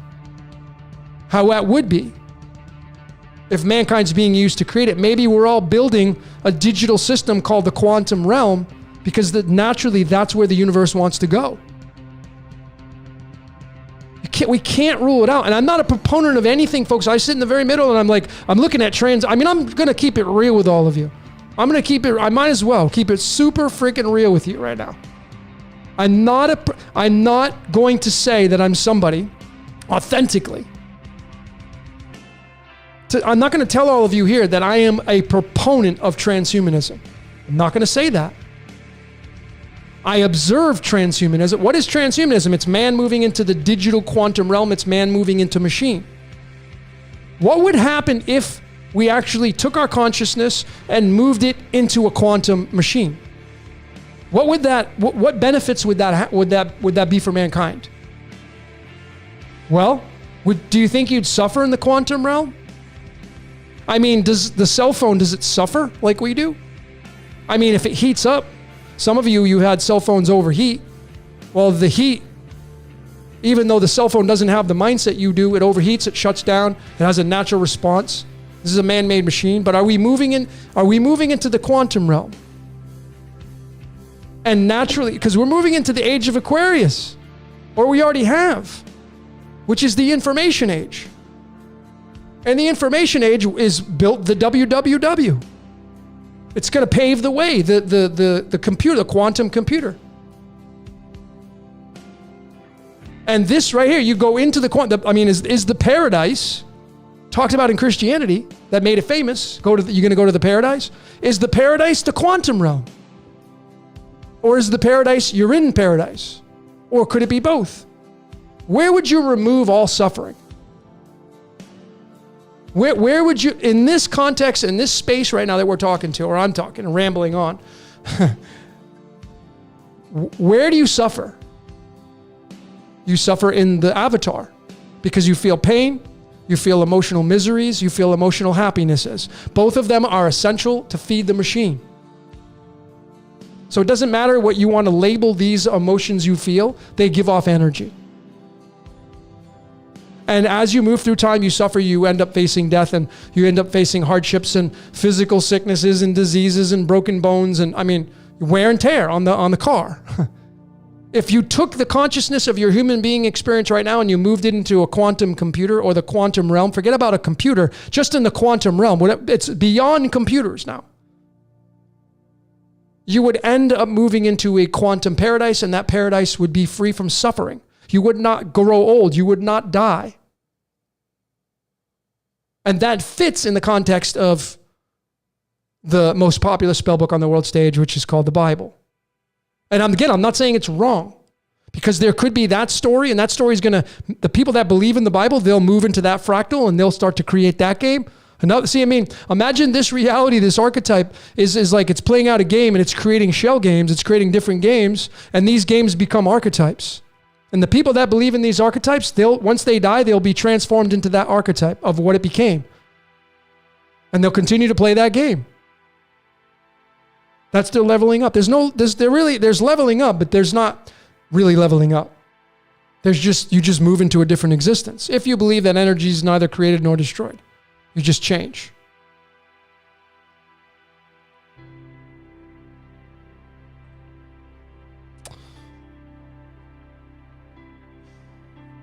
Yeah, Westworld.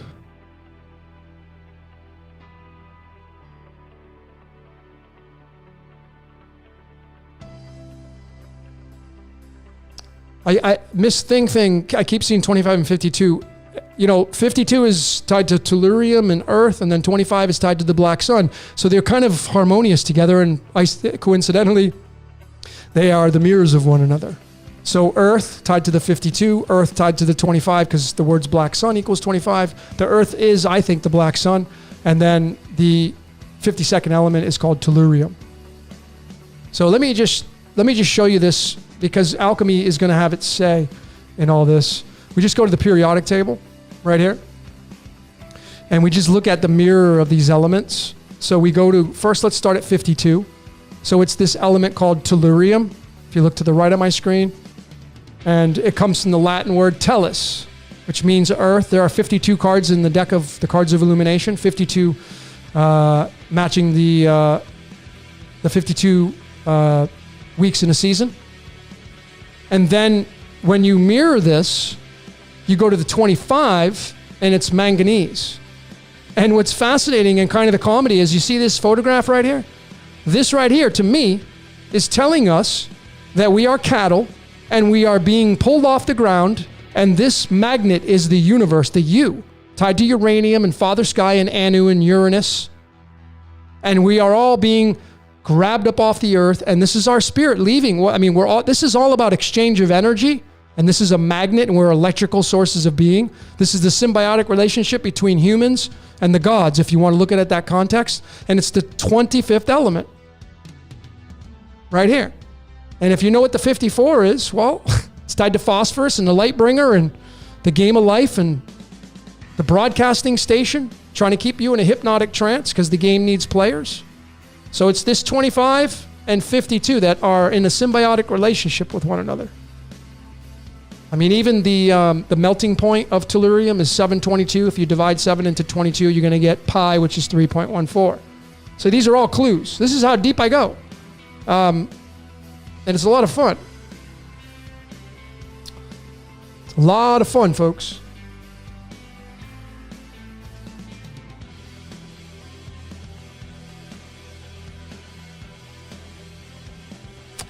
Claudia, have I decoded the Fifth Element movie? I haven't, but the 5. What's the 5?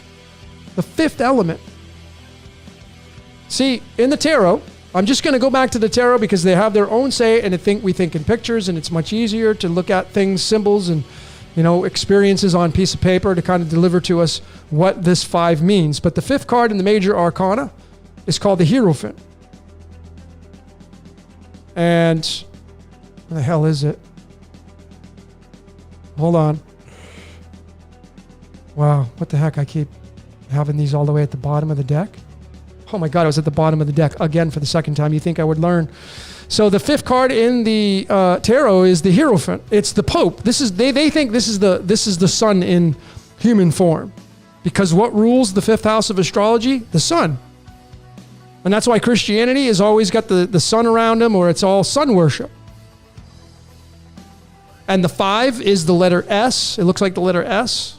The only letter and number that look almost identical in the mirror. That's the snake. That's the serpent. That's the sun. That's the sine wave. But the number 5, the 5th element, is tied to the sun. In the Chinese culture, the zodiac sign representing the number 5 is the dragon, which is another S. It's just so easy to see it, folks, once you have all the components.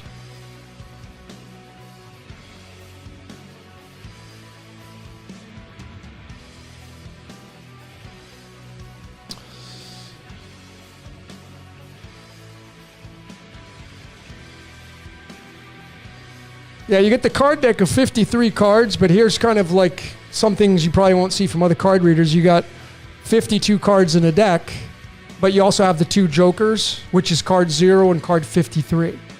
And what is 53? 16th prime number. 16 is tied to light. 53 is tied to Yeshua, otherwise known as the Christ. And the Christ is the light bringer, the light of the world. 16 is light. 53 is Yeshua, 16 is light. There you go. 53 is the 16th prime number. And it's the jokers. How do we find our way out of here? Said the joker to the thief.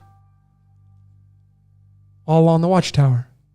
How do we get out of here? Said the joker to the thief. Who's the joker? Who's the jokester? Light. That's the prankster, the jokester. Light. You see, ladies and gentlemen, you know why I know that to be? These are my facts now. The reason why I know this to be my truth I'll give you this exercise if you want to try it. Call up next time you have a gathering of people, your close friends. Turn off all the lights in your house. Make sure it's nighttime where you can't see one another. Then I want you to further that exercise by saying, okay, everybody, let's start to move into action. Let's start to create things. What are you going to write on a piece of paper? You can't see the piece of paper. So therefore, how do you create when it's complete darkness on a piece of paper with a pen? You have the pen in your hand. You got the piece of paper. You can feel your hand resting on the piece of paper. You can write on the piece of paper through memory, but you still can't see the writing. So how much meaning does the writing have? Very little. But once you flick on that light switch, light is what is needed for things to grow. As soon as someone turns on that light, now you can see where you're writing. Now you can write your books. Now you can write your magazine articles. Now you can write your religious text. Now you can write your symbols. It's for all the world to see. But as the minute I turn the lights off and you can't see a damn thing, guess what happens to all those things that were written in the light? Boom, they become non-existent. So it is light that is needed for things to grow. Like the plants outside, no different than the book that you're writing right now, or the blog post that you're doing right now. No difference. You need light for that. Now, is there a natural light? Is there a false light? 'Cause I saw some of that in here. It's just a fractal down, folks. That's all it is. It's just a fractal down. I mean, if I go sit inside my house right here, my casita, and I got my soft boxes on, right, what they use for photography, and that's all I use for light. But yet I'm sitting here with all of you, transferring all my knowledge and research over to you, hoping that maybe you'll get something you can benefit from, and vice versa. Is that good energy or is that bad energy? Is that false light? Am I taking the false light and doing good with it or doing bad with it in the context of that example I just gave you? No, I can take what people think is the false light, which is so retarded. I don't even know why people would even think that. And I'm sorry if I offended you. Actually, I'm not sorry. There is no false light. There's just light. That's all it is. That's all there is, ladies and gentlemen. That's it. There's just light and there's darkness. And then there's shades of gray. And gray is in the middle. The gray creates a relationship with the white and the dark together. Mixing the two together, it creates the color gray. That's what it does. You can't help it. If you decide you want to feed your ego, like, I want to go party tonight. And you go out and you go to the bar and you have like 5 or 6 cocktails and you get a really good buzz and you're like talking to people. Yeah, this is fun. And you may be talking about spiritual shit and esoteric. Oh yeah, what's your astrology chart? Okay, cool. And it doesn't mean that it's wrong. You just went out and you satisfied your ego. That ain't your spirit doesn't need that. It doesn't need a few cocktails. That's your ego. But again, is that a bad thing? Well, if you're highly enlightened, as I look at it as, no, of course not. A couple drinks, even if you had 5 or 6. If you did it on a daily and you became something became habitual for you, that can lead into more, that can be very destructive. Light is light, folks.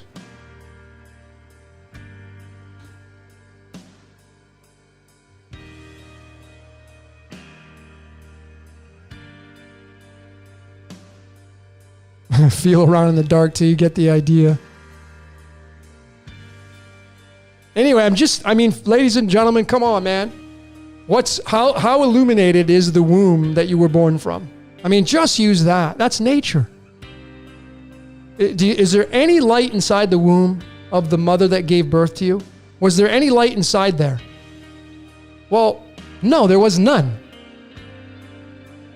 Okay, you were born from the darkness, born into the light. That's why people say, well, I'm a light worker. No, you work in the light. A little bit different. You work in the light. And you know, when you're going around saying, well, I'm a light worker, and like, why do you even got to say that? Because we identify with these titles that we give ourselves. That's why we all do it. And you see, as I have put out with the meme, I said, you better make best friends with the dark, because without the dark, you ain't got no job, light worker. Right? Those of you that think you're a light worker, well, you wouldn't have a job if there was no darkness. So you just got to make friends and say, hey, you know what? That you know, instead of like fighting it, you make peace with it. You make peace with your adversary. You make peace with it. Imagine the light and the dark are archetypes. The light is Walmart, and the darkness is Target or Costco. Which one's better? They feed off one another. Competition. The sun and the moon, competition. But they work as a tandem, a duo, the Ark of the Covenant. But they're archetypes. White is an archetype, black is an archetype. And you got to make friends with both. And when you make friends with both and you shake hands, you become gray. So if you don't want to be that, if you feel like you incarnated into this life to be a monk, shave your head and wear an orange jumpsuit, well, totally go for it. Don't let me stand in the way. I've actually considered this. I've considered that. But it takes a lot of willpower, discipline, and shedding the ego to the greatest degree that you can shed the ego, or one of the greatest. Could you enjoy a life like that? I don't know. That's why I'm saying the game of life is fun. I mean, do you think there are the majority of monks out there that have dedicated their lives to serving the God or God or whatever they call it? Do you think they're out water skiing every weekend? Or you think they're out playing a round of golf? Or do you think they're out, going bowling or going to the movies or driving around fast in the Porsche Turbo? Or no, they've eliminated all those experiences that occupy your time, and these are things that you do for fun. So then what do they do to sacrifice these things that you do in life versus what they do? If you actually have the contrast to see a monk's life compared to somebody that's really living life in the fast lane or enjoying the matrix, they would look at that life of the monk and be like, there's no way I would do that. I would never shave my head and wear an orange jumpsuit. No, you couldn't pay me enough. No fun. But then the monk, who's been the monk for the longest time, seeing the payoffs of being the monk, would say, if you just would simplify your life, you don't see what I see. Because Bruce Lee? Bruce Lee said, I can't give you what I got because you got too much of what you got. That's what the monk says to somebody on the outside, or that's what an outsider would say to the monk. You got too much of what you got, not enough of what I got. You can't see from my position, from my vantage point. So again, if everybody was a monk, or if everybody followed just one religion, what would life be like? Imagine all of us had to stop what we're doing, shave our heads, both male and female, and go become a follower of religions. It's called Jainism. Whoo, is that a tough one? Like 1% of the world, according to the statistics. That religion is like you only eat the things you need. You're very cautious of what you're breaking down and killing, plants, animals, insects, etc., etc. I mean, that's what you're conscious of on the daily. How much fun do they have? And what would they consider fun from the definition of fun? It's just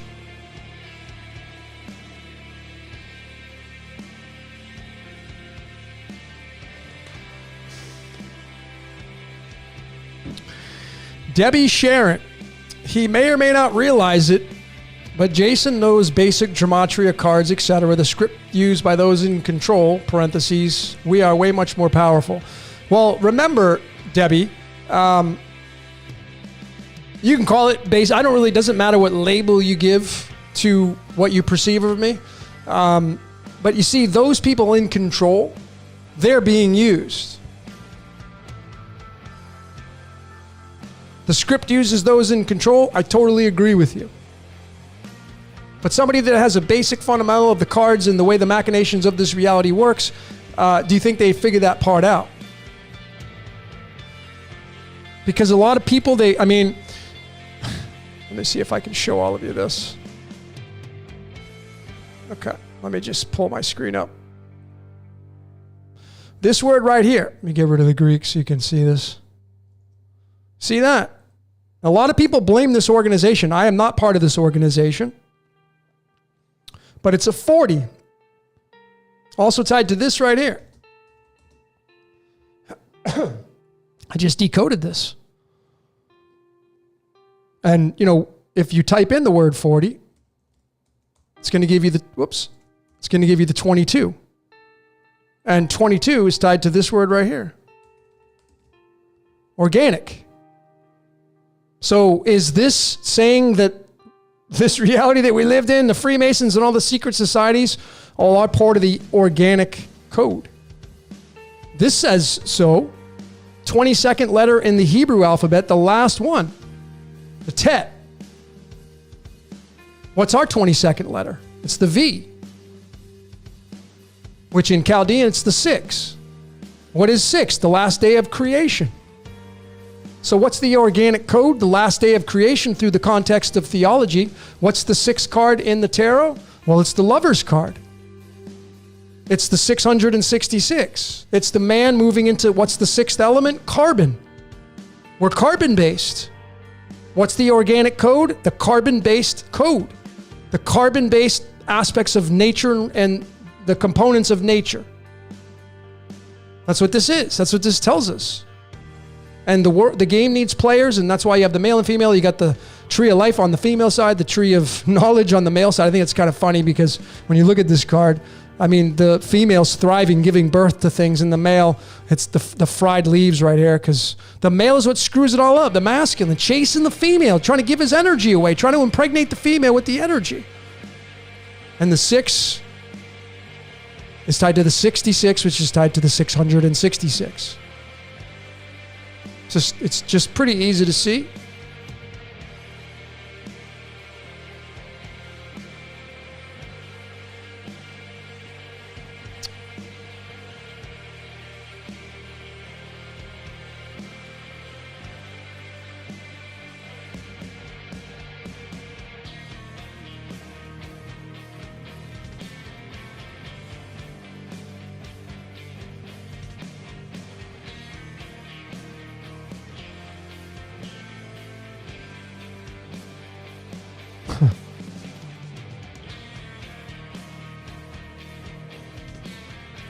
Going through your comments.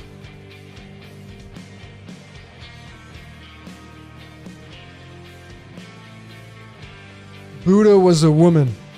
How about God's a woman? And the devil's male. The devil's masculine and the woman is feminine. How about that? I mean, the earth is Gaia, it's female. Gives birth to things. And then the sun is masculine, which impregnates the earth with its rays of light to create photosynthesis and have the earth give offspring, which are plants and animals and vegetables and fruits and more people. How about that?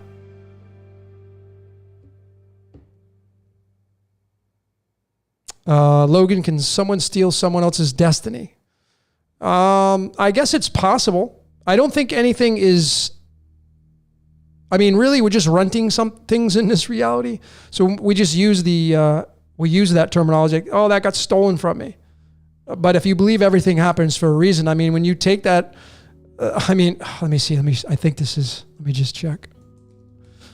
If my memory serves me right. Everything happens for a reason is 113, right? Yeah. Let me just take you on this little journey right here. Are you somebody that believes in this? Everything happens for a reason. Most of you would probably say yes. Well, look at what number it is, 113. 113 is tied to the 30 because when you type in 113, it's the 30th prime number. And then you go to numerology again and you type in this word. Scripted. Everything happens for a reason because it's scripted. And it's scripted by what the Gnostics call the demiurge, which is tied to the New Age name of the Yod-Heh-Vah-Heh, which is, we get role played.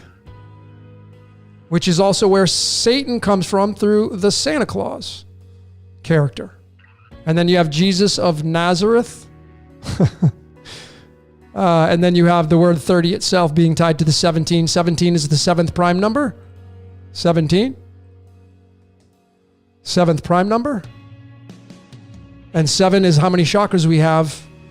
Energy centers. And the 7th pentagonal number is 70, which is going to lead to gold. And just keeps going on and on. But 30 is a big number. You're going to start to see, if you start to see the 30, if you start to like look for the number 30, you'll start to see it. And it's just hilarious. 30 is tied to zinc.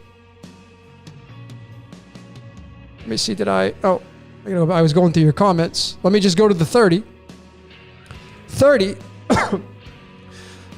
113 is the 30th prime number. The 30th element is called zinc. Zinc has an average atomic weight of 65. 65 is tied to this element called terbium. Terbium was used to make compact discs. And what do compact discs need to write information on them? Light. What does Earth need to write information on it? It needs light. And then the 65 is tied to the permutation of this 113 through the 313 because it's the 65th prime number. See how that works? It's just fun. Ah, God, this reality, man, is all scripted, and it's just once you see it, I mean, you're going to get bad at it.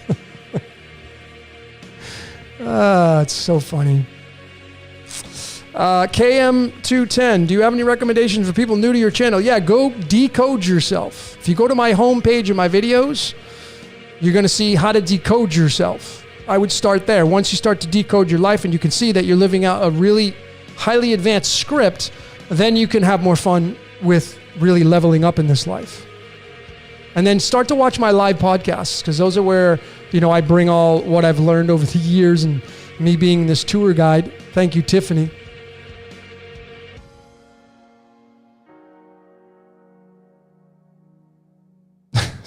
Miss Think Thing. All right, so I want to just, you gave me an action. You said, names are so stupid, I hate my name.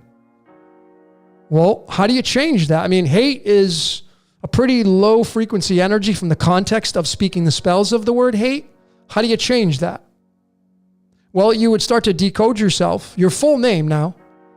Not just your full name, your full birth name on your birth certificate, but your mother's maiden last name. Make sure you add that into numerology and start to learn what you incarnated for and how important your name is. Everybody has a job to do in this reality. A lot of you don't know what your jobs are, and, your name is amazing.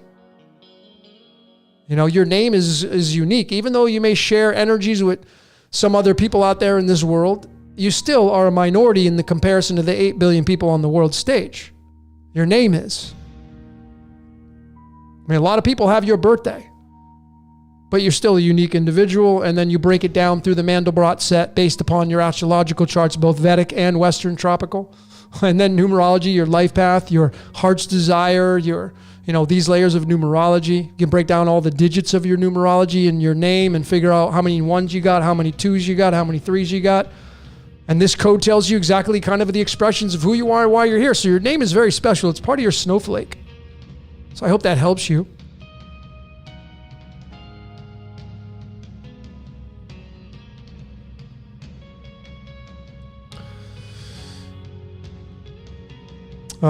Cosmic Owl, reading an old astrology book from the late 1800s saying the sun is feminine and the moon is masculine. Well, if that's what they want to believe, but how masculine do you think the moon is? If you go outside during a hot summer day and the sun's bright in the sky and there are no clouds, no shadows to protect you from, you can get sunburned. But the moon, you can go out there on a full moon, stay out there the entire night, and you're never going to get a burn by it.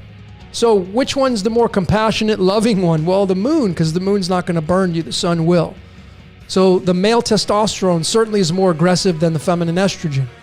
So I feel that the moon is feminine dominant, and it will be, I think these celestial portals and whatever you want to call them, they're androgynous. So God, I think, is dominant female because it births things into existence from the start of the context of this reality. And then the moon would be female dominant. Female dominant. I mean, if you look at the devil, the character, the pitchfork, and you compare it to the Christ, Jesus, which one has more masculine traits? The devil does. And Jesus in numerology is 18. 18th card in the tarot is the moon card. Jesus is known to take your sins away when you put your faith into him. What was another name for the god of the moon? Sin. Sin. The word John equals 18, just like the word Jesus equal 18, just like Christ equaling 18, it's tied to the moon card. And who baptized Jesus? John the Baptist. Tied to the moon. What does the moon control? The tides. So they say, what is the tides? Water. What do you get baptized in? Water. You don't get baptized in the sun. So which one's masculine dominant, which one's feminine dominant? Jesus has the more feminine traits. Jesus, I feel, is heavily tied to the moon. And you'd be like, well, wait a minute. Jesus has got that round thing behind his head. Well, if you were the moon and you're looking at the sun, wouldn't you have the sun around your head? Because the sun appears to be much bigger than the moon, not in the context of them actually being bigger than one another, but when the sun is at full bloom, at its full pinnacle, in the height of its day, the rays make it much bigger than the moon. So it's bigger. And that if you're the moon and Christ is the moon, maybe, and you have the sun around your head, it would look that way if you were in space looking at the moon. You'd see the sun behind it, be like, wow, there's a big ray around the moon. Because the sun appears to be bigger with its rays that extend out far beyond the moon's, because the sun has more light to give out, because it's during the daytime. So is Jesus just the moon? And that's why we're told to put our faith in him, and he died for our sins, and the moon and it's the god of the sin. 18 is tied to Argon, one half of the Ark of the Covenant. Christoph from the Truman Show was living on the moon. Christoph. I don't know. I'm not saying the Truman Show is the authoritative voice on the world stage about how this reality works, but I just think it's kind of interesting. I really, really find it interesting.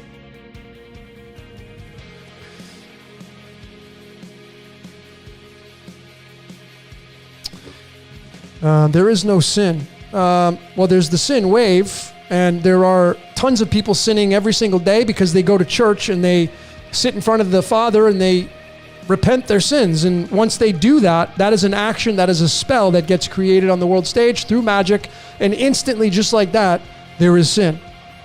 When they form the symbiotic relationship asking God for their forgiveness, they instantly create something called sin. So there is something called sin. Maybe not in your life, ZII, but in the collective, there's tons of sinning going on because people believe in it. It's fun.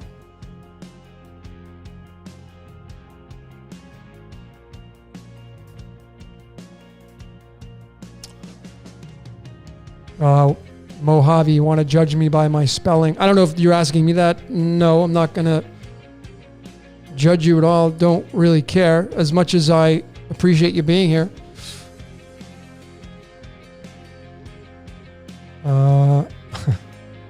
Rock Soldiers, Ace. Listen to Rock Soldiers by Ace Frehley. Ace Frehley, the guitarist, the former guitarist for Kiss. Amazing band. Well, what does the word soldier got in it? How about the word soul, which is the sun? A soldier is somebody who works for the sun. Buffalo Soldier. Remember that guy who sang it? You know that guy who sang Buffalo Soldier? His birth card is the 56 card in the deck tied to lights, camera, action, which is created by the sun. That's the soldier. Buffalo Soldier, working for the sun. Oh, not me. Okay. Well, you got an answer anyway. The 51 Project are dyslexics, not fully integrated into the code. Define integrated. I mean, where are you at if you're dyslexic?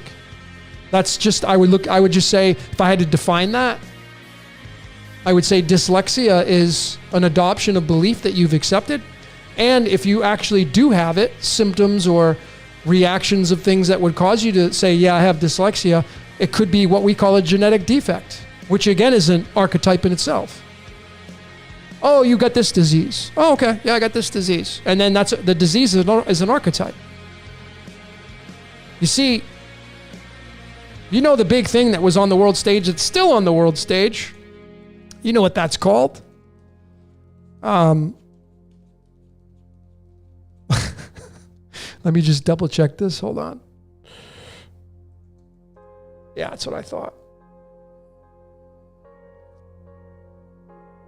Let me just show all of you this. Boop.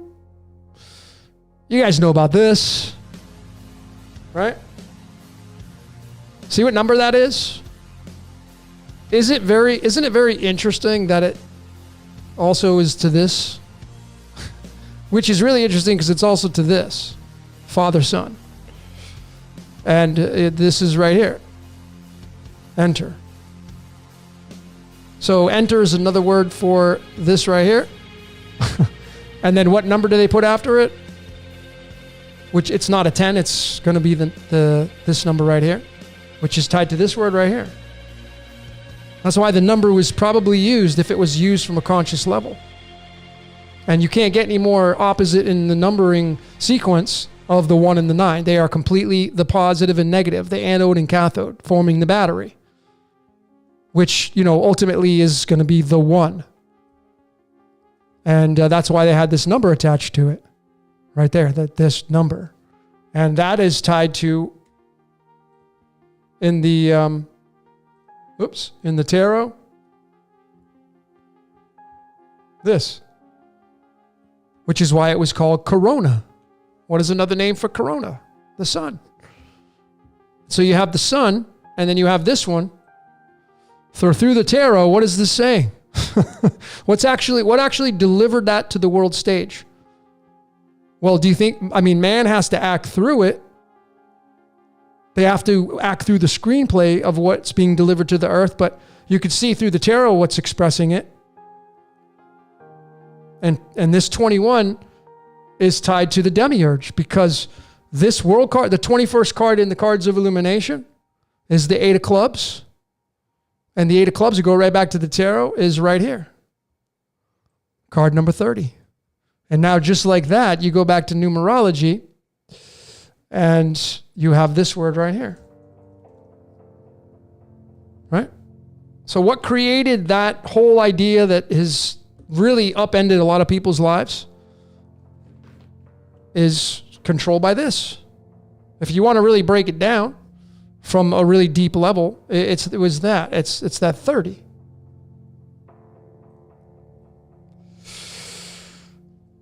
So, mankind's not doing it, folks. They're acting it out.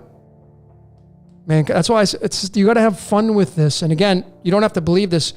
Mankind is being used. How do you have fun with that? If you imagine this was 1 + 1 = 2. Imagine what I'm telling you, just for a second, that mankind's being used. You're being used like a puppet on strings. And that became a fact, like 1 + 1 = 2. How would that change your life? And then what would you do as a reaction towards what you just found out as 1 + 1 = 2 and mankind's being used? What would you then do? Would it change your life? No, I doubt it, because I bet you would still have denial and you would still say, there's no way. I'm in control of my life. And if you were shown with absolute conviction that no, you're not, and you needed that to believe, and then you finally saw it, what would you then do?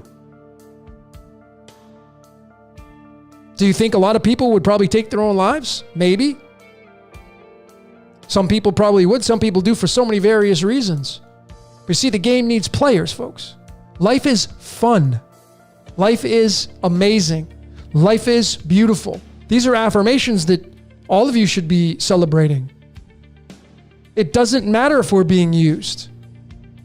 Because you're going to say, well, you know what? You think I'm being used? I'm going to go jet skiing this weekend. There you go. Now, I'm not being used because I'm on the water in this jet ski going 40 miles an hour. Ha ha. I'm right and you're wrong. How about just going jet skiing?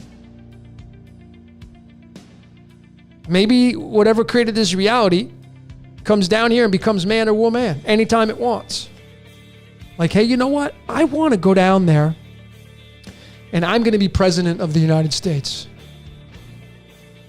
That's right. I'm going to go experience what it feels like to be the president of a nation, or the president of China, or the president of Japan, or whatever, wherever you're at, New Zealand or Australia, and it incarnates and it takes on the role of this person that is in a high state of position running whatever it's running.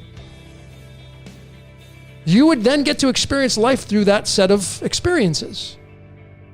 And why do we think that's so far-fetched? Because we've been programmed to believe otherwise.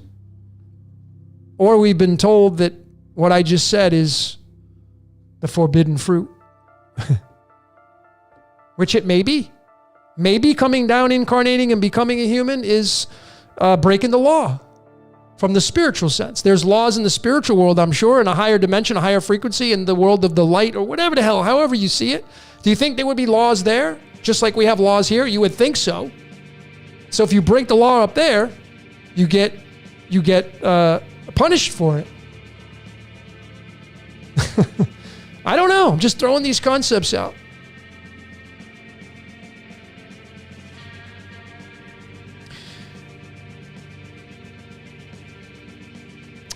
Break yourself free from the programming. And then what you're going to do is you're going to break free from the programming only to then program yourself with something else. Mandelbrot said. So break yourself free from what programming? The programming of the archons? Okay, so let's say you believe in the archons and you believe that they've hijacked this reality, and you break free from that. Then what happens? Well, then obviously, if you believe in the archons, you must believe in something that is a higher source than that. So you'd be like, okay, cool. Now I'm going to program myself with something else, because now that's not infiltrating. I'm not giving my energy to the archon. So now I'm going to give my energy to something else. So what's getting your energy? And then are you free? Are you then a free person? Or maybe you're just less free. Either way, ladies and gentlemen, it doesn't matter how many ways you want to slice it or dice it. It doesn't matter how many ways or ideas you want to start pointing the finger at and saying it's been hijacked, or it's this, or it's that, or you can go into the microcosm world and see that there's predator and prey down there that you don't even pay attention to. It's cycles of life. Protozoas, and go start studying the microcosm. And you're going to see a heck of a lot of what's going on up here down there under the microscope. And then you take that situation and say, wait a minute, there's predator and prey where protozoas hang out and the microcosm world. And be like, well, if there's predators down there and there's prey down there and there's things that get eaten down there, well, then naturally there has to be things that have predator and prey up here that get eaten. Naturally, you would think that. But why are we not thinking with these concepts? Because life gets in the way. That's why. And time is Satan. That's what it is. Because you see, when you incarnate into this reality, life starts to knock at your door. Say, hey, feed me. I'm hungry. I want a glass of wine. I want to go golfing. I want to go have sex. I want to go read a book. Feed me. I want to go get my chakras aligned. Feed me. So it's like people are like, oh, I'm a Reiki practitioner. And then, okay, how would you compare that to someone who summons demons? People that do it. You would compare the two archetypes and you would begin to see from a simplistic point of view that the Reiki healer is working for the angelic side primarily, and the person who summons demons is working from the egoic side. Right? That's how you would simply compare the two. Which one's better? Well, if you're coming from this belief that, well, the angel's better. Oh, the person doing Reiki, much better. And then you go look at the person that's summoning the demons and they're freaking, they're happy and they're doing this and they're doing. And again, I'm not promoting that. I'm just giving you an example to look through on how this whole reality is push-pull. And again, I had said this earlier. If you think that you're a light worker, I would ask you or encourage you to look and observe at the words you're using. You work in the light. And if you didn't have an adversary, you wouldn't be a light worker. That's what the whole context of being a light worker is. You work for the light because your job is defending the light, because your adversary is the darkness. You see, but if you look at that from that context, from the simplistic aspect, if you don't have the darkness, or if the darkness doesn't have the light, nobody's got a job to do. You ain't got a job to do.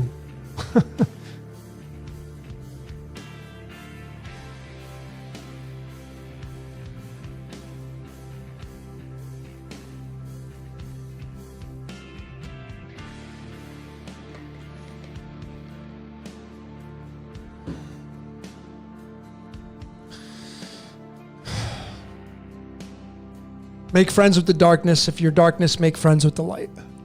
It's that simple. When you look at it from the tarot, here it is. Through the Two of Wands, here's the darkness and the light. The representation of the darkness and the light are the two pillars on each side of this individual, holding the hand and holding the globe in the palm of their hands, or holding the earth. Forget about the flat, concave, round crap. Not interested in that, just causes division. This individual is sitting between the two pillars. The two pillars represent the sun and the moon. The Ark of the Covenant represents the light and the darkness. And it's probably got its left hand on the wand to the left because it's possible that's representing light. And you need the light to create. Even if you're at nighttime, you got to still turn a light on to see. Which is why I feel like this individual is holding his hand onto, or it's holding its hand onto the left wand. And this is the communion. This is a symbiotic relationship creating in this space called life. Because when you get into the other twos, if you just know what the number 2 means, it means you, which is the 1, coming together with somebody else, which they're 1, and you bring it together and you get the number 11. The 1 and the 1 coming together. And the 2 forms duality. Forms this card, the partnership, the 2 of hearts. The 2 of hearts is the 2 of fire. And each person right here holding a cup, shaking hands, or doing this communion is male-female. And it's like Adam and Eve right here. Saying, hey, you want to taste what I got in my cup? Yeah, sure. Let me taste it. Let me have a sip of what you got. And it's male-female. It's masculine and feminine. It's testosterone and estrogen coming together to form a sacred union. And you have the serpent there intertwining itself, causing the DNA, the kundalini. And you got the Godhead at the top. It's kind of funny. It's got the lion's head tied to Leo and the sun. But this is what the 2 means from the fire perspective. Essentially, these are the 2 atoms coming together to form a union, a bond, and now co-creating. And you also have the number 11 there because each person is an individual. And from my research right now, ladies and gentlemen, the number 11 is kind of where it's at, tied to the element sodium, which is where you're going to get from a theological expression, you are the salt of the earth. Sodium. And sodium comes from the word soda, which is tied to the number 15, which is tied to the devil card. That's why I say you're the devil. But this is really interesting because this is tied to sodium. The brain that you have, which has 2 hemispheres, left and right, the yin yang, the 96, the 69. Well, it's tied to sodium right here. You see the 11 right there with this icon? Look at that. That's you and somebody else forming a union and being in the ring, the circle, the ring, the Lord of the Rings. And sodium is tied to the salt of the earth, and it's the 11 and 22. 22 tied to the organic. The word organic. 22. Is your brain organic? Of course. Organic, 22. Brain. What's the brain being linked to? Sodium. What are you called through theology? The salt of the earth. And if you go to this number right here, 89, it's the 24th prime number and the 11th Fibonacci number. It's a prime Fibonacci number. What's 89 tied to? Yaldabaoth, the Gnostic demiurge. And you know, if you go study if you haven't checked out my Society of Jesus Decoded, in there, I showed you where their headquarters was in France, and you could see the address on the door. What number was it? 11. Of course. Because 11, anytime you see 11 now, it's the brain. 1111 is your brain connecting to another brain. 1111 on the calendar is November 11th. November 11th is the 316th, 317th day of the year. 317. Let me just double check this. I don't want to misquote this. Hold on. No, I'm sorry. 315 and 316. So November 11th, those of you that are born on November 11th, the 1111 day, what does 1111 mean? If you've been seeing it quite a bit, it's tied to the numbers 315 and 316. How many fish did the Christ catch in Luke chapter 22? I think it's Luke, no, maybe it's not that, but it was 153, which is a permutation of the 315, which is what the day of November 11th is. It's also the day number 316 through the leap years. And 316 is tied to the word Christ through the Hebrew spelling, the IESU, which is what the Society of Jesus uses. And the Society of Jesus heavily guards and defends the Jesus Christ character. It will kill for it, right? We read through these stories. What does that tell you? Why would you have to kill for something? Why would you have to defend something? Why would you need a military? Well, they're doing their job, as I had said in the decode. But why would you need to have an army to protect this title and name? And why? See, these are the things that you're thinking about here when you get into these ideas. I mean, I had said, I think the whole Jesus character has been really mangled. I mean, I feel like you're the Christ. I'm the Christ. You're the Jesus Christ superstar. That's why there was a play. Check out my Superstar Decoded. I decoded the whole thing. You are the Jesus Christ superstar. You're the son in masculine form or feminine form.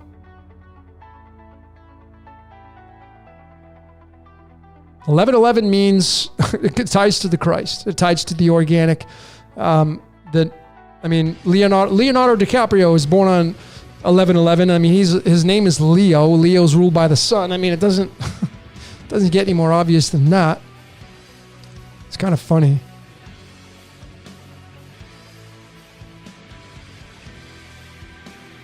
It was actually 155 fish. 153, 155. It's going to be tied to the television screen anyway, so it doesn't matter. But in the context of some of these scriptures in the New Testament, 153 is the number they portray. Whether or not that's been changed, it's not going to change anything, because 153 is going to be 155, which is pi. 155 occupies digit 314 in the string of pi. Pi means the two fish. We are the fish. That's why Jesus was a fisher of men. You are a fish. We swim in the sea of space, in this air that we breathe. We may not have gills, we have lungs. A little bit more advanced than a fish. But fish is 17, matrix is 17, gold is 17. Reality is 17. Life is 17. And the 17th card in the tarot is the star card. See, it's just so simple when you have all these tools. Like basically what we all are, if we want to really be fun, we're all just we're all just construction workers, in a sense. We build things. That's what we do. We're out there. You're building your life, and you build your life based upon your resources and then your experiences. I can't even find the cards tonight. Wow, because I'm trying to talk and look for the card at the same time. But the star card, we're all stars here. 17 is the 7th prime number, 7 chakras. Simple. And the word think about this. I just showed this in my my scripted reality part 3. But reality in numerology is 17. Here's the 17th card. It's the star. 17. The word earth equals 17, which is an anagram of the word heart. Earth is the star. You are born on top of it, and you are a co-creator. You see that star behind the star? I mean, they're saying, and this could be serious right there, behind this individual on the ground there, pouring the water out. You're here to pour knowledge out, pour wisdom, pour creation. You got all these stars behind it. I'm not saying this is absolute, but you can interpret this so many ways. 17 being the 7th prime number, 17 being tied to the element chlorine, tied to the simulation. Check out my bloodline decoded. I think I said 17 is tied to the first blood type O. The linkage to that was insane.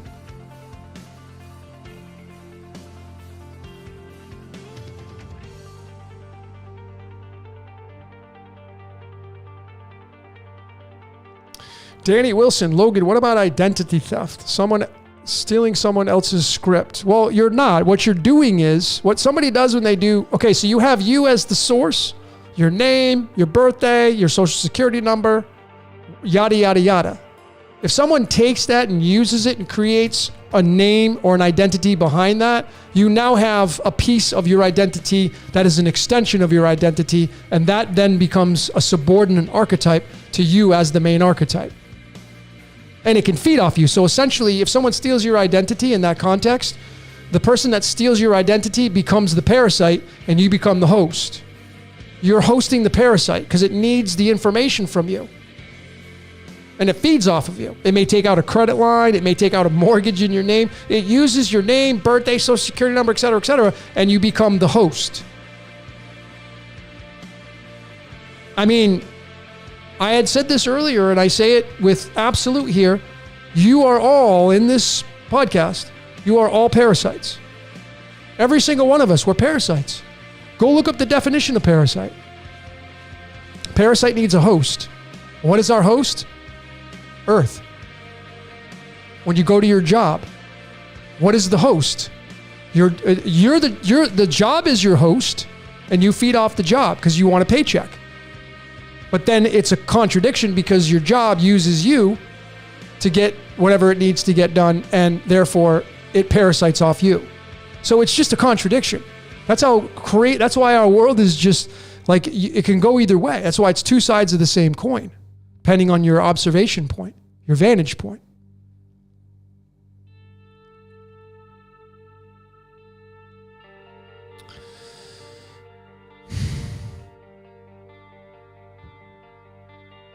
Yeah, that word construction. I mean, the word con can be, utilized so many different ways through the English language. Con artist, conspiracy.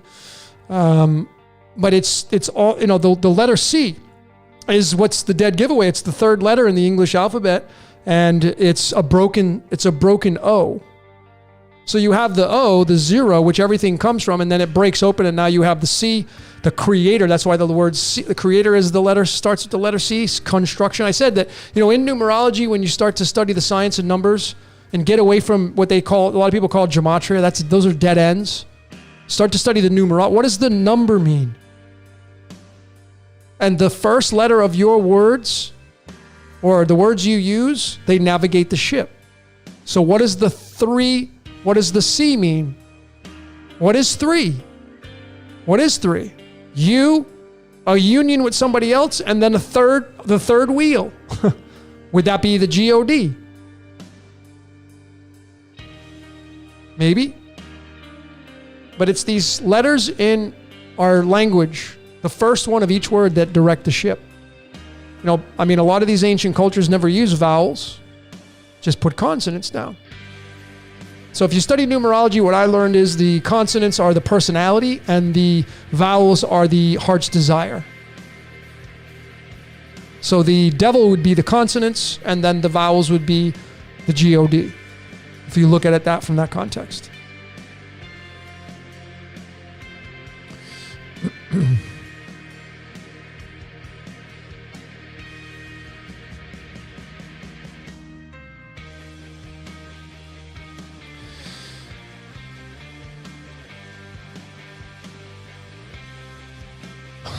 Debbie, Satan actually means nothing.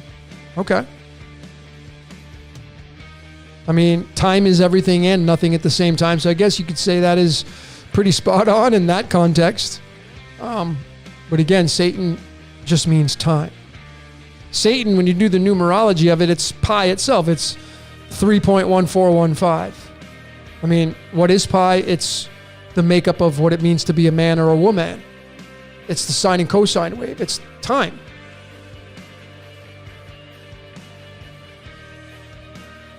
All right.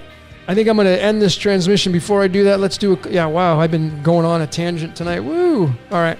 So let's do a collective card pull, and I'm going to end this transmission.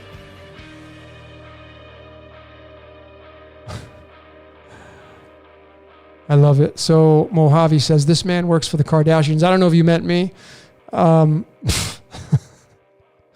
Anytime I say the Kardashians, anytime you end up bringing up any kind of archetype on the world stage, you become a worker for them, because you essentially, anytime you mention an archetype, you give it energy. So we all work. If you anything in your field of experiences, anything, you end up becoming an employee of what you start to make mention of. That's why I said it's like the governments or the states or these political figures.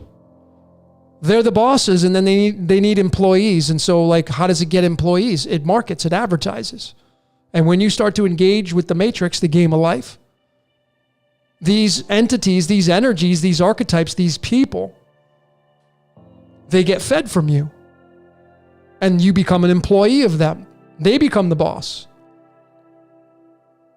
So how do you turn the script on that? How do you actually make, like, let's just use the Trumpster. How would you get Donald Trump to be your employee? If we want to be really silly. Well, I doubt that would ever happen.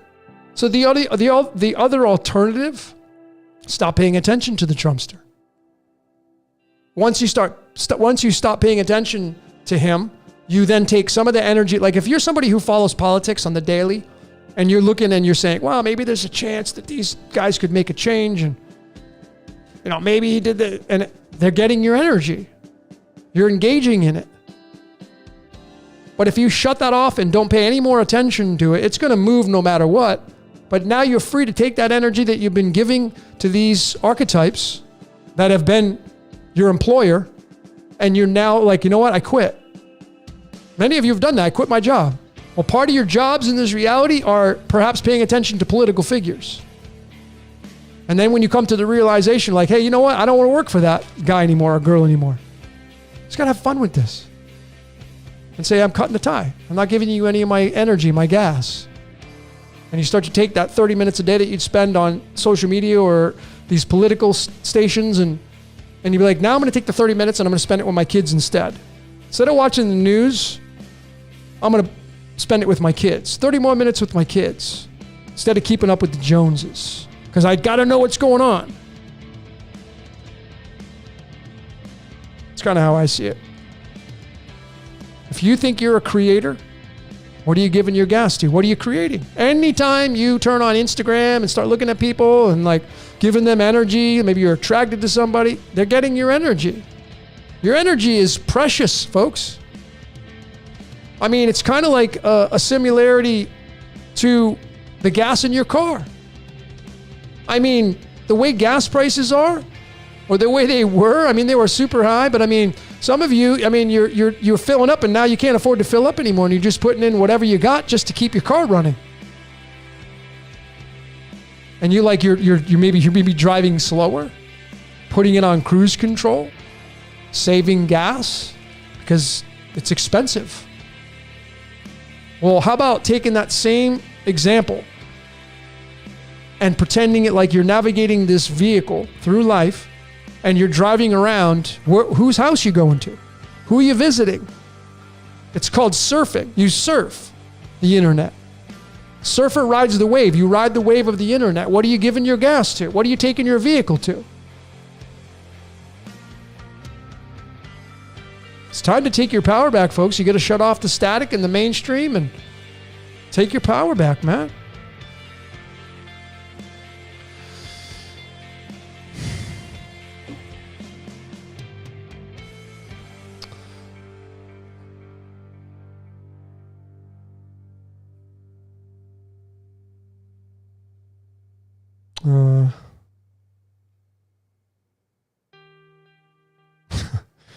I need an official tour guide uniform. Yeah, it's my t-shirts. I just like wearing t-shirts and workout gear, and the less resistance for me, the better.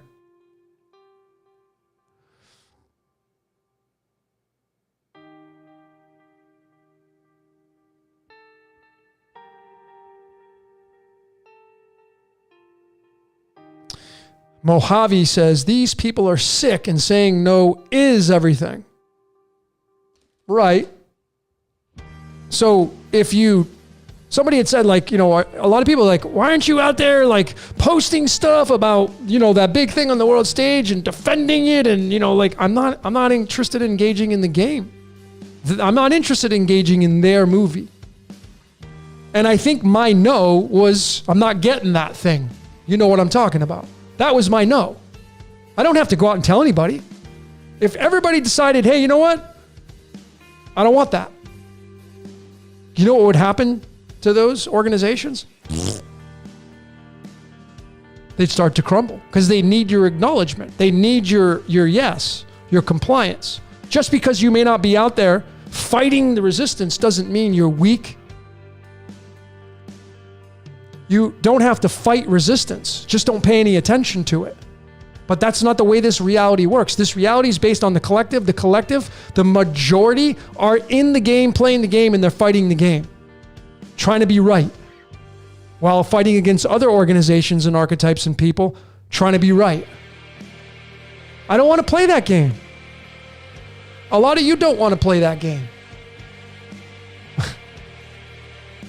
It's going to call you back in. Hey, some experience, some personal pop into your life. Part of your script. And then maybe,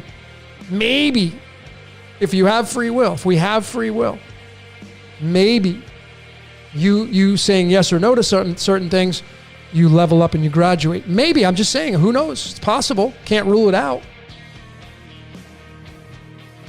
But then, you know, ultimately, I think the Adjustment Bureau movie really kind of did a good job at providing a possibility that may be absolute, where you have these agents in this reality that, you know, intervene, and I don't know, but their job is to get you sidetracked. Their job is to get you hooked back into the game of life. That's their job. And how can you, and then you look at it like, okay, wait a minute, you incarnated to get me back into the matrix and playing the game? Yeah, that's my job. Oh, hey, yeah, but I don't want to play your game. But that's what they're, so how would you get mad at that? Like, if you knew everybody's job and you looked at it from this context, how can you get mad at somebody else for doing their job? Like I said, it's like somebody that works at Taco Bell and the policeman, and they're getting into an argument over whose job's better. That's how ridiculous it is to argue about people or with people about who is better, Republican, Democrat, or who's right and who's wrong, or which religion is better or which religion is the right way. And it's like a Taco Bell employee working or arguing against a policeman, trying to figure out who's got a better job, who has more responsibility. It's just ridiculous. But this is what we do. You know, if you go to a job, if you work at I worked at like a ice cream stand, a young kid, and when I went there, I may not have had the responsibility of a detective working a murder case. But when I walked into that ice cream stand, I had to be attending to the window of people walking up saying, hey, I'll order this, I want that. And my responsibility is no different than the cop or detective working on a murder case. The responsibility of the detective that they signed up for, part of their script, was to go out there and take this case on, which involves a murder or whatever, and trying to figure out who done it. And it's no better, no different than somebody sitting in front of a window serving ice cream to somebody. On my shift of when I sold ice cream, if I wasn't doing my job, if I just didn't come to the window, I'm not doing my job. I'm not doing my responsibility. The boss would then say, hey, you know what? You're fired. You're out of here. So the job of an ice cream servant versus a policeman, no different. No different. And nobody has seniority over anybody else. You may have, in the context of your job, you may have more responsibility. But I can tell you right now, more responsibility comes with a price tag. Comes with a price tag.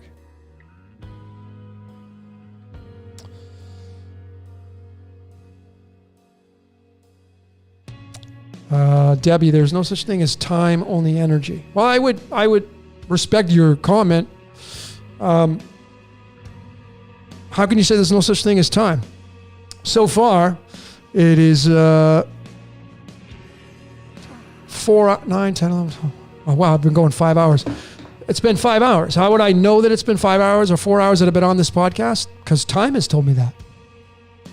So when somebody says time is an illusion, well, I just look over at my clock and I see the digits moving and the seconds moving. Well, that's time right there. So I can clearly see that there's something called time because the watch and the clock, it moves. So I think time is an archetype. That's just kind of how I see it.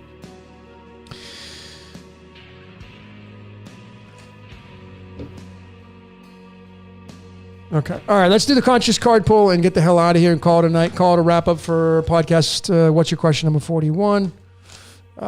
So if you've never partaken in this part of the podcast, and thank you everybody for being here. I appreciate each and every one of you. All your donations, your Patreons. I appreciate all of you out there supporting this great mission, supporting all of us decoding our way home. But the collective card pull is where we all think of a same topic at the same time. And then we kind of get in tune with the universe, so to speak, the hive mind, whatever you think that is. And we ask the tarot, like, what's going on? So, I haven't been on in over a month. And usually the common question for everybody would be, what's the most important thing to focus on in life right now? I know that's a very vanilla question, but what really is going to come down to is what you think is the most important thing to focus on. Not what you think the collective should be focusing on. What do you need to be focused on in order for the world to be a better place? What do you need to be focused on that's the most important? Because I would imagine your importance in the world is attributed to positive progression.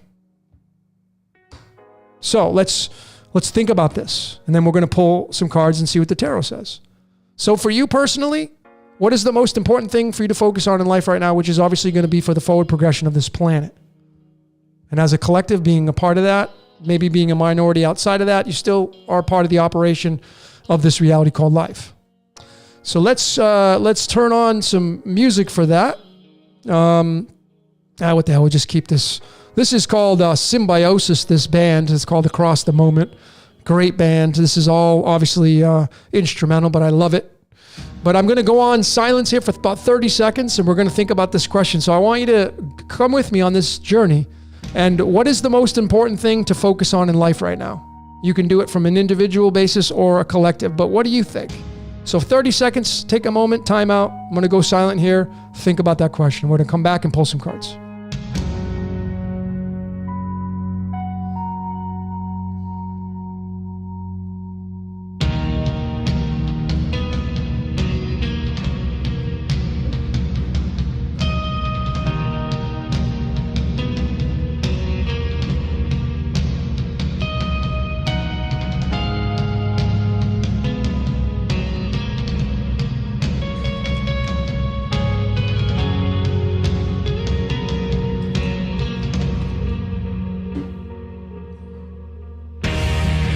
All right. Such a great album, man, if you're a rocker like me. Wow. This band, Symbiosis. The album is called Across the Moment. You can get it on YouTube. Just a great band. All right, so thanks for joining me tonight. Thanks for partaking in the collective consciousness card pull, where we all kind of come together, all of us here in the chat, tapping into the total energies of the world. And then what does the tarot have to say about that, tied to your answer that you came up with on what's the most important thing to focus on in life right now, perhaps as an individual and the collective together. So let's see what the cards have to say. Okay, shall we? So we're going to do the bottom card first, and then I'm going to do the middle and then the end. I don't know what the end is, but here's the bottom card. The 10 of Wands. This card right here is taking the world upon your shoulders, like Atlas. I just watched the movie Cloud Atlas. It's kind of funny. Atlas Shrugged, the book by Ayn Rand. but it's the 10 of Wands, card 31, tied to light and also tied to the 23 through the cards of illumination, which is tied to the royal star, the lion, the crown, blood, history, all that. Taking all of this upon your shoulders and having great burdens. A lot of you may be experiencing what this card is all about. This is literally having to support the world, like your family, your surroundings, like never before. A lot of you are feeling the squeeze. Great burdens. And then we go to the middle of the deck. I'm just going to do my best to do it really here, like live. And it doesn't matter. We're going to pick the right card, right? So what does the middle card say? We'll try to get the very middle of the deck. Here it is. Wow, interesting. So in the middle, we have the 10 of Pentacles. Card number 74. Tied to tungsten, the great W, which is the 23. Tied to the patterns of the sun. This card is the 10 of diamonds. The 10 of diamonds is the Jupiter card. This is the Jupiter card. And this is tied to the word operating, as an operating system. This card in the tarot is typically a card that is very beneficial when it comes out, because this is like literally everything manifesting. So we now have two cards, which are two 10s. Very interesting. So far, we have the 10 of Wands taking on a lot of responsibility, and then the 10 of Pentacles, where these responsibilities and all the effort you put into it will pay off, the manifestation of payoff. So now all we got to do is get the last card at the top of the deck, which I haven't even looked at yet. So there's the top of the deck. And if we just pull that card up in front of everybody at the same time, so there it is, the last card. And it's the 7 of Pentacles. And the 7 of Pentacles, this is the 71st card in the deck. 71 is the 20th prime number. The word God in the prime cipher of numerology is 71. This is a representation of the divine, of the God. 7 of diamonds, 33rd card in the deck. This is the 71st card in the deck. This card right here, when you know how to interpret the tarot, is this individual has swept up all these pieces of information. The diamonds means the accumulation of all things manifested here on earth, or the things you want to manifest. And now it's observing everything that it has in its life. And now it's going to make a decision what to keep and what to scrap and what to get rid of. And then you move into the 8 of diamonds, which is now you must take everything you have here and start to put it to work. So what we now have is a trifecta of these 3 cards. And from your right, we start off with the 10 of Wands, this responsibility, taking the world upon your shoulders, but being able to do it because it is from the light and it's from your mind. So a lot of opportunities in your mind, but you know you have a lot of these responsibilities right now. And this is collectively and individually. It may not represent your individual life right now, but collectively the world knows that it has a great deal of obligation and a great burden in a lot of ways, taking the world upon its shoulders. But then in the very middle, the card we pulled collectively, the 10 of Pentacles, which is a very strong card for its expressions of manifestation and everything coming to fruition. So that great work's going to pay off. And then at the very tail end, we get the 7 of Pentacles. And this could mean, past, present, and future right here. But the 7 of Pentacles is observing all the things that you've made manifest. So right here, these 3 cards I feel like represent where we were. 7 of Pentacles. I sent 7 of Wands. All the things we've collected over all this, perhaps this last age. And then everything being manifested from all that work that we've done. And then we now have the opportunity to observe everything that we've manifested. And this card, again, right here is the 71st card in the deck. And the word God in the primes is the 71. Tied to light. 71st element, all of you should know, lutetium. So, what does this mean for all of us collectively? What's the most important thing to focus on in life right now? I think at the very tail end, figure out what's going to stay in your life and what's going to go. Figure out in your life, what do you got to throw away and what's coming with you? What's important to you? What provides an asset in your life in that context? looking over your entire life and saying, who do I got to cut out of my life because they're toxic? Who am I going to keep in my life because they're beneficial and they help me? And they're full of this and they're full of everything that I like, everything that raises my frequency, everything that makes me level up. Those are the things we should be thinking about and saying, hey, what's going to benefit me moving forward? What things in my life that I've collected through the manifestations of this 10 of Pentacles? This is your operating system. This is the operating system of the world. The world right now, through the collective, whatever is running this reality, it is collected all of these pentacles. The top, you can't get any better than this in this card.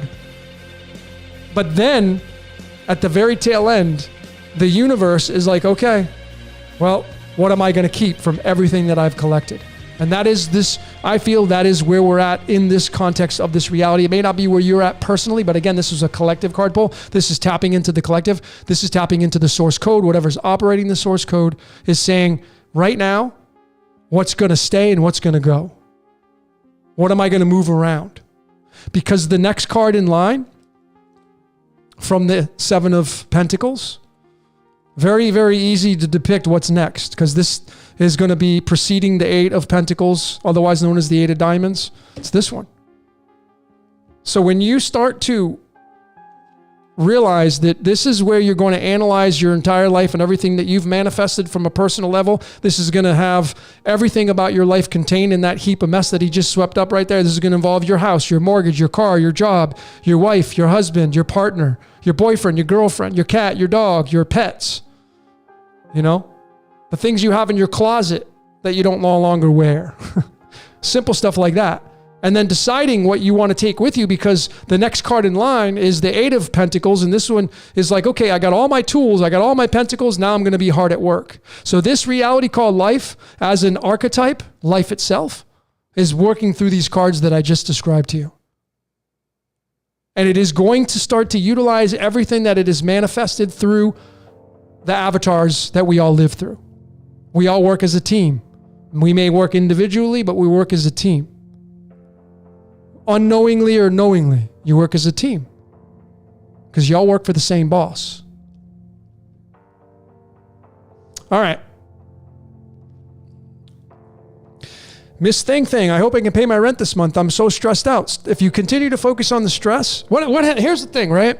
So I want you to look at this Miss Thing. This is kind of an interesting conversation with this topic here. Imagine you completely just let go of being stressed out. Or imagine actually, let me start here. Imagine you continue on the path of being super stressed out. And then, just a few days before it's time to pay rent, you get the money to pay your rent. How quickly did that stress go away? Just like that. Instantly. So then all that stress and worry that you've put out there on the world stage was wasted, where you could have taken it, not wasted, but it was expressed a certain way, where you could have just flipped the coin and say, you know what, I'm not going to be stressed out about it. I'm going to believe that I will be able to get money for my rent. And then you do get the money for your rent and you'll be like, holy shit, this works. But maybe you don't make the rent, but you don't stress on it. Well, when that day comes and you can't pay your rent, then you can have the stress crash down on you if you like to. But the whole time you spend stressing out on not being able to pay the rent, forget about all that nonsense. If you end up getting the money for rent, the stress, you ended up spending it on something, on energy that wasn't beneficial to you. But if you don't get the money for it, you still didn't waste the money, or you still didn't give your energy to the stress. It's going to tax your adrenals. It's going to raise your cortisol levels. It's going to make you age quicker. So again, I'm not going to say you're going to get the money, but stressing out about it is not going to change the circumstances of what's going to happen to you regardless. Now, if you believe in positive thinking, what's the best thing to do? Stop saying I'm stressing out about it. Stop telling the world. Stop telling your friends. Stop calling your friends on the phone and saying, man, I'm so stressed out right now. I don't know what I'm going to do. I don't have the money for my rent. Anytime you do that, you end up giving your energy or your idea to somebody else that's on the other line of that phone or in person over coffee or tea. And they're going to say, oh, you know what? I'm so sorry. Man, wish I could help you. You know, you may get some of that. Or you may get somebody to say, hey, I'll help you. Or maybe just stop stressing and say, hey, I need some money. Can I have some money? And then you might get a yes. And then all your problems are over. So many different ways to look at this.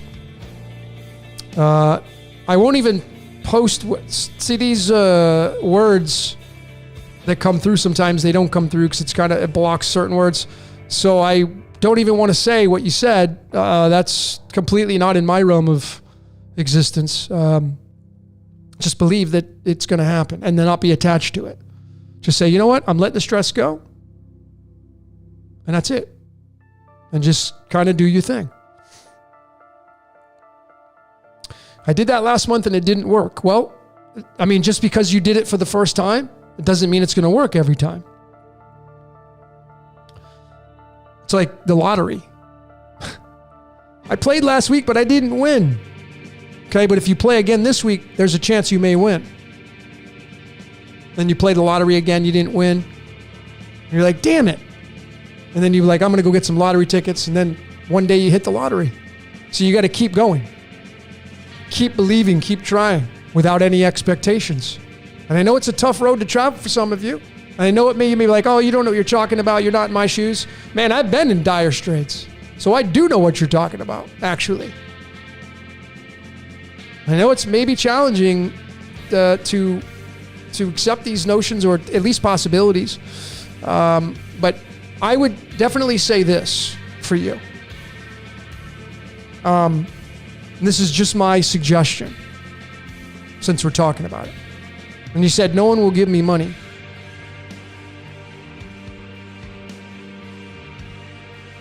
So what I would do for that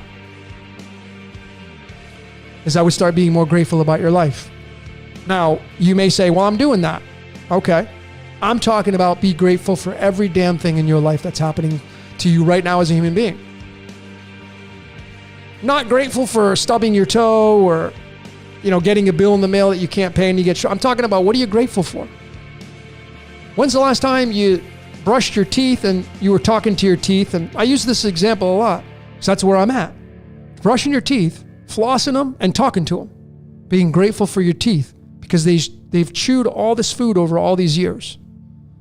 What about every time you sit down and have a meal? Makes you feel good, satiates your stomach. Are you grateful for that? Are you grateful you get to wake up every day and you say, I'm going to go take a shower? You know how many people who can't take a shower every day? Compare your life to theirs, and it's something to be grateful for. So I would definitely encourage you to be mindful of being more grateful in your life from everything that if you're somebody who goes out there and runs 5 miles a day, when's the last time you said thank you to your sneakers? How about when's the last time you said thanks to your legs for running those 5 miles? Probably never. But your legs are a part of you. You could name your legs. I've encouraged people, name your body, name your organs. You got a sick organ in your body, name it, talk to it, nurture it, be grateful for it. And I think there's a huge turnaround I think there will be a huge turnaround for your life. And even what you said, I feel like I got black magic. You feel like I got black. What if you just stop feeling like that? See, anytime you say, I feel like, or I got this, or I feel like, you create a symbiotic relationship with it. You open the doorway to say, yeah, come on in, because I feel like there's black magic going on. Not saying that there isn't a possibility of that happening, but if you were just to isolate yourself, go within, start paying attention to yourself, start studying what you say and what your mind is thinking and who your friends are and the phone conversations you have and what you pay attention to on the internet and the television and your phone, what entertains you, what gets your energy. Start paying attention to that. And then start giving gratitude to every friend. When's the last, folks, you got a cell phone? When is the last time you said thank you to your cell phone? Who here has named their cell phone? You've given a name to it because it's an archetype. When's the last time you said thank you to your navigation when you probably would have got lost, but you turned on your navigation and it got you to where you needed to go? A lot of you go back to Rand McNally maps and having to, remember the times when we had to get on the phone and we had to ask for directions and you'd be writing them down? If you're my age, yeah, you go up to Mercury Street, you make a left, make a right on Flower Street, go 2 blocks down, and I'm up on the left-hand side. but maybe more complex than that, and you get lost. You need the directions. You get navigation. Now the technology is advanced so much, freaking thing just drives you to the location. When's the last time we gave gratitude to that? Because we have a symbiotic relationship with that technology. You don't have to let it be your master. You can use it to advance in this reality called life. But you must be a gratitude junkie, I feel. You must be a gratitude junkie. So, I think that's a wrap, folks. I think that's a wrap for this What's Your Question 41. Appreciate each and every one of you for showing up tonight, today, wherever you are in the world. I appreciate each and every one of you.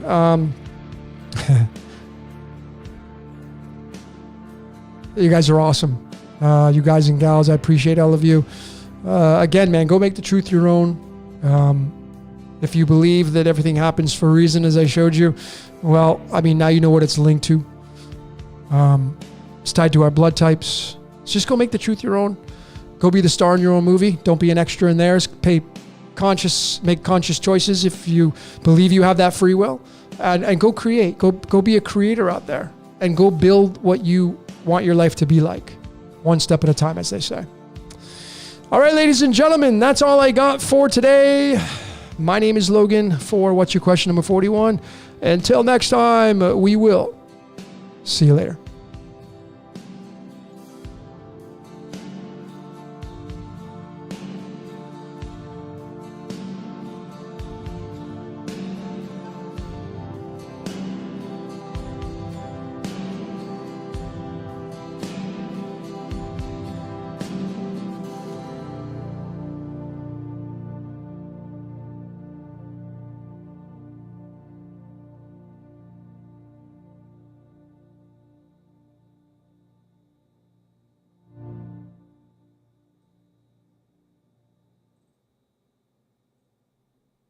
Okay, here's a cover of one of the greatest Stone songs ever. You can't always get what you want.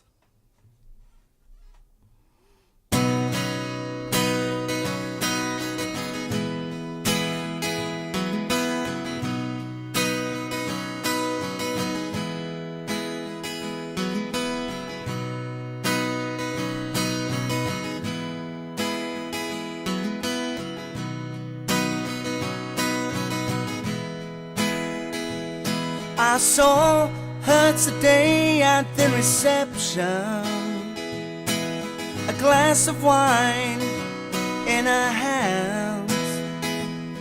I knew she was gonna meet her connection.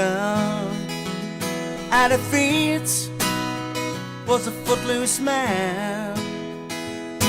Now you can't always get what you want. You can't always get what you want. You can't always get what you want. But if you try sometimes, you might find you get what you need.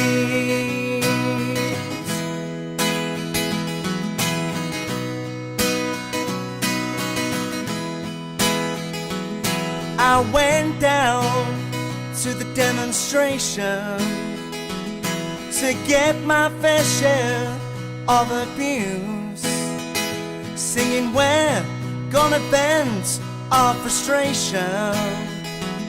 If we don't, we're gonna blow a 50 amp fuse. And now you can't always get what you want. You can't always get what you want. You can't always get what you want. But if you try sometimes, you just might find you get what you need.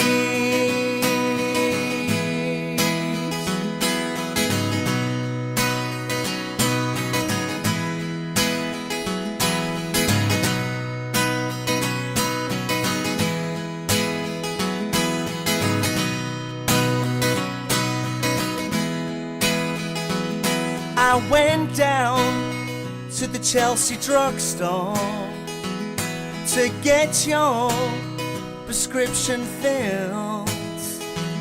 I was standing in line with Mr. Jimmy, and man, did he look pretty ill. We decided that we would have a soda, my favorite flavor, cherry red. I sung my song to Mr. Jimmy, and he said one word to me, and that was dead. Yeah, now you can't always get what you want. You can't always get what you want. You can't always get what you want. But if you try sometimes, you just might find you get what you need.